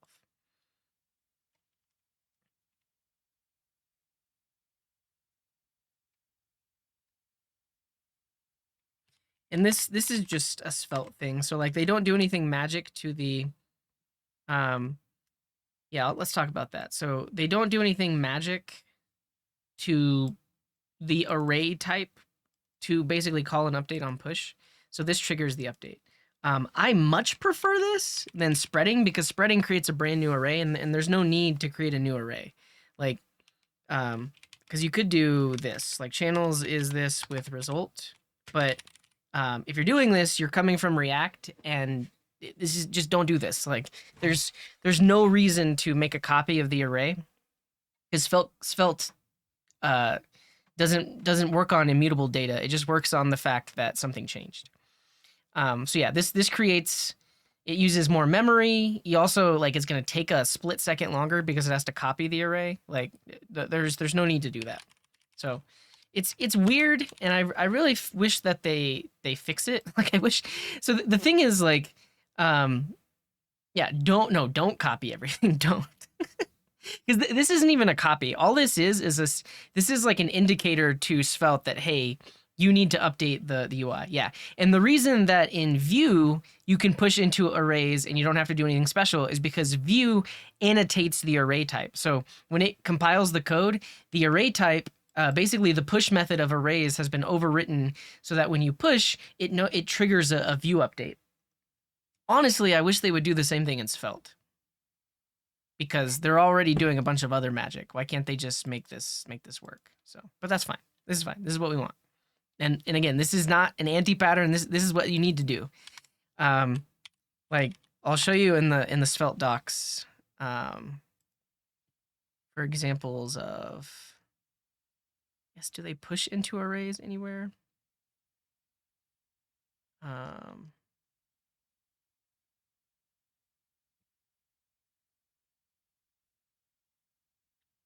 haven't tried quick on stream yet. Nope, not yet.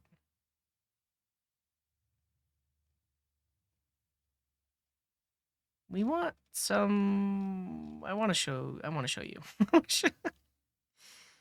Is it? Can I search the docs?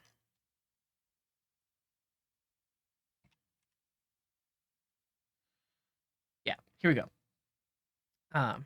Because Svelte's reactivity is based on assignments, using array methods like push and splice won't automatically trigger updates. A subsequent assignment is required to trigger the update. This and more details can also be found in the tutorial. Yeah, there it is. Thank you, Decepti.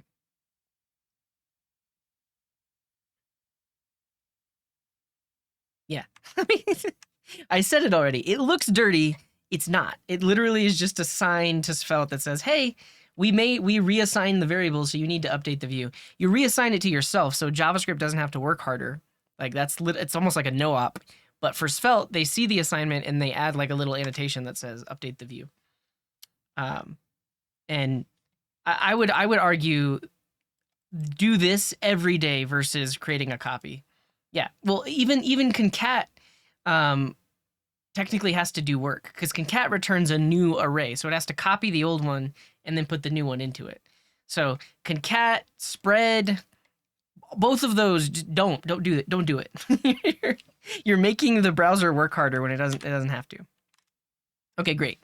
We're pushing it into the array. One thing we want to do is if it's in the list, then I don't want to show add to list. I want to show remove from list. So what I'm going to do is I'm going to create a nice little computed property that is a set of all of the IDs that are in this array. So I'll do this with a labeled statement, and I'll say channel IDs is all of the channels reduced into... No, not only got to reduce it, I can just put it into a set. So I'll map over these to grab their ID.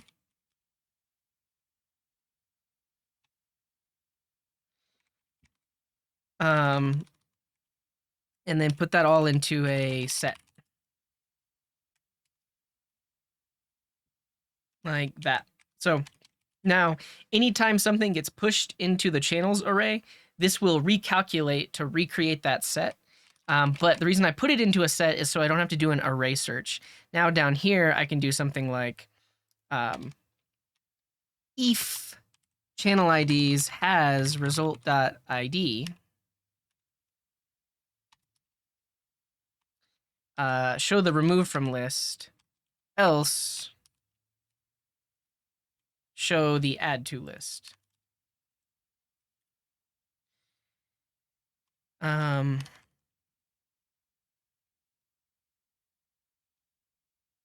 And contains? What's the Oh, no, don't put it into it. No, I don't know why I did that. I don't need to put it into an array. I just need it to be a set. Just that. I just need it to be a set. Because now I can say has. And again, this is like a tiny performance thing because by doing this, I create the set once, and then when it's iterating over the list of channels, it doesn't have to iterate through the channels that have been added every time. It can just ask the set, do you have it? Because if you do array.includes, then it needs to do a search for literally every card that's listed there. Cool. And then we we'll remove it. So I'm just gonna make this say add and remove.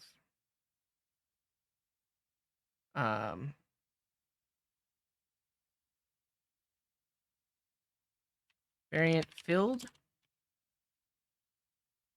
primary.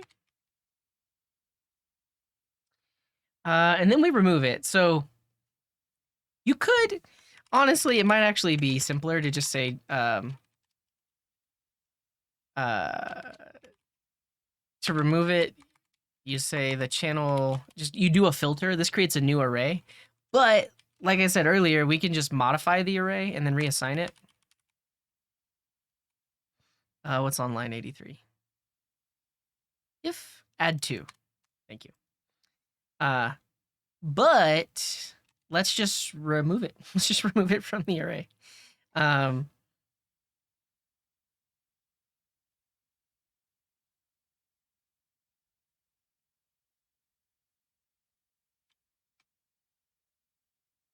Honestly, at that point, I kind of want a map instead of a set, because then I can keep track of the index too, and then I can just grab the index. Let's do that. Now we're gonna reduce it into a map, which is the string channel ID and then the number index, like this.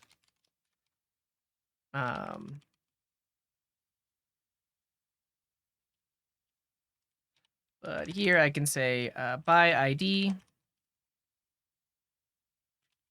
dot set the channel ID and the index, and the index comes from the reduce here.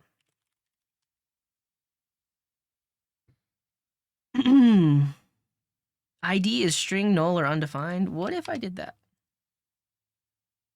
No non-null assertion.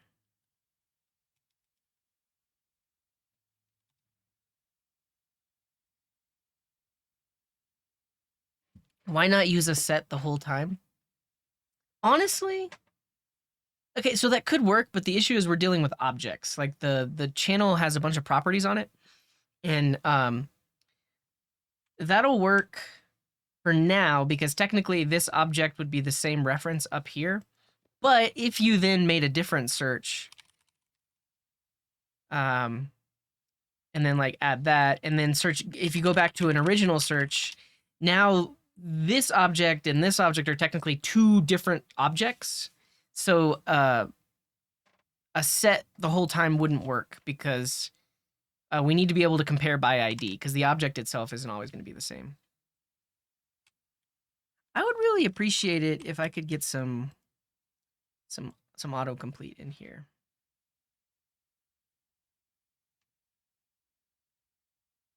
It wouldn't know it's already in the list. No, because they're two different objects, two different references to two different objects.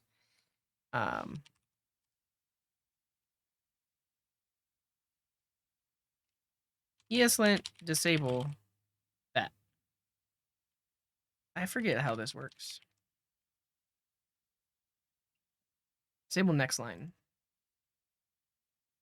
Great. I guess, honestly, I don't need to do that. I can just say if it has a channel ID, but it will have a channel ID. And then I don't have to do that anything weird. I can just do that. Ooh. So now when if it's in there, if it's in this map, we have the index, and then we can just use that to remove it from the array. So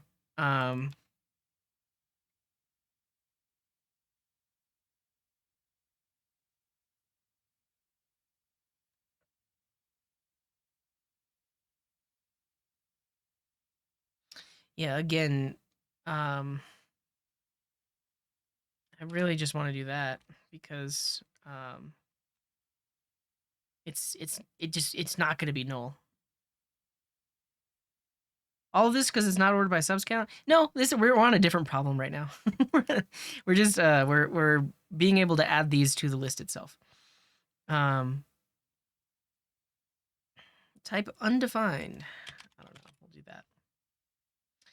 Easy. So, but now I have the index, so I can just remove it from the array. So I can say index is channel IDs dot get result dot ID.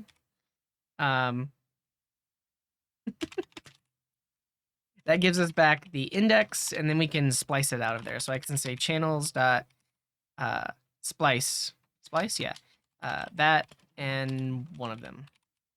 Easy. Easy. So now, what's up, Humble Spirit? Welcome in. We search for Coding Garden.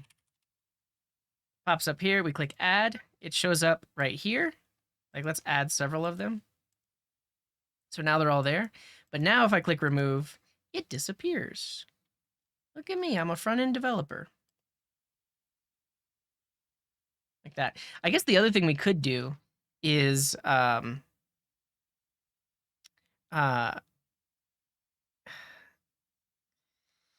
we could hide it down here if it's already been in the list.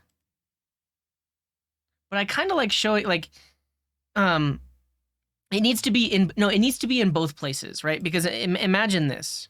Imagine you search for JavaScript, and now Coding Garden is like down here.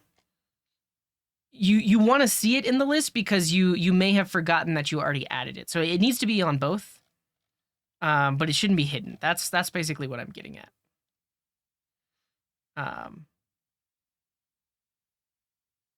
That's fine, Humble Spirit, but yeah, that's fine. Okay. Yeah, honestly, the simplest UI for right now is to literally just have this card up here as well. The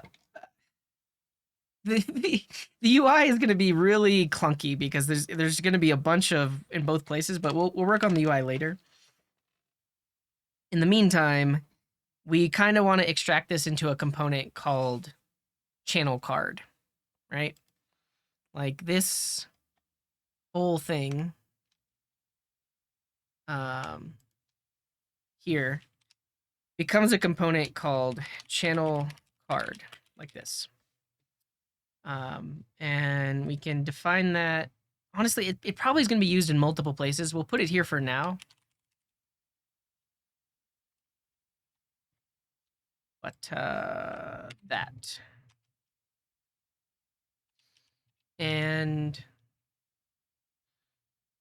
we have a script that's going to set up the props. So let's be TypeScript. And then we will pull in the channel, which is this. So we have a prop that defines the channel. And now in here, instead of calling it result, we'll do channel. And then these buttons, I'm actually just going to pass down as like a slot. So that way I don't have to pass down the array of, or like the channel IDs in the channel array. So if I just do a slot right here,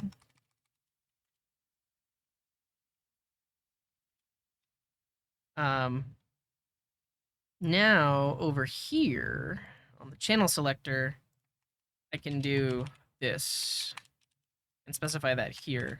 And so basically all of this is going to be inserted into the channel card. And now here I can pass down the channel, which is going to be result like that. And why is this complaining? Channel card is not defined. We just import it. Good, good. And then now this is result instead of channel.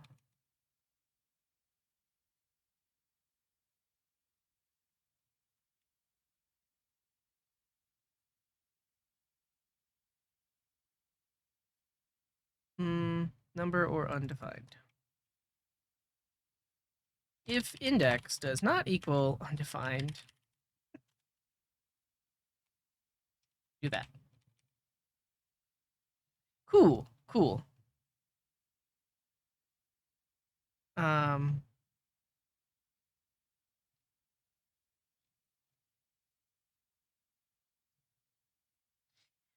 Chat can contribute. I would say not yet. There's just a lot of work that I need to do, and most of the stuff I want to do on stream. So, I would avoid contributions right now because it's honestly more work for me than it should be. In what world is index undefined? Whenever whenever channel IDs does not have that. But the thing is, we just checked. We checked. Does channel IDs have this?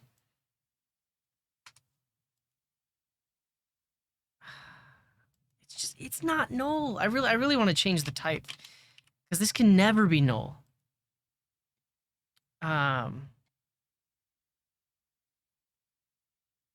Yeah, okay. And then now the subscriber formatter we can put into the channel card here.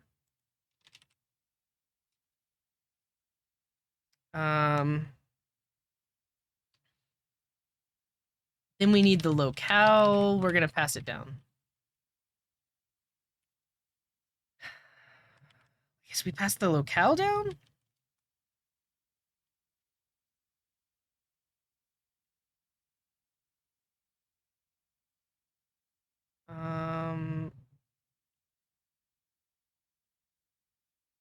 And then here, locale is data.locale. Okay. Hopefully this still works. So we can search for Coding Garden. We get back the results. Beautiful. We can add them and they show up here. But now that we've done this refactor, we can basically just copy paste this. So is there a better way to define this? I mean, honestly, at this point, I kind of just want to pass down channel IDs and channels because what I'm about to do is copy basically this entire channel card. Create a compact prop. The buttons are not in the channel card itself because the buttons need access to channel IDs and channels. And it feels wrong to pass these two things down as a prop to channel card because channel card is an individual card. It shouldn't care about the fact that it's in a list. And making it global state, I think, is like a worse solution because now you have global state that can be like modified in multiple places. Like it makes sense for the channel selector to manage the list of channels and to have the channel IDs. But I don't think it makes sense to pass those down to the card itself. I mean, technically, like we could pass down on click. Yeah, so we could just pass down the functions themselves.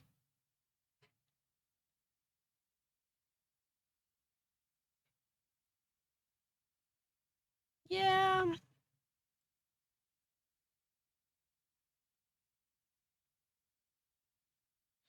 All right, let's think about how we can basically move this logic into the channel card in the best way possible, without a slot as well.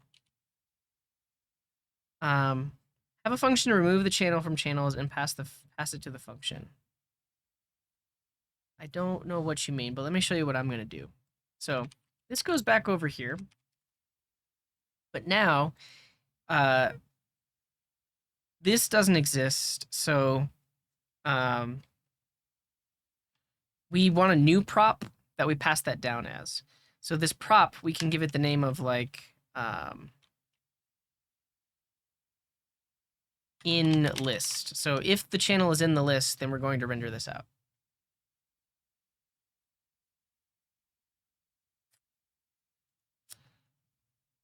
I still don't like this because the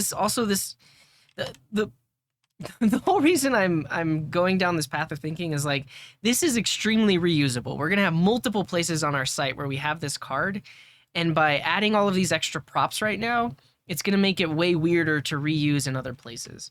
But yeah, you know, we'll talk about that when we get there. Let's just write it this way, and then 2-3 days from now, I'll show you why I didn't want to do this. So in list is a boolean, which is in list boolean prop. Great. Yeah, reusing the card without buttons, etc. But But then that makes it like, no, okay, again, I'm convincing myself I don't want to do this. I don't want to do this.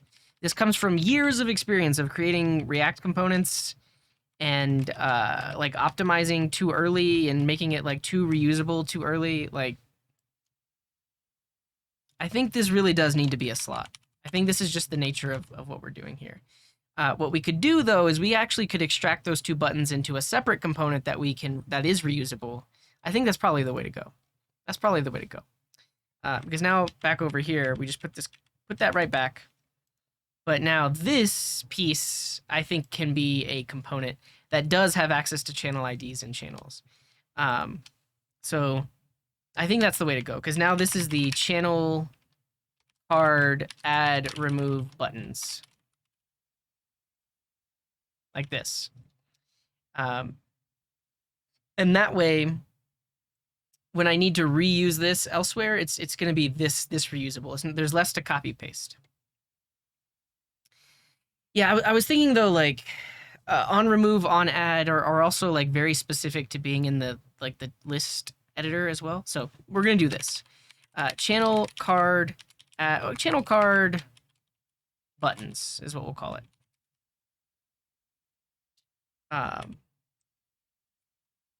That's gonna look like this, and then we have a couple of props. Channel card actions. I like it. Thank you, Coffee Ducks.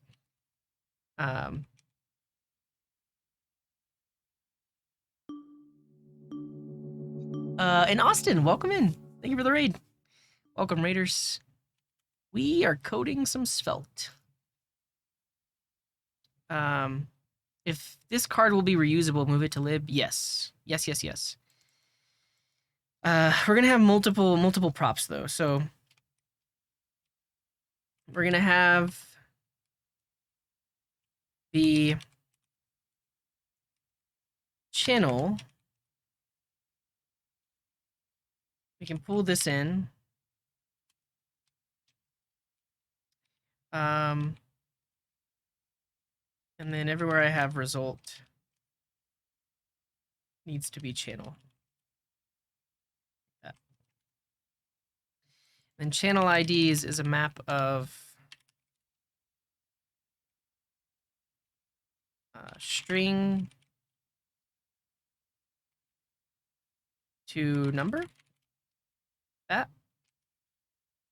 And then channels is an array of these.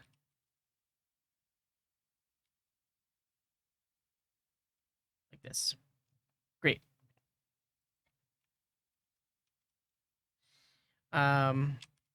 So now we have the channel card actions. And then now we want to use channel card actions right here, but we need to pass down the channels, the channel, and the channel IDs.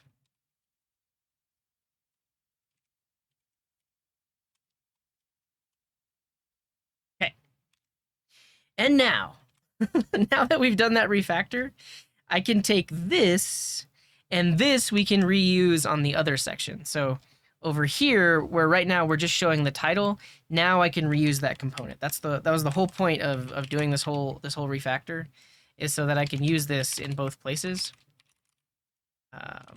Channel, and channel like this, and then we need to import both of these. Refactor. Dang. Channel IDs. Needs to exist there. That's okay. We'll define it. We'll define it above. So channel IDs now becomes a prop here. So that way we can define it in the other one. Here we define the channel IDs.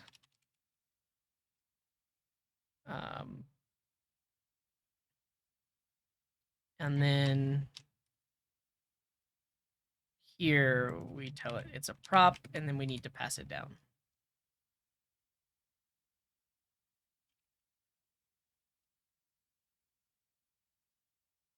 Easy. All right, with that refactor, now if I search for Coding Garden and I click add, it breaks. It doesn't show up. Let's do some debugging. What are the benefits of using map in this scenario?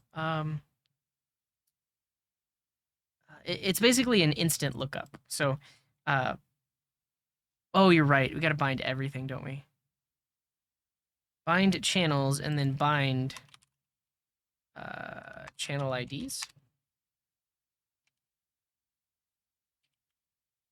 And then I need to do the same thing here. These need to be passed down. The reference that changes. Yeah, so if you pass them down, it's one way. They basically get the value that it gets the value as it was when you instantiated that component. But if you use bind, they're going to keep track of those changes. So this is what we want. We need to update over here as well on the channel card. Channel card? Channel selector.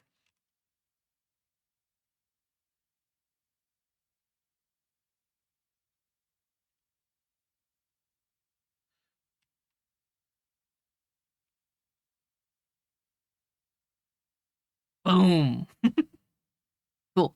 So it shows up in both spots, and then if I click remove, then it's gone in both spots. So if I click this and I click this, and we add Joy of Code, which is great. You should definitely check them out. Now up here, all three of them show up. We've done it. And I think the code looks pretty good. So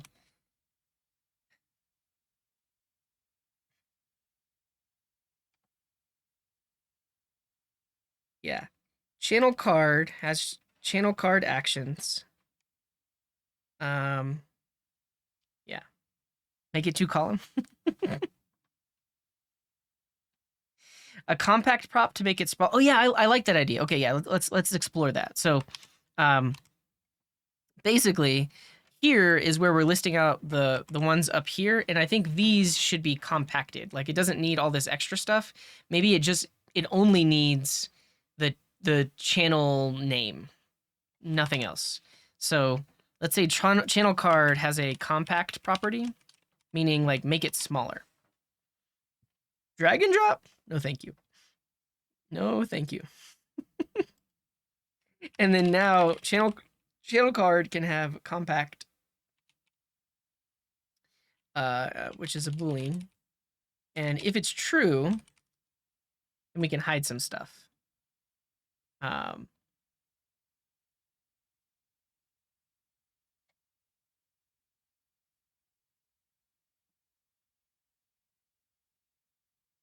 The image? What do you mean? You mean like the button icons? Yeah, the buttons get access to the list so that it can add and remove itself. Yeah, that's why. So like these channel card actions, they get those two things so that way they can add and remove them. Just title and image for compact? Yeah.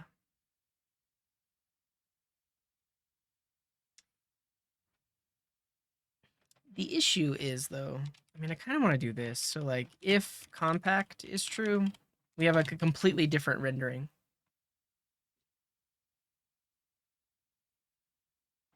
And that's a good call, Oscar. We default to not compact, but you can specify compact.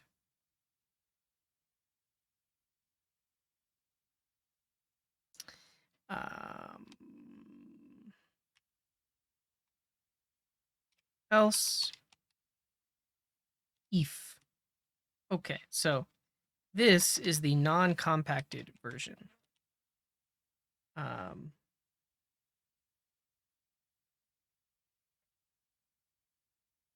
guess that's the other thing is I don't really want to have to copy paste like the image.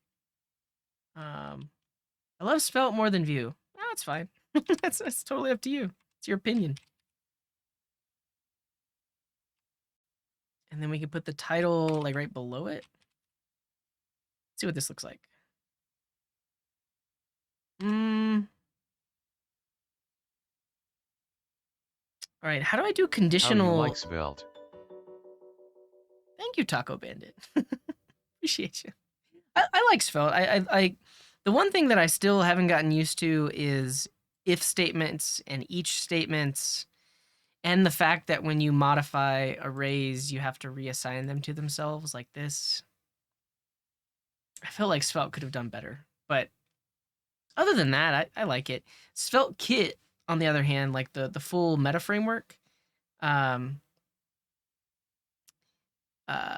it's taking some getting used to, and I'm still, um, contemplating like the benefits of doing it this way. But overall, I like it. I like it. I definitely like it more than Next.js. I'll say that. Yeah. In my experience, in the experience I have working with Next.js, I like this better. But that's just based on my past experience too. Like I've written a lot of React, but also I've written a lot of React like reluctantly, because every time I'm writing React, I'm like, I wish this was Vue, I wish this was Svelte, just because there's just so much extra work you got to do. Okay, specify a class with the colon property. But thank you for the donation and thank you for the question. If you don't consider my past experience, then what? I don't know. I don't know.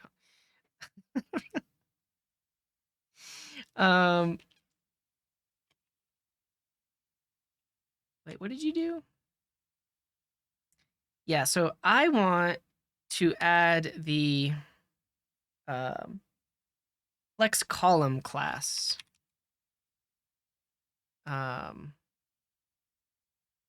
I believe it's literally called license.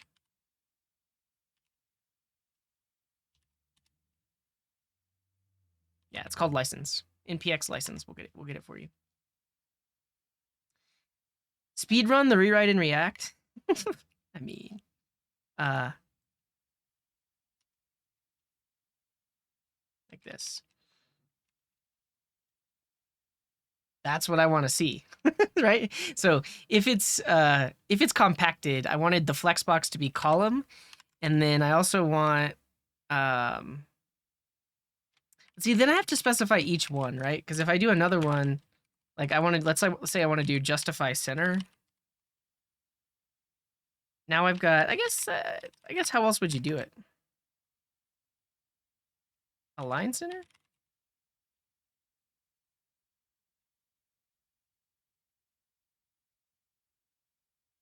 Just literally put a style tag on it. Yeah, that's probably the other way to go.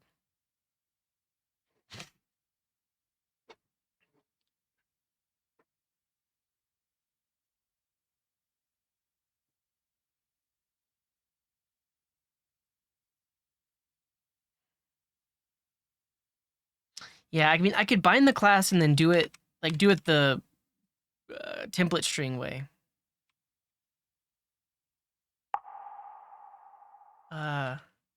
Thanks, Forward. Appreciate the resub. Item center, like that. It's beautiful. It's beautiful. And I think I mean, I say and, what if you add like a really long channel name like this? I was about to say we could do a 2-column layout. I think we can though, because it'll automatically wrap. So over here, this is the list of channels. And I kind of want to put this in a div with a nice little 2-column layout.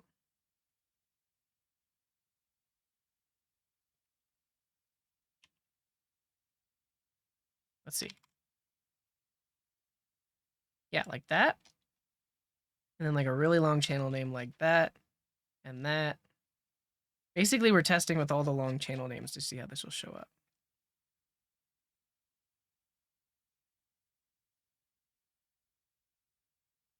Why is it only 1 column?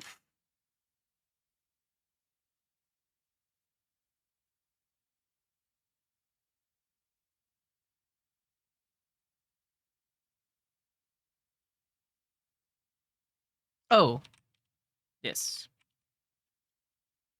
Yeah, the grid needs to wrap the two. The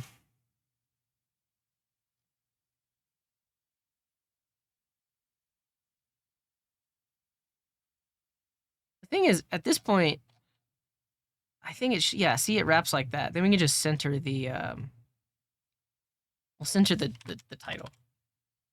Um, and then we need to make compact an optional property. So compact defaults to false. Why is this complaining? Because then I don't need to infer the type. And then we need to center the title.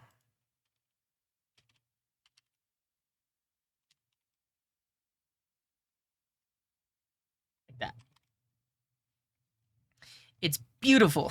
It's beautiful. Now we've got all these channels. And now we want to be able to create the list and include all of these channels in that creation. I think I want to be able to expand and collapse this channel search. Remove button, flex end.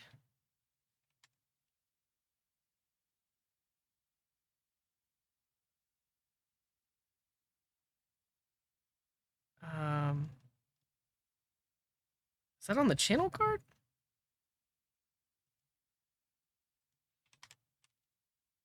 Is it? I think it's. Is it centering it, or is it like slightly off?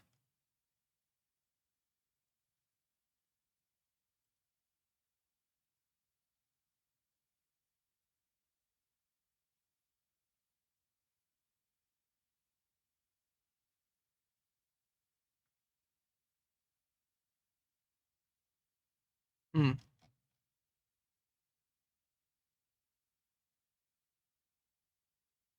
I feel like it's just centered. Yeah, animations would be good.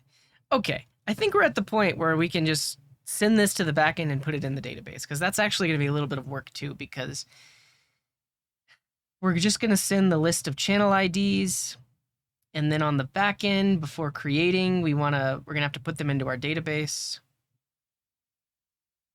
Yeah. Yeah, actually, I think that's a great point. If we do a max height on the grid here,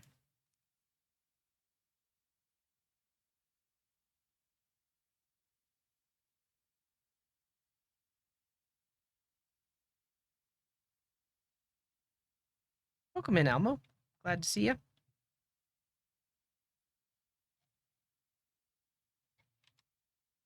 And then overflow y auto.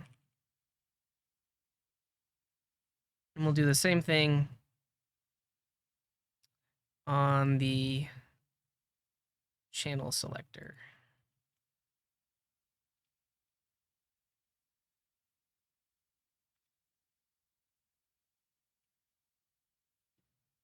Okay, so yeah, we'll do the basically we need to send the channel info in the form. And it'll be like a hidden input. When's the last time you did a hidden form input? Why does it overflow? Why? Oh, it overflows why? Because there's like a really long channel name. Like that. The veggie growing in Python coding channel. I'm curious. What do you got going on the veggie growing in Python coding channel?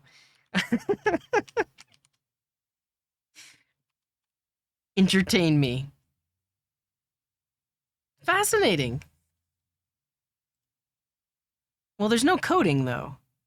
Maybe they have a plan. In the future, they're going to add Python videos. But for now, it's just gardening. That's really funny. I I honestly feel like ellipsing the handle. Wait, their channel was last updated 4 years ago?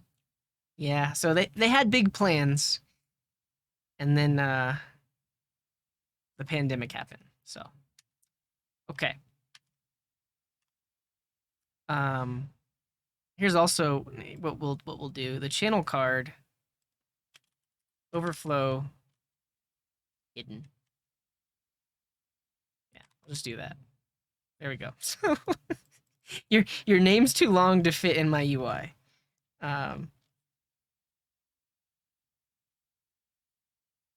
Yeah, look at that.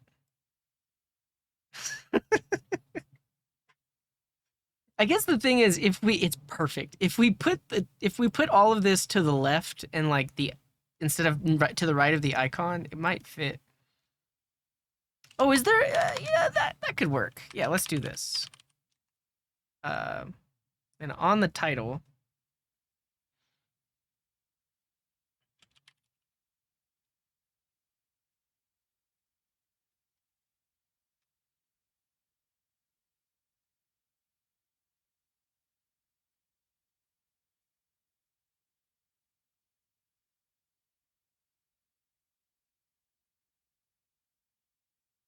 well, it is for a reason. In a way, we're basically designing mobile first, right? So like, if someone loads the app on their phone, it's gonna look good by default.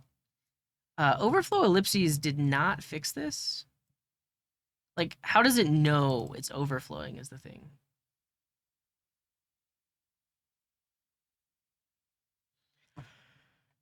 Do you need a width? Truncate?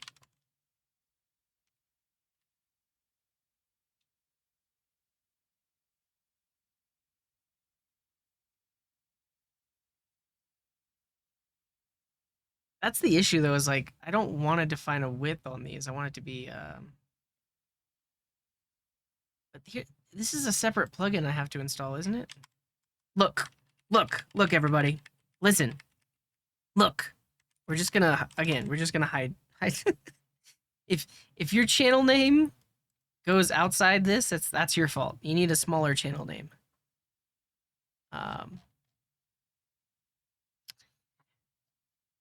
Okay.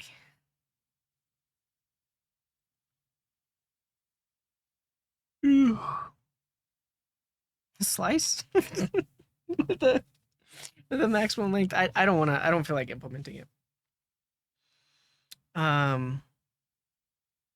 Let's get the data sent to the backend. Overflow wrap break word. Well, I don't want to break the word because it's the handle.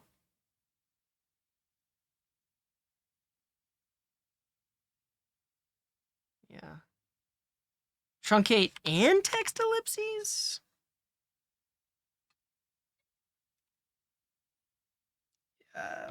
Is truncate a Tailwind class? Overflow hidden, text overflow ellipses. So just truncate. Yeah, that's, well, no, see? It does that.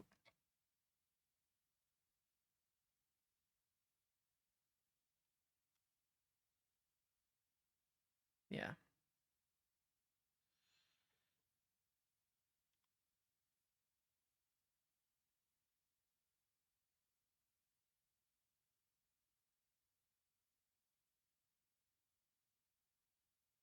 Overflow hidden, text overflow ellipses, white space, no wrap. But I think again the issue is, yeah, I'm gonna come back to this later because I think the main issue is, the parent container doesn't have a width, so it doesn't know when it's overflowing. So we do this. We do this.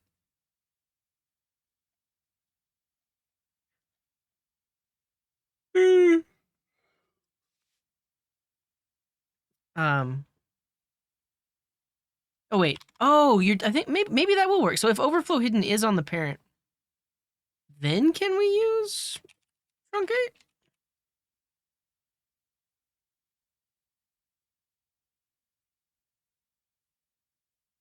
No.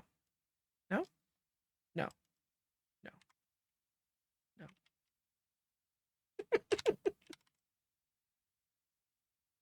All right. Now, we're at the point where we have been adding things to our list like this, and we give it a title like Coding Garden things, and then when we click create, that needs to take this info and send it to the back too. Yeah, I'm literally crying. I don't know why. I think it's I'm like laughing through the crying. I don't know. Okay, has to be a P or a span for truncate to work. It doesn't work on a div. P? Your fix does work, but it requires JavaScript. Oscar. If this doesn't work, you're getting timed out, 2Fox. Because you used your channel redemption to see it doesn't work. It doesn't work. I'm not gonna time you out, but we're no, don't time them out. No, I was just kidding. I don't want to. Hey, come on, Oscar, for 8 seconds. I've just tried several things. I need to keep moving, right? I think this is why I've been streaming for 5.5 hours, and why my streams go so long is because I get distracted by simple little things like this, where there are more important things to care about. I guess. I mean, you could argue that the UI is actually a lot to care about. Um, all right.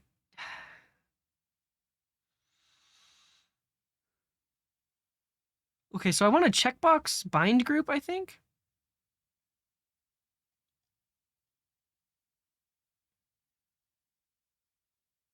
On the channel name, do flex grow.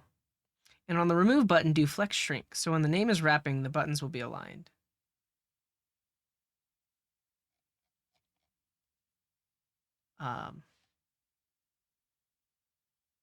Later. Later. Um,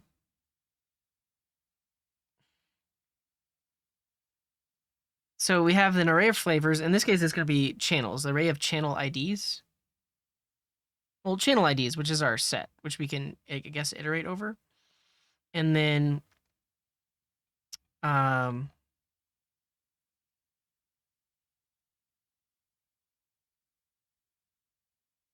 I shift click? Can't order more flavors than scoops. Flavors?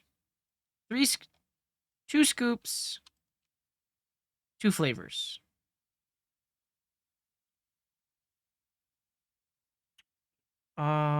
And then flavors is a multi-select.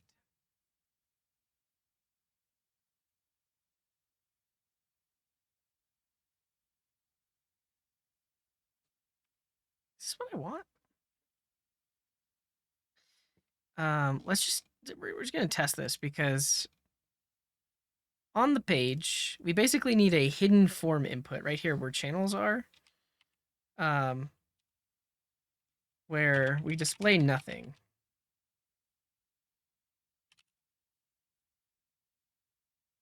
Display none? How do you display none with Tailwind? None. And then we bind the value to channel hidden, display hidden. Oh, well, hidden corresponds to display none. Okay. Channel IDs, which is the thing. So each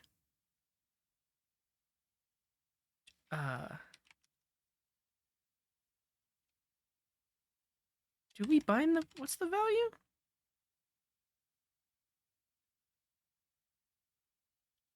Oh, I guess we just do that, and then we don't need this.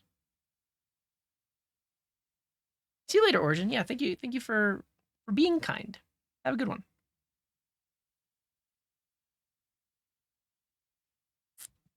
Is this all I need for this to get sent to the backend?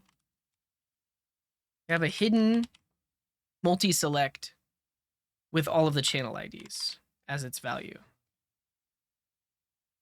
And then, yeah, we give it a name of channel IDs.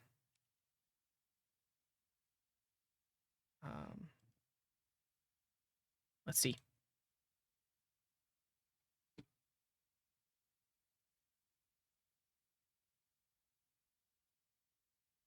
Hidden name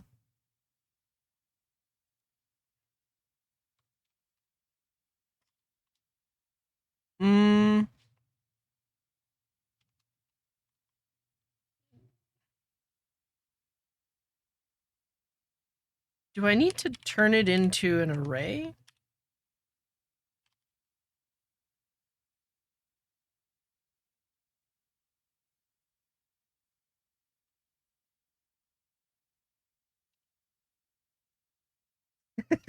Check the Tailwind docs. Well, it's not. Look, it's not that you were wrong, Two Fox. It's that I had already moved on and I didn't want to talk about it anymore. But people kept giving suggestions. That's the only reason that I mentioned it. Yeah, you're right. We'll try sending it, but I think channel IDs is a set, right?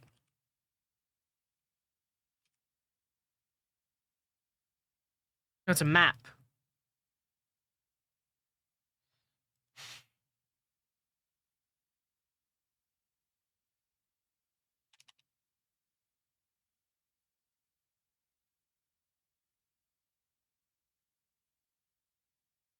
Channel ID list is going to be channel IDs dot value dot keys.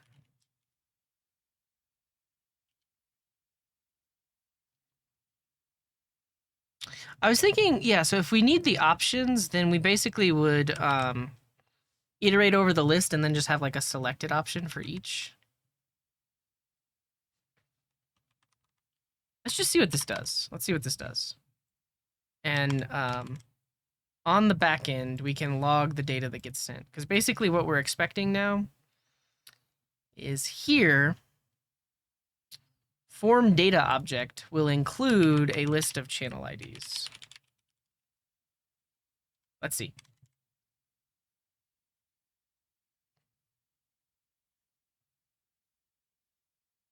Yeah, Two Fox, you only, like Oscar said, you only got timed out for 8 seconds, and because I calm down. Calm down. I was joking when I said that we would time you out, just because I had already tried too many things, right? Like, yeah. Yeah. I think Oscar, I think he already apologized, but if you have an Oscar, you should apologize. And I also know that it's really hard to tell if someone is joking just through text, right? Like we can assume a lot when we read someone's message, but for the most part, I assume positive intent from Oscar. And I appreciate your suggestions too, Fox. Like I said, I've been here for too long, and I want to be done, but we're still here. We're still here. So I want to create a list of cooking channels, all my favorite cooking channels. And we want to add to the list the Babish Culinary Universe. So I'm going to add that. I'm also going to add Munchies. I'm going to add that. We're also going to add Maddie Matheson. He didn't show up. And then our thing broke because we didn't have any results. It's okay. It's okay. Yeah, that would definitely work, Ricardo. Yeah.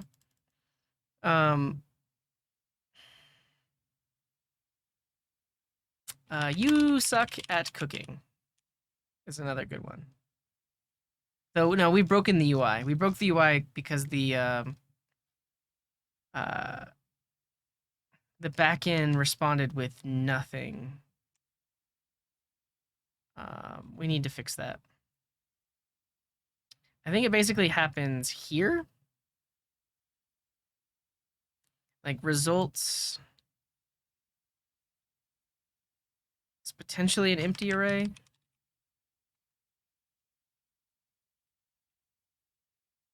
Let's see what happens.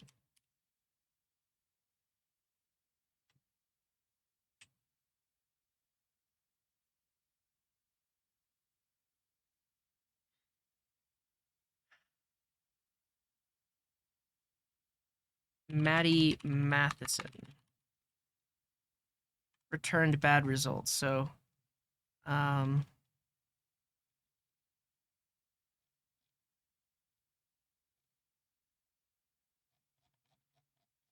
So we did get back results, but it's possible that one of these results is actually missing one of the properties we thought it would always have. Can't access property snippet. Context 0 is undefined. So we assumed snippet would exist, but it doesn't actually exist.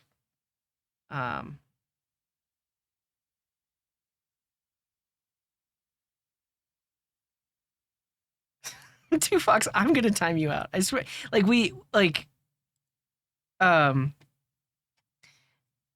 It's over. I understand that Oscar like made you angry, but yeah, I'm also gonna time out Oscar just because I think you're flying too close to the sun, Oscar. So chill, everybody, chill. Am I allowed to time out Oscar? Yeah, okay. I was about to say I can't. Like, yeah, there's no need for drama. It's like everyone here is happy to be here for the most part. I think if you're not happy to be here, then you shouldn't be here.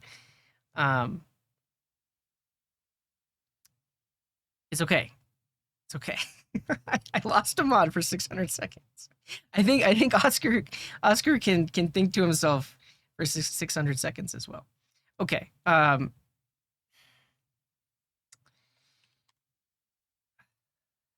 We need to look at all the places we access snippet because snippet is undefined.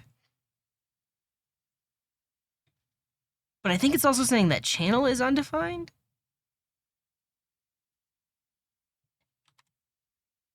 Can't access property snippet. Context at 0 is undefined. So the literal channel that got passed down is undefined. Oh, thank you, Shark Turn Up. Thank you for the gift. It's Saturday? Well, it's only Friday afternoon for me. What time is it? It's 5:30 p.m. for me. I think that means the channel that we passed down is potentially undefined.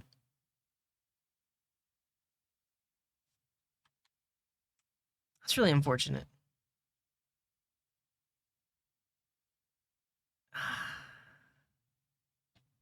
I don't think I need a focus mode. I just need to figure this out.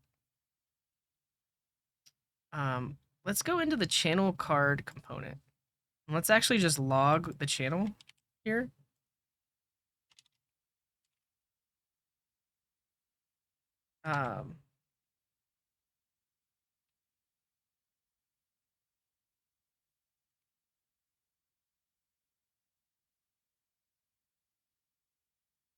Undefined. How's that even possible? So 1, 2, 3. It's the fourth one in this list. 1, 2, 3.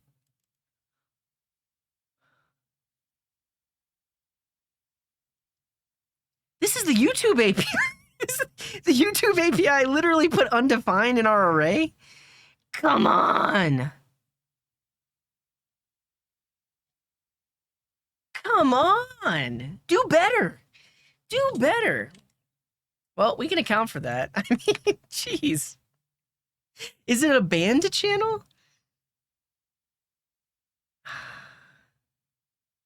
Submit an issue. Well, here's the thing. Like, technically, I think the TypeScript types told us that it could be undefined, so it's probably my fault too. Yeah, we'll fix it on the back end. We'll fix it on the back end.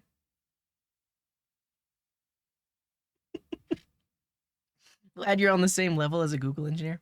Yeah, I mean, they have such a huge system. There's a million reasons why potentially that thing is undefined, but here's what we're gonna do. We're gonna filter by each item. And then why is this complaining? Forbidden non-null assertion. There we go. So now, no undefines on the front end. Maddie Matheson. Nice. Nice. Yeah, they sent us an empty thing in the other. Was that what was TypeScript was warning us about?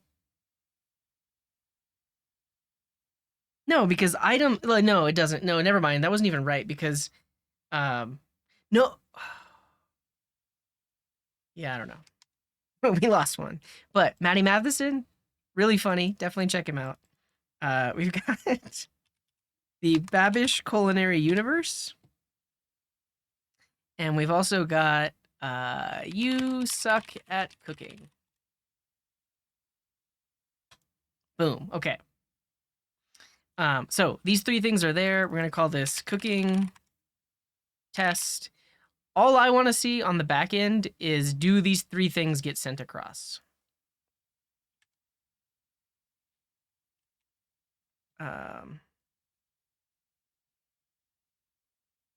They don't.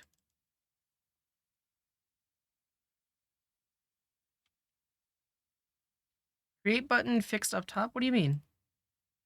Oh, put this at the top instead of the bottom? I think I like that as well. I'm not opposed to that. Well, honestly, put it in both places.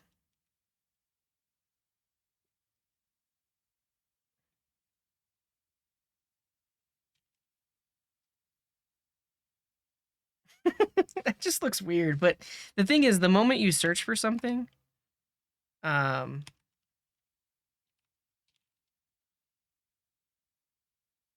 it makes more sense to click this button up here. All right. The things were not sent across, the channel IDs here. I think what we need, I actually don't know how a multi-select list works. Because do we have option and then we specify selected?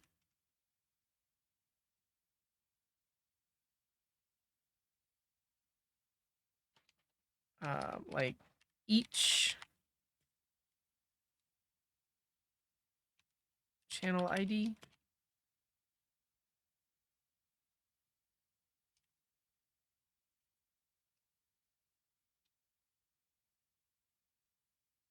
Value, channel ID, and then it's like selected is true.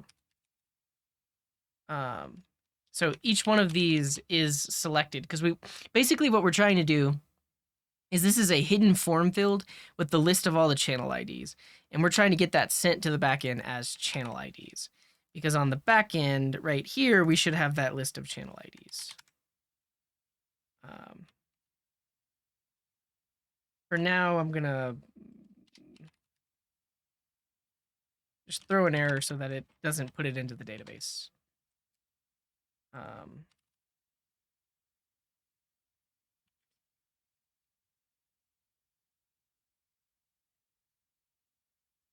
Create. Hey! That worked. Sort of. Let's see what but there was only one of them. Let's see what happens when there's more than one.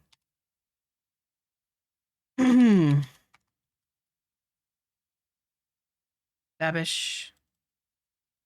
You suck at cooking.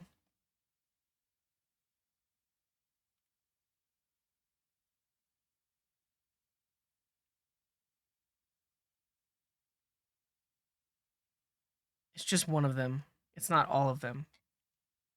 All right, we need I think a multi-select is not the way to go.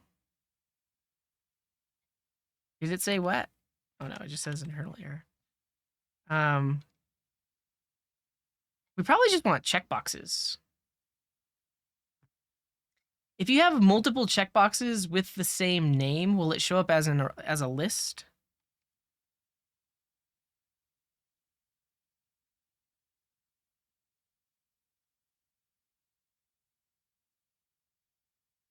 Because this is kind of what I want to do.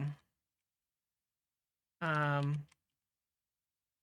want an input type checkbox name channel ID value that. Can this have a value?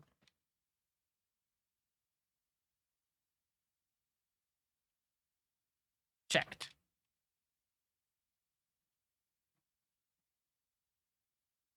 Yeah, checked. Let's see if this does it.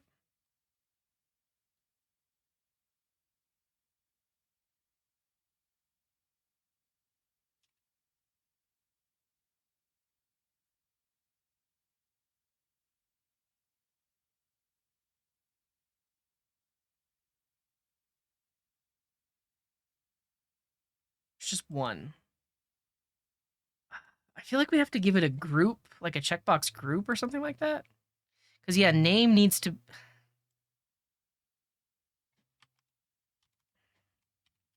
Form data, multiple select. Form data and select multiple. Only the last selected option for a given field gets transmitted. The multiple attribute is somehow ignored. Group inputs. Wait, isn't this is just what we just did? But it wasn't working.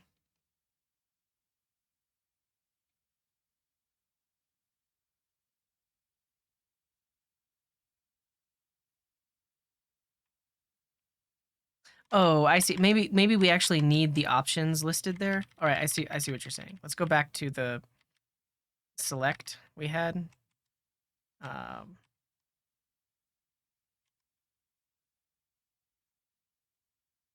We just do option value.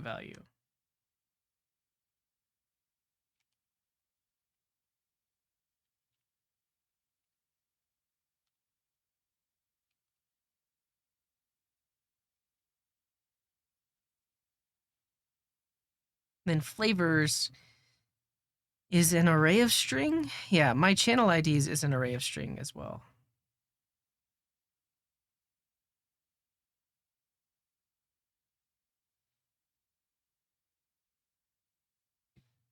Group inputs?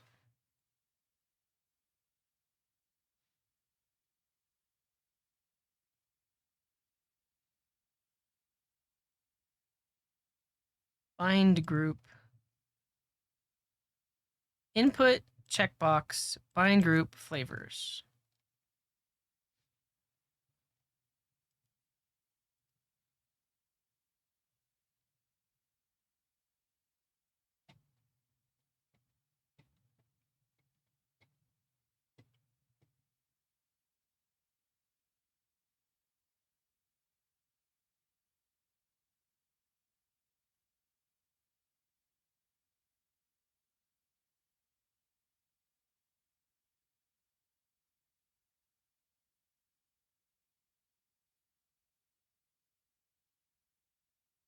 All right, let's try it like this. This is that first example. If this doesn't work, I mean,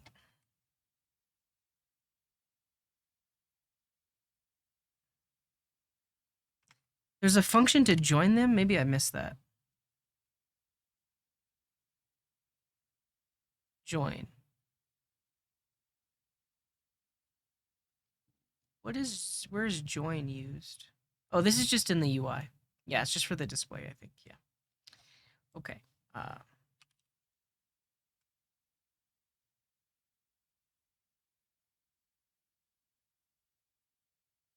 We had Coding Garden and the Coding Garden archive. And it only sends across one.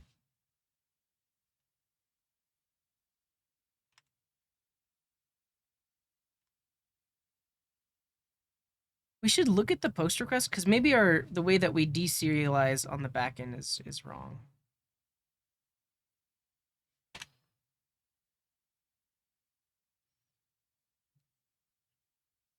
Stringify an object as a hidden input value. That's another way to go, but it feels really hacky. And at that point, why are we even using forms? Like, we would just be using Ajax at this point.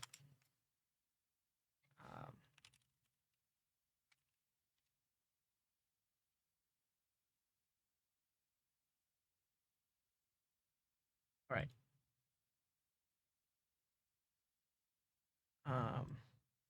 We did a post request. The browser sends it as an array. The browser is sending the form data as an array. The backend is not getting it as an array. So that is an issue here. Object from entries. Because I feel like if we do form data.get, like channel IDs, this could be a list.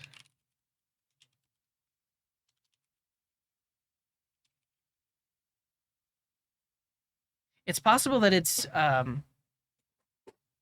whenever it does from entries, it loses the multiple values somehow.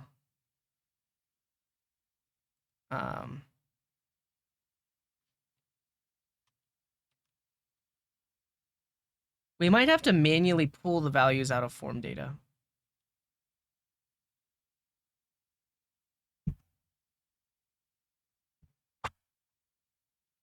Let's see if we at least get the channel IDs by specifically grabbing that one.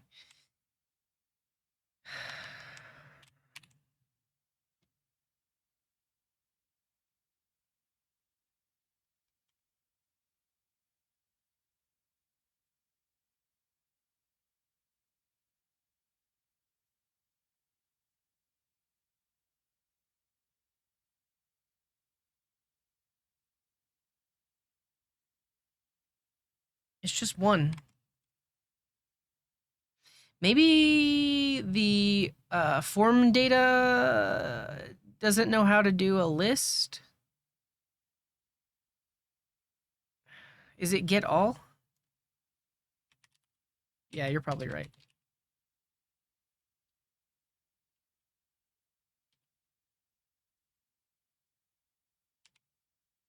Get all channel ID. Singular.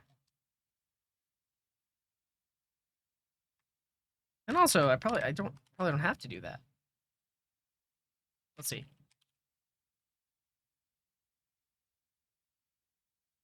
Zod form data? I'll have to take a look. I haven't heard of it.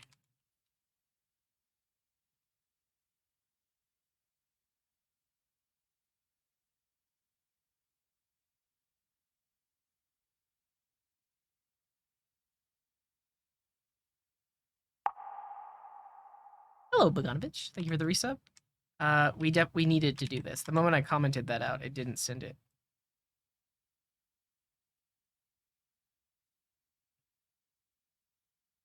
One get per form input. Yeah, that's what I was like. We were trying to shortcut it with a nice little from entries, but we'll probably have to do this. And then afterwards reassign the channel IDs. Like that.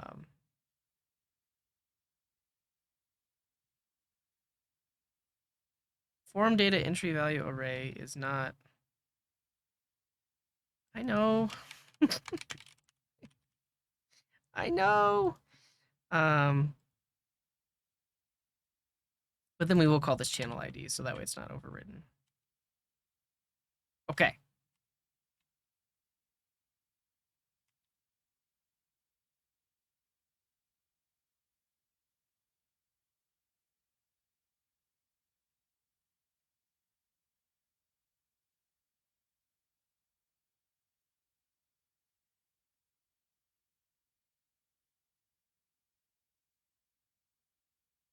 Right. It's sending the channel IDs. It's an empty list. And I think I messed up. I think I changed it back to channel IDs plural. And this needs to be plural. And then now in our validator, channel IDs is an array of z.string.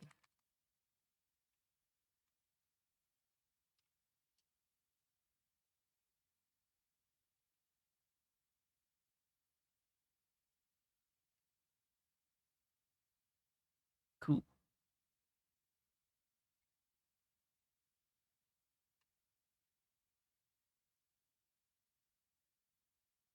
But now,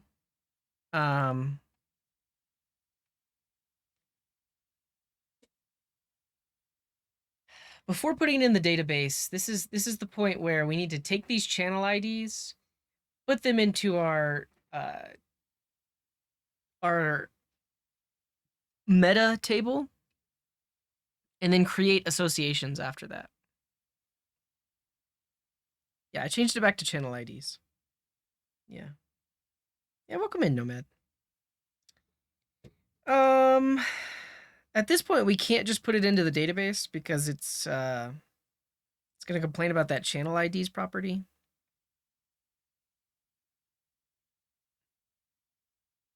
Does the input need to be bracket? Oh, like the name? Channel IDs array like that? No, I mean, it's sending the data as an array when I do it this way, which I think is fine. You're not leaving until I finish? Oh man, yada.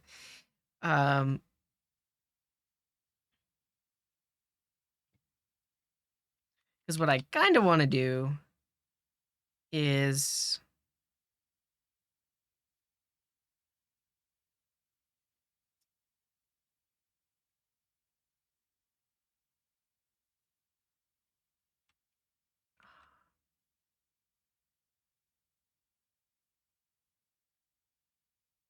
yeah. Well, the front end is sending form data. That's the whole thing. It's like in SvelteKit, we're using their form actions and it's using regular plain old form data. It's not sending JSON. The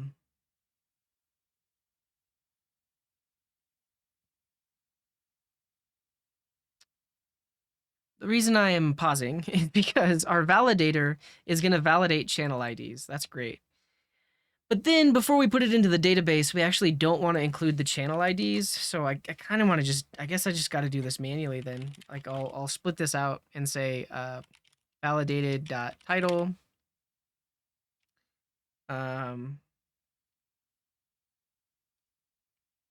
Or we can destructure it, grab the description, grab the visibility, and then we use the channel IDs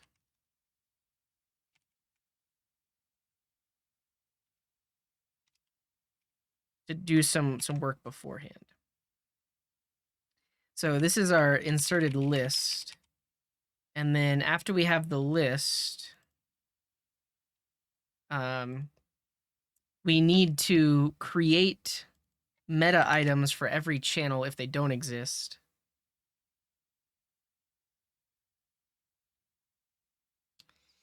And then associate them with the list by putting them. So to remind you of our database structure.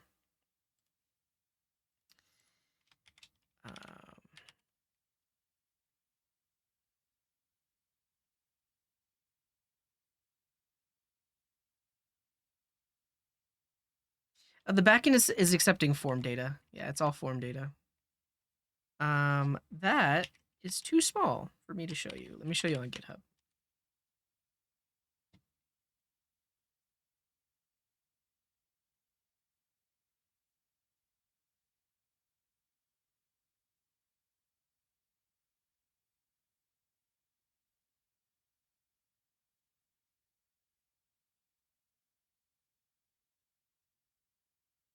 I feel like I thought I added your CDN chart turnup. Maybe not though.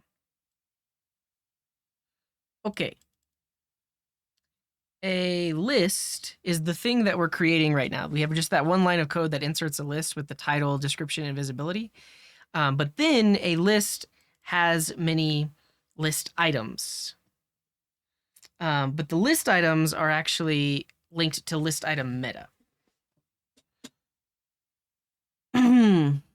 Yeah, we upgraded to TypeScript 5 in the project. I don't know what the new features are. So basically what we have to do is we have to look at all of the channel IDs in the request and then either insert or update in the database the meta, get back their meta IDs, and then for each one insert a list item into the database. It's going to be a lot of work because at this point, I mean, technically we could have sent the entire channel object with like name and description and everything else, but really we should only be sending the ID, and then on the back end, we do a request to look up the info about these channels and then put that into our database. Okay, let's make sure that this still works. And then if it does, we'll just write the code that it takes. It's going to be a lot of code, but we'll do it. So at this point, we should be validating it, but now channel IDs. Why is this complaining? Already declared in the upper scope.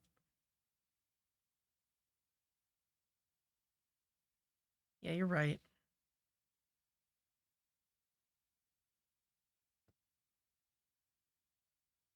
I mean, yeah, there's going to be more API requests, but I wouldn't trust the client to send the right information about a channel, because basically the way we have our database structured is the list item meta is kind of the source of truth. So basically, any YouTube channel that exists in our system has an entry in this table. And I can't just trust the front end or the client to send the name and ID. This needs to come directly from the API and then put directly into the database. So basically, I'm going to be populating this table based on the channels that people are adding. It's just the right thing to do. Okay, I've got this variable. I guess we'll just call this channels. Great. Now, one last time, we're going to make sure that we get that list of channel IDs.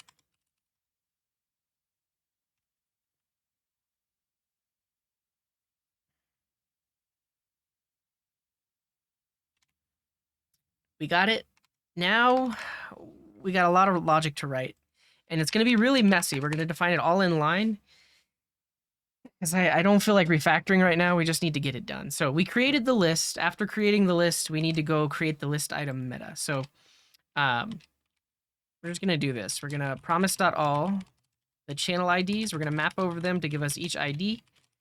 This is going to be an async function, because we have to first see, does this exist in the list item meta table? If it doesn't, query the YouTube API, put it into the table, and then get that ID back.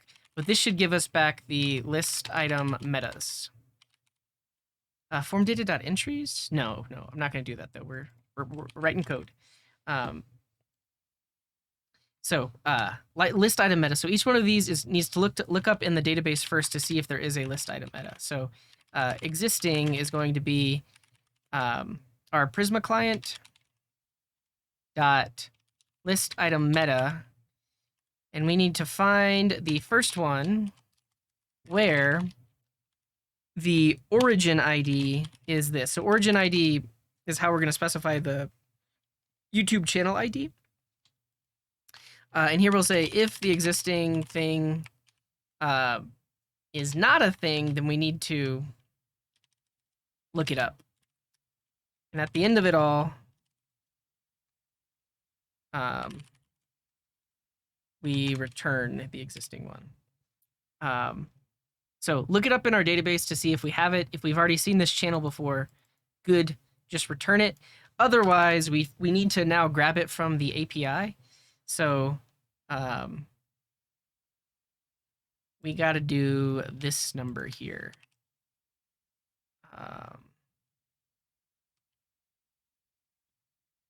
And we got to define our client.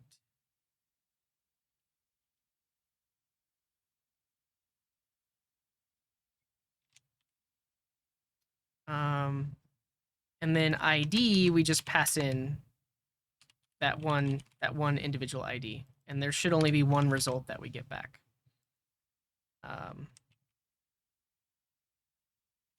And then we should be able to grab the channel. Well, I think data.items is possibly undefined. So here we'll say the YouTube channel is data.items at 0, like this. Why is this complaining? Parsing error. Possibly undefined. And then I can't do that?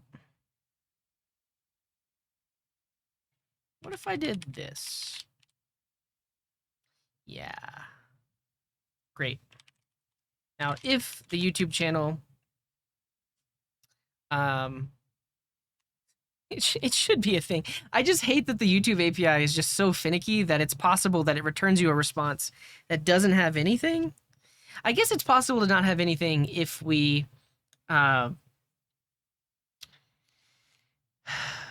pass in the wrong ID, and that's definitely a potential thing where someone could hit this endpoint with something that's not a valid YouTube ID, but that's okay. So we get the YouTube channel.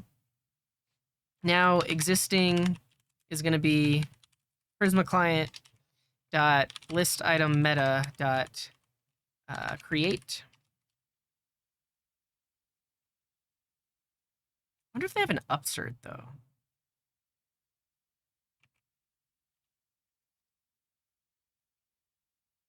And then the data is here. So the origin ID is just ID.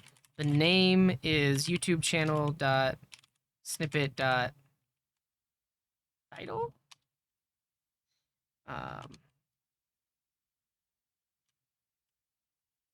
And then what else are we missing?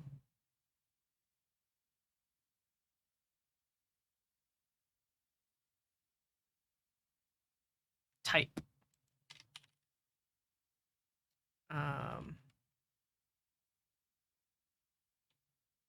List item type YouTube channel. So that then puts it into the database.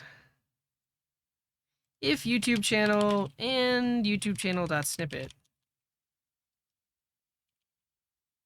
There. Otherwise, so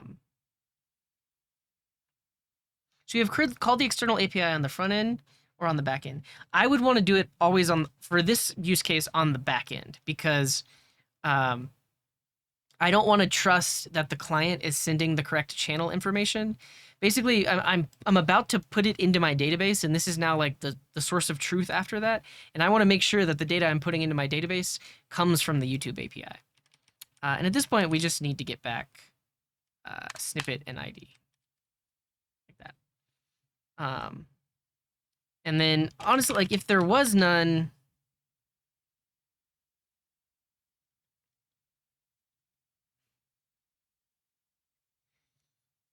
what if we return a not found? Or do we just throw an exception? Throw a new error. Channel with ID.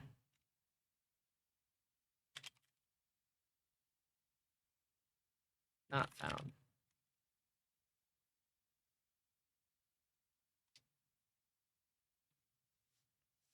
So I'm not putting the only information I'm putting in is the channel title and the channel ID. We're not storing, I think, are we storing the logo? Let's look at our Prisma.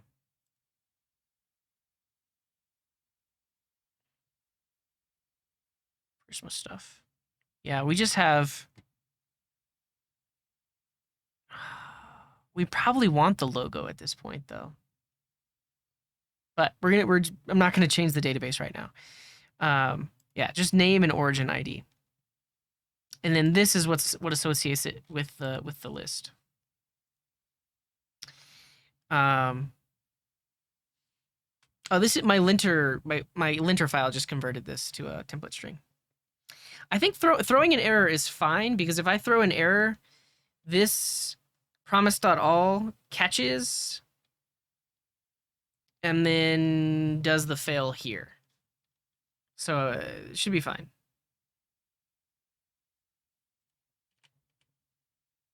Yeah, I'll do that.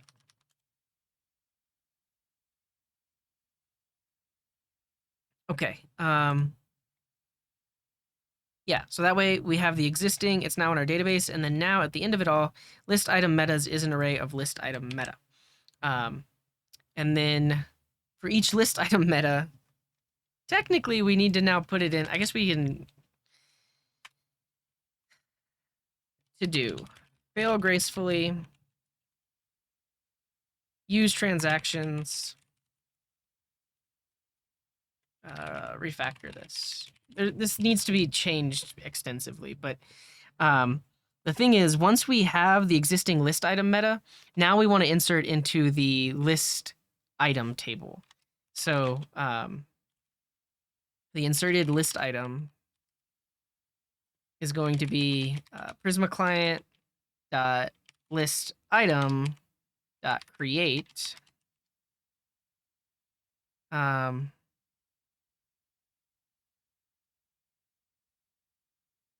sign the responses. Yeah, but everything's gonna change.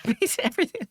I'm not gonna have direct API calls in my code. Like that's gonna go away. This is gonna go away.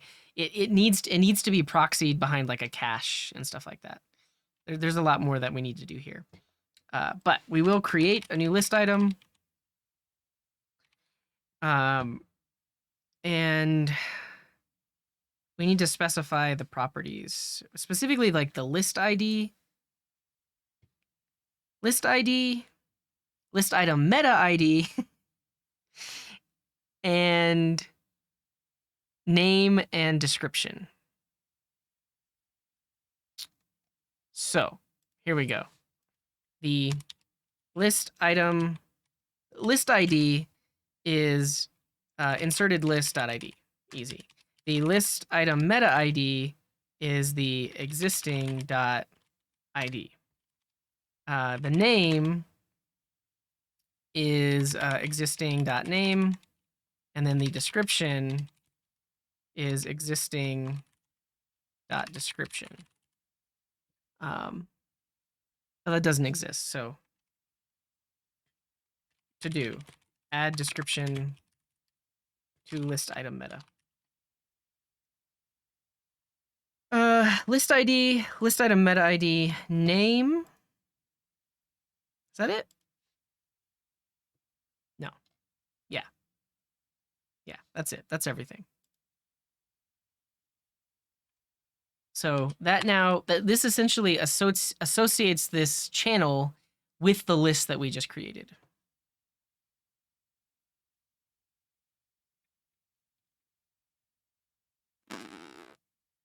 Great. Great. So that should be fine. And then now whenever we query for an individual list, we should include all of its channels. Is there an include? Yeah. Items.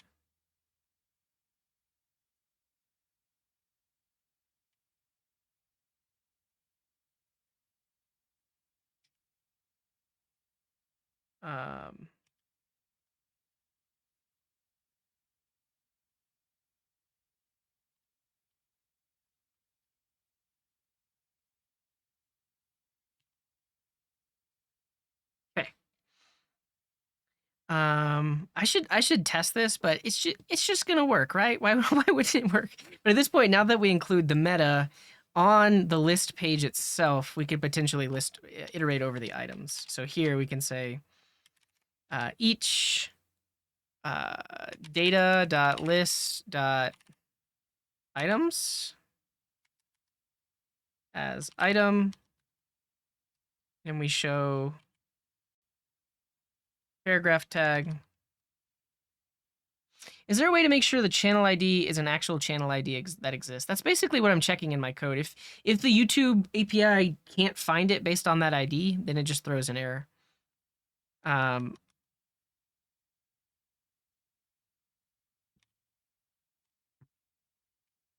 Wow. Okay. Moment of truth. So now. Yeah, that was a call to the YouTube API. All right, now for real this time. We're going to create our cooking list. All my favorite cooking channels. It's unlisted. We're going to add Babish. We're going to add You Suck at Cooking. We're going to add Maddie Matheson. We're going to add Munchies. We're going to add the Internet Shaquille. I spelled that right? I did. And now we notice a bug in our UI, but that's okay. I'm not going to worry about it. Create. First try. First try. Yeah, pretty crazy, right? It's in our database. Okay, of all the things to get that on the first try was pretty cool. And we can validate it. Yeah, never doubted. Never doubted. Oh.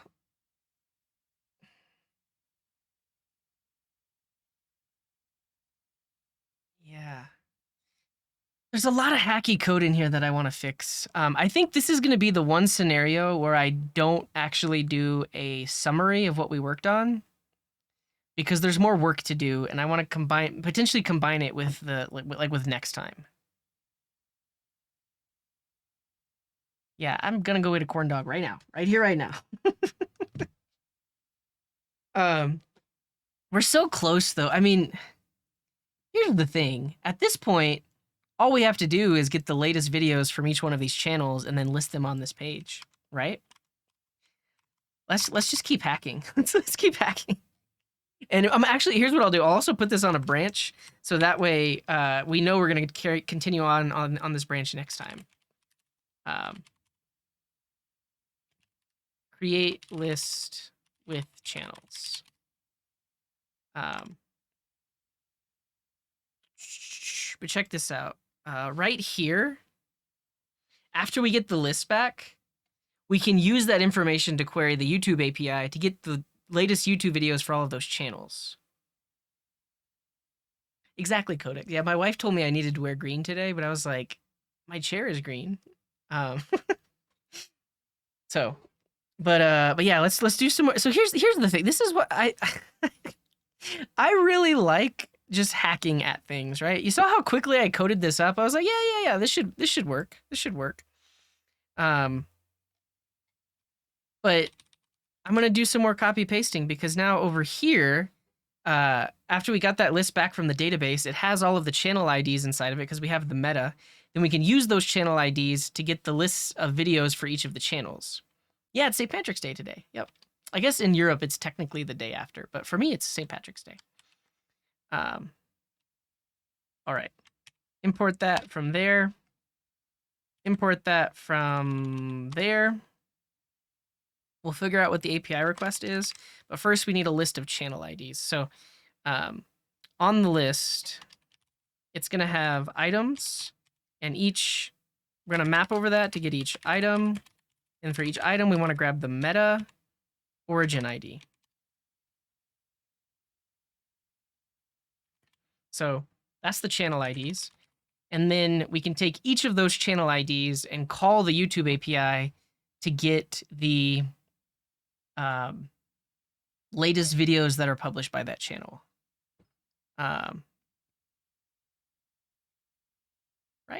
So something like videos would be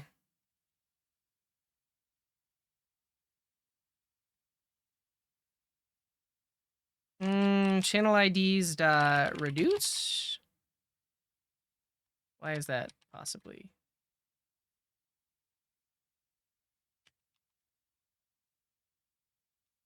Like this. Get the promise, we get the channel ID. Keep up the good hacking.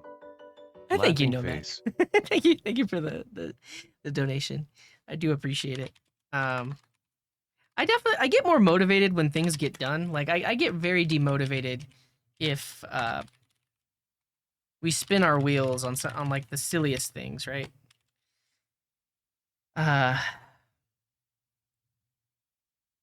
Getting frustrated with the JavaScript stack lately. I guess I'm frustrated with like the new ways of doing things. So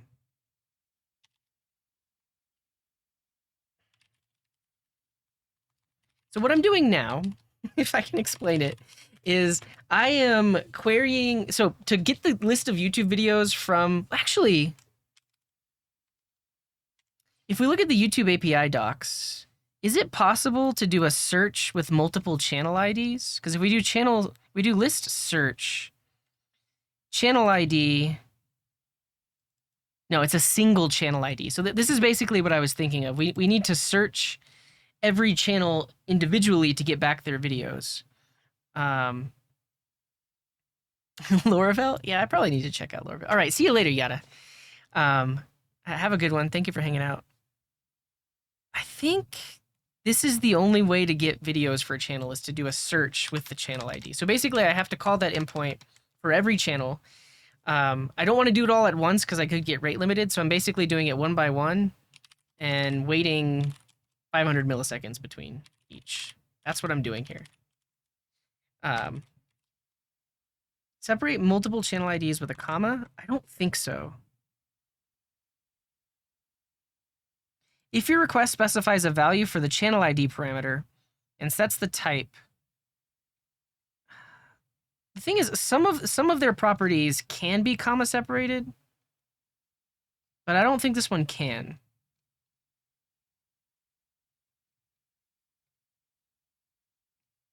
Yeah, so the fact that it doesn't have this plus sign on there for me tells me that it can't be comma separated. But again, I'm hacking this code together. We can always come back to it later. Return values from come on. Come on. Okay, so we need to make the request to each.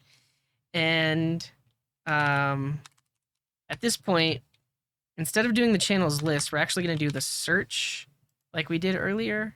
So that is over here-ish. We're doing YouTube search here.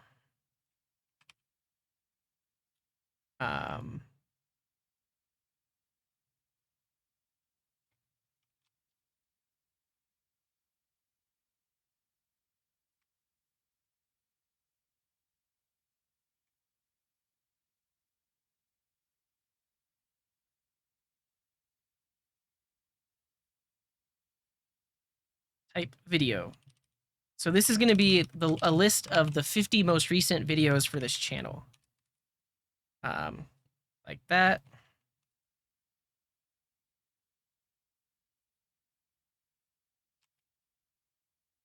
Why is this complaining?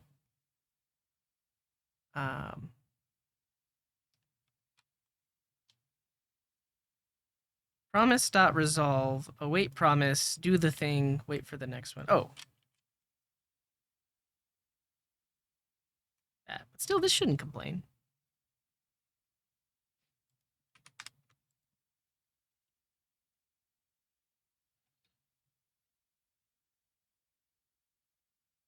Promise and previous value are incompatible.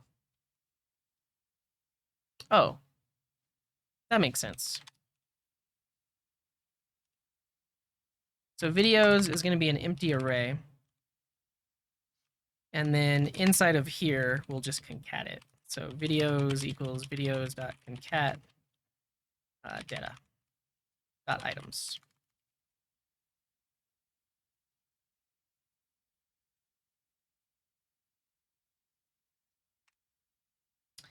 And then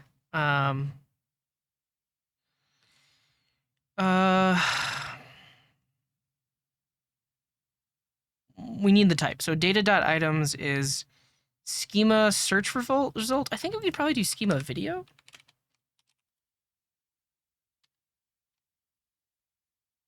So YouTube v3 dot schema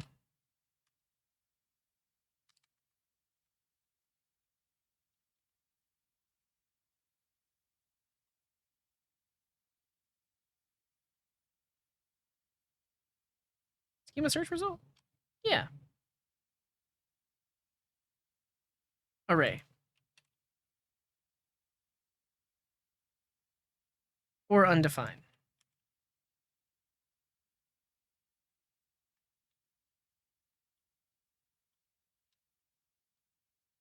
All right, this gives us back all the videos, and then we'll return that here as well. Okay, so then on the front end,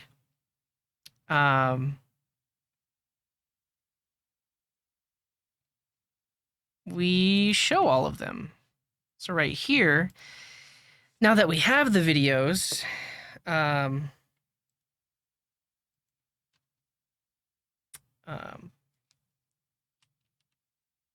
we iterate over them.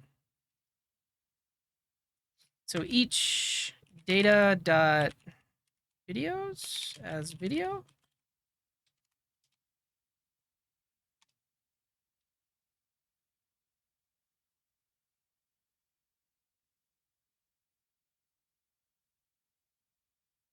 Video dot snippet dot thumbnails dot default dot URL, and then we'll give it the alt text of the title. video.snippet.title, and then we'll put the title right below it.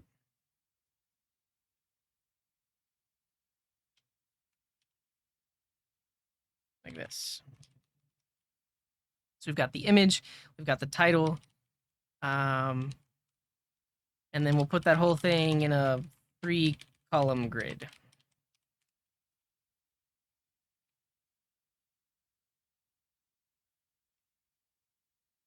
Easy.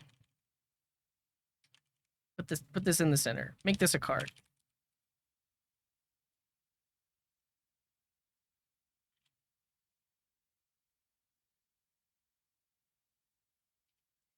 But one last thing before we do all of this is we should, yeah, first try, absolutely first try. But we should sort the videos by publish date. So that way, instead of having all the videos for one channel one after another, they're mixed together by when they were published. So let's just do that really quick. Videos.sort.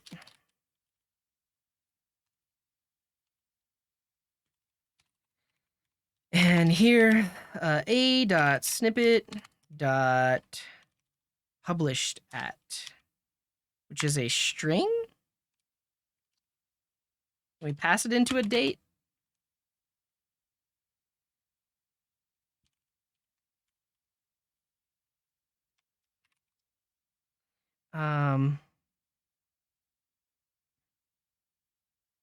Published at.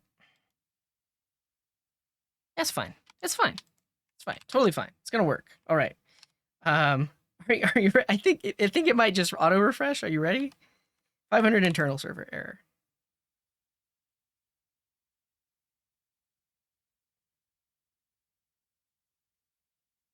First try. First try. We got munchies. We got you suck at cooking. There's the internet Shaquille. Ship it. Yeah. We got Maddie Matheson. We've done it. we at the, so like this is I'm sorry for the hacky code. We'll clean it up next time, but this is the proof of concept we've wanted since we started 11 days ago.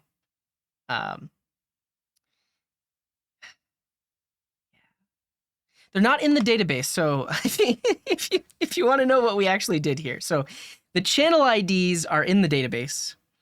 And then when you request a list, we take those channel IDs, and I mean, honestly, let's just get the last 10 because that should return a little bit quicker.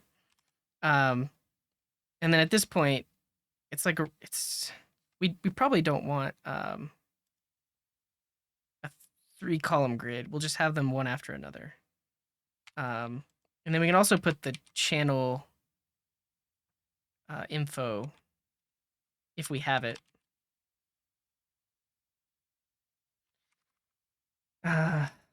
Video.snippet.channel title.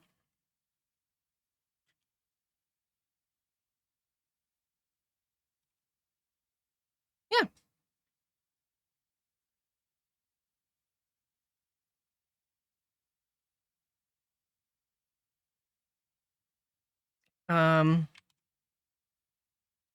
Instead of grabbing the default of the thumbnail, it'd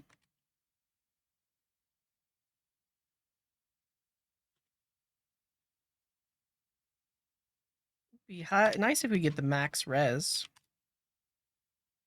Either one of those. And then it should be full width. Like that. Yeah, there's a lot of work we need to do here because basically we need to clean up the YouTube API response so we don't have to do this everywhere. Basically, we'll clean it up so that we can ensure that snippet is always there, because if snippet isn't there, then we shouldn't return it. But yeah, that makes a lot of sense. Cool. Yeah, all right.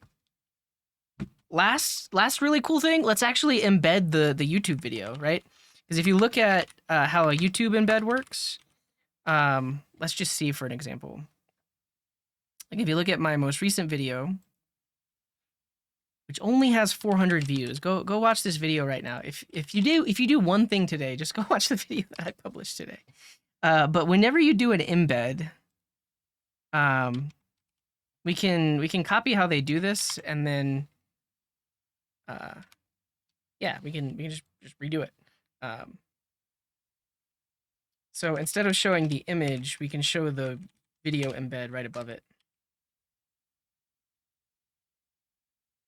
Not sure you can handle so much CJ in one day? Listen. Listen. And then right here, we just need the video ID. So we'll make this a little template string. And right here, we can do video.id.videoid, like that.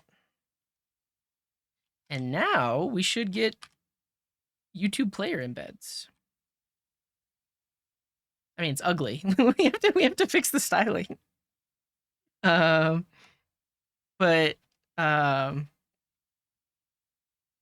yeah, we can play videos.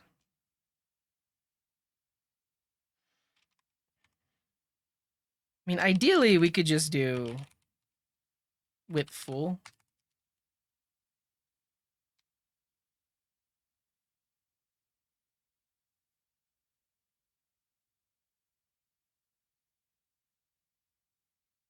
Yeah, like that. Awesome. All right. Let's do one more just to show that it's really working, and then we'll go. So we're gonna do the JavaScript channel. So all the JavaScript. It looks great on iPhone. Yeah, we need to update the styles for desktop and everything else, but okay. We're gonna add Coding Garden. Boom. What else do we want? We want Traversy Media. Boom. Who else? We want Web Dev Simplified. Yeah, we'll add Fireship too. So Web Dev Simplified, Fireship and Beyond Fireship, both equally good channels. Joy of Code. Yep. Live Overflow. The Primogen. Midu.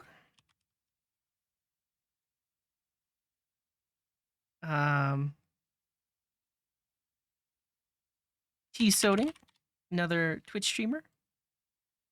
Web Dev Cody. I don't think I've heard of that one. Coding Train. Mewtru. Trash Dev.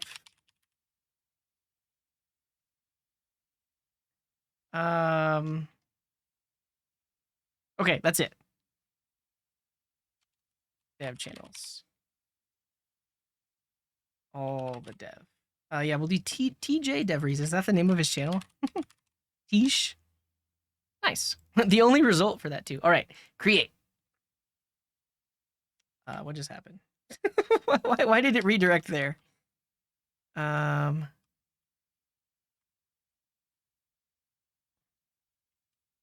redirected to the wrong spot, but let's see if it actually worked.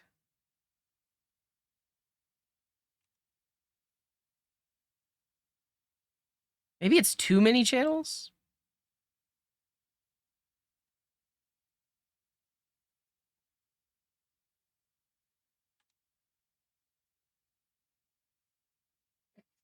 I think it's potentially too many API requests. Yeah, there we go. It eventually got us there. Yeah,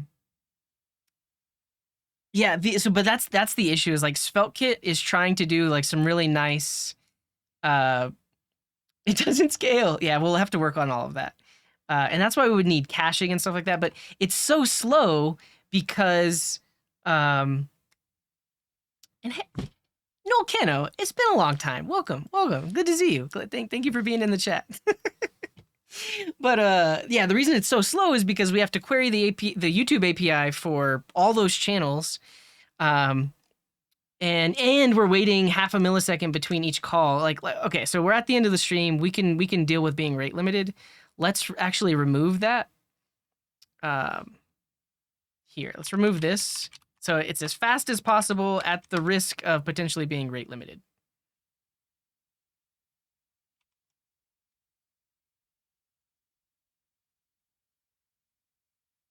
Yeah. Oh, glad to hear it, Nolcano. Congrats. Yeah, and did you notice? I mean, I think it's been so long since you've been here, but I gave you the artist badge because Nolcano is the one that made a lot of the emotes and then the old getting started screen. Oh well, this is proof of concept. It's slow, but it works. But yeah, we've got TJ, we've got Fireship, we've got Live Overflow, Midu Dev. They're all here for the watching. And wait, why is there this coding garden video? Why is that there? I guess it's not the most recently published one. I thought it would be. The other thing is we need to paginate this as well, right? Like, depending on the number of channels in the list, we get a certain number of videos at a time. I don't know. It's not refreshing the page. It's loading all of these iframe embeds, basically.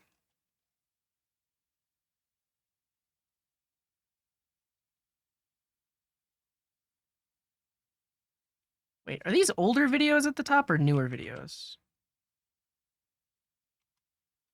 Okay, one more fix. We actually need to do B minus A to get them in the right order.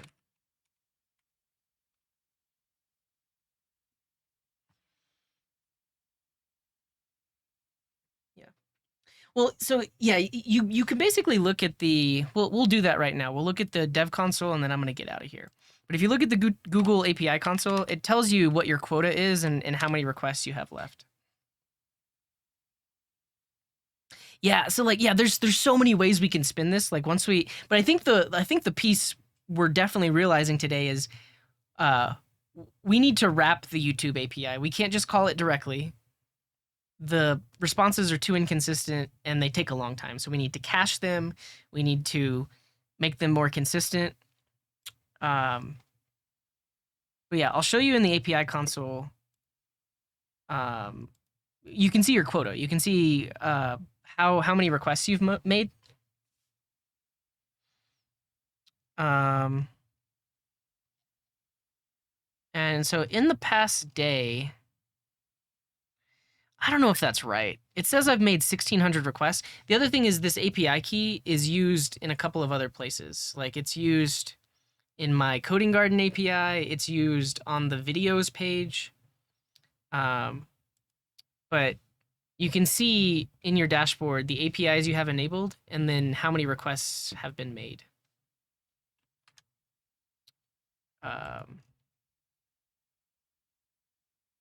Also, this is the wrong embed. I don't know. It's like this is a live. Oh, you know, it probably has to do with hot reloading. The embeds didn't work for hot reload.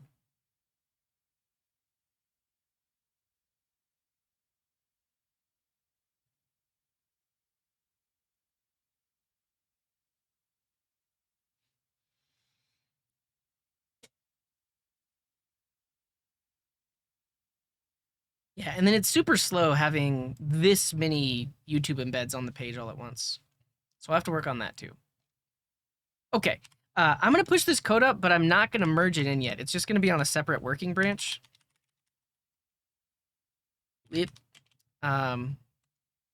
And we're not gonna run the git commit hooks because I know this is a work in progress. We have more work to do. So, but I will push it up to this branch so you can see what we did today. Yeah, embed on hover. Yeah, I like that idea. So basically, by default, it's the image. And then if you want to, the moment you hover over it, we turn it into an embed. There's a lot of things we could do to improve it here for sure. Yeah. Okay.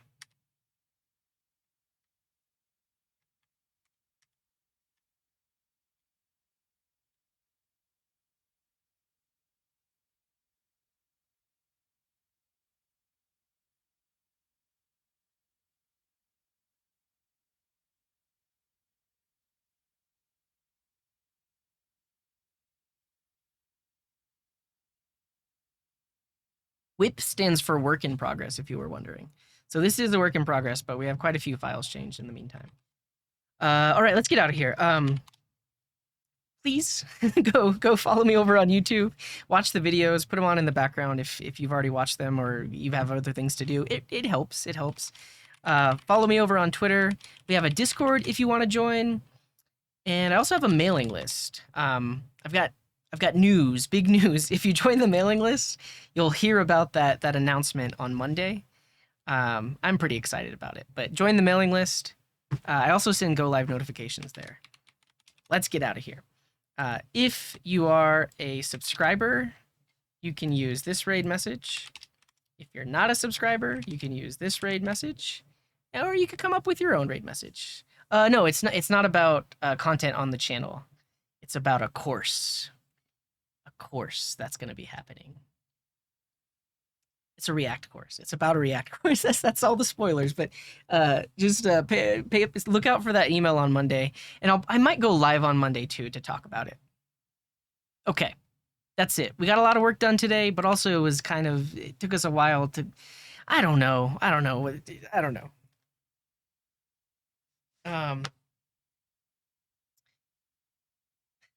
Thank you for watching. I appreciate you for hanging out today.